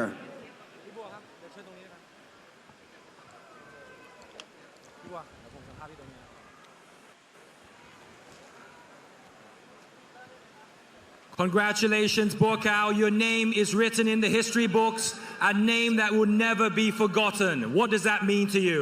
พี่บัวครับชื่อพี่ก็จารึกอยู่ในประวัติศาสตร์แล้วนะครับลงหนังสือประวัติศาสตร์เลยมันมีความหมายยังไงกับพี่บ้างครับ Hello everybody, Bual Benjamin, and my thank you. And the people who come see Bual fight and Bual and Sanchai.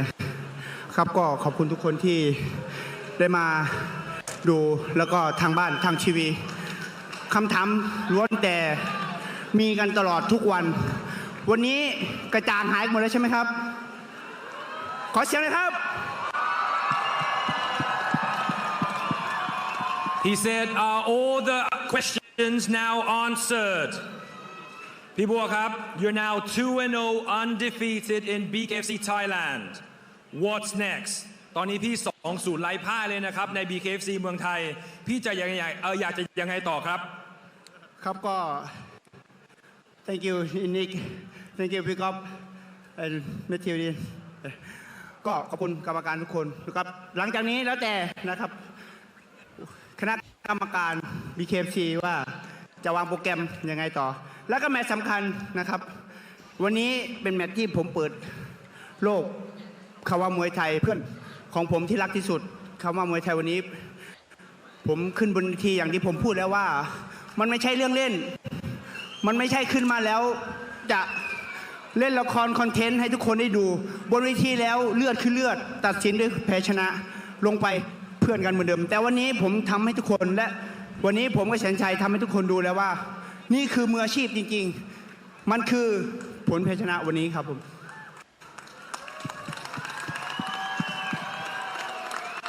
He would like to say thank you to Nick Chapman, Kun Golf, and Kun Matthew Dean. Thank you, Nick Chapman, for giving him the opportunity.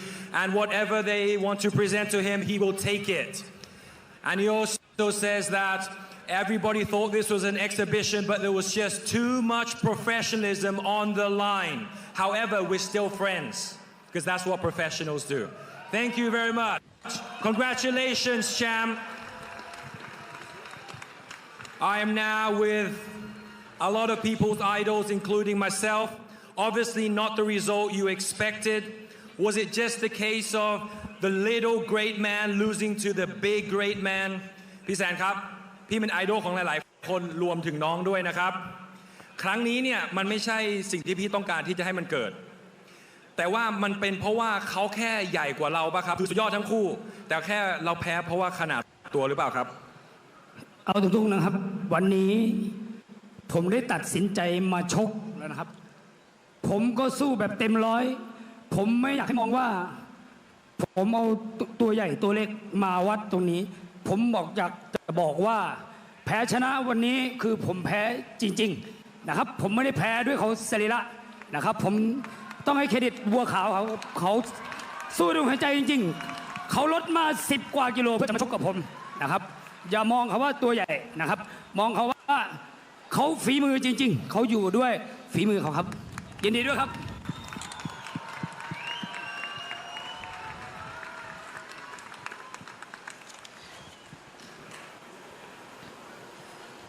Sanchai said no excuses. It's got nothing to do about fighting the bigger man, but just that the better man won tonight. No excuses. All the credits in the world to Bual Banchamek.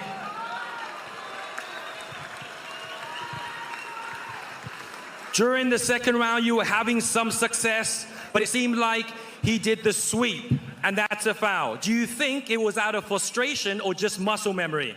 ยก2พี่แสนชัยทำได้ดีมากเลยนะครับพี่บัวกวาดพี่แสนคิดว่าเขาแค่ความเคยชินหรือว่าเป็นเพราะเขาหงุดหงิดเขาสู้เหลี่ยมเราไม่ได้เขาเลยต้องกวาดเราครับก็น่าจะเป็นความเคยชินเขาและก็ผมด้วยวันนี้ผมยอมรับเลยว่าผมเก่งลูกจับกวาดพอเขาเตะแล้วผมเกี่ยวตัดไม่ได้มันก็เลยไม่ค่อยถนัดนิดนึงนะครับแล้วก็ยกแรกผมก็มีเหตุการณ์ที่นิ้วแบบอาจจะนี่ครับแบบอาจไม่รู้ว่าเป็นที่ผมต่อยไม่ได้เลยตั้งแต่ยกแรกนะครับก็เลยไม่ได้ต่อยก็เลยจะเน้นไปถึงเรื่องเตะนะครับไม่รู้จะมันน่าจะโซนตั้งแต่ยกแรกเพราะหยิบไม่ได้เลยครับแต่ก็ยอมรับว่าวันนี้กะจะเดินให้เขาหมดแรงสักหน่อยเขาชิงเดินก่อนครับโอ้รู้ทางกันจริงๆครับ He said he believes that the sweeps were not intentional. It wasn't out of frustration. It was just that it's just muscle memory, including himself. He did it in the last round. He didn't mean to. He just swept his opponent. And he said that he wanted to throw more punches, but because he may have broken his finger, and that's the reason he couldn't throw any punches, his game plan was to go forward and pressure the big man, but he stole my game plan, and I don't know what to do. Sanchai, what's next for you with BKFC? Do you want a rematch, or what do you want next? พี่แสนครับยังไงต่อกับ BKFC ครับอยากจะ rematch หรืออยากจะทำอะไรต่อครับก็ผมสุดแล้วแต่โปรโมเตอร์นะครับก็ขอบคุณโปรโมเตอร์นะครับทุกท่านเลยนะครับที่ให้เกียรติผมมายืนบนเวทีแห่งนี้นะครับก็ถือว่าผมก็เต็มที่แล้วนะครับถ้าอยากเห็นแสนชัยแมตต์ต่อไปก็สุดแล้วแต่ท่านครับผมขอบคุณมากๆครับ He said it's up to the promoters. Thank you, Kun Golf. Thank you, Kun Nick Chapman. If they provide me the opportunity, I will take it. สุดท้ายนี้ครับ Lastly, is there anything you want to say to your fellow combatant and your friend? มีสุดท้ายนี้มีอะไรอยากจะบอกทั้งเพื่อนทั้งคู่ชกของเราไหมครับก็ผมขอเป็นแมตช์นี้แมตช์เดียวสำหรับเพื่อนผมคนนี้นะครับก็ขอยกเขาไว้คนหนึ่งนะครับสำหรับคนต่อไปหน้าไหนผมสู้หมดครับผมมาเลยครับI'll fight anyone in the world except for my friend Bual. That's the first and last fight. Thank you, champ. Congratulations. It's been an honor พี่บัวครับ Do you want to say anything to Sanchai มีอะไรอยากจะบอกพี่แสนไหมครับสุดท้ายแล้วจริงๆแล้วขอบคุณนะครับผมตั้งแต่ดูมวยแล้วก็สิ่งที่ผมได้มารู้จักกับเขา20 กว่าปีแล้วผมยอมรับเขาเป็นลีเจนด์มวยไทยเอาดูจริงๆผมเคยเรียนแบบแล้วก็ฝึกตามเขาในการฝึกซ้อมนะครับเขาไม่รู้หรอกวันนี้ผมมาดักทางเขาหมดแล้วเพราะว่าผมเรียนแบบเขาแอบดูเขาซ้อมมาตลอดเพราะว่าเขาเป็นไอดอลพวกผมคนหนึ่งแล้วก็เป็นไฟนี้เป็นไฟสุดท้ายและเป็นไฟไม่มีแล้วที่จะมาพบเจอกับคนนี้นะครับพบเจออยู่เป็นเพื่อนกันบนเวทีไม่เอาอีกแล้วนะครับมันเป็นอะไรที่ลำบากมากที่จะได้ขึ้นมาบนเวทีครั้งนี้ผมไม่เคยขึ้นมาก่อนแล้วก็ครั้งนี้ให้เป็นครั้งสุดท้ายนะครับขอบคุณทุกคนที่มาให้กำลังใจทั้งสองคนขอบคุณครับBual has said that Sanchai is his idol. Sanchai may not know this, but he's watched him for many years, and he studied all his tricks, and that's how he beat him tonight. So Sanchai will forever remain his idol, and he doesn't want to fight him again. So ladies and gentlemen, like I said before, this is truly a once-in-a-lifetime fight. Thank you. Thank you. แล้วก็หลังจากนี้นะครับคงต้องพาเขาไปหาหมออีกครับเดือดร้อนอีก He says, now it's my burden. I have to take him to the hospital. Well, thanks, champ. Congratulations. ยินดีด้วยครับ ยินดีด้วยครับ ขอบคุณครับ Give it up for Wycoco and Sanchai, ladies and gentlemen. This is BKFC Wycoco there was the busier fighter, more active, landed the harder strikes. I agree with the decision there. I'm just glad as a fan of Muay Thai to be able to watch these two actually compete together. Wycoco versus Sanchai in our special rules bare knuckle Thai main event. Our 5th time in Thailand for BKFC. Tonight here in the stunning city of Pattaya at the Exhibition and Convention Hall. Wycoco continuing to land those outside kicks, the forward pressure, and the dominant closing distance. Sanchai, though, certainly had his moments, but Wycoco, the heavy forward pressure and landing so sharply with his low kicks. The winner by way of unanimous decision, Wycoco defeats Sanchai. BKFC is back on Friday, November 17th, as we will be in Sofia for our debut event in Bulgaria. The following day, Saturday, November 18th, we return to the UK, coming to you from Leeds. Then on Saturday night, December 2nd, it's our BKFC 2023 finale. We will be in Salt Lake City at the Maverick Center. We are main evented by Mike Perry versus Eddie Alvarez. You can watch live on pay-per-view. To purchase your tickets, go online to bkfc.com.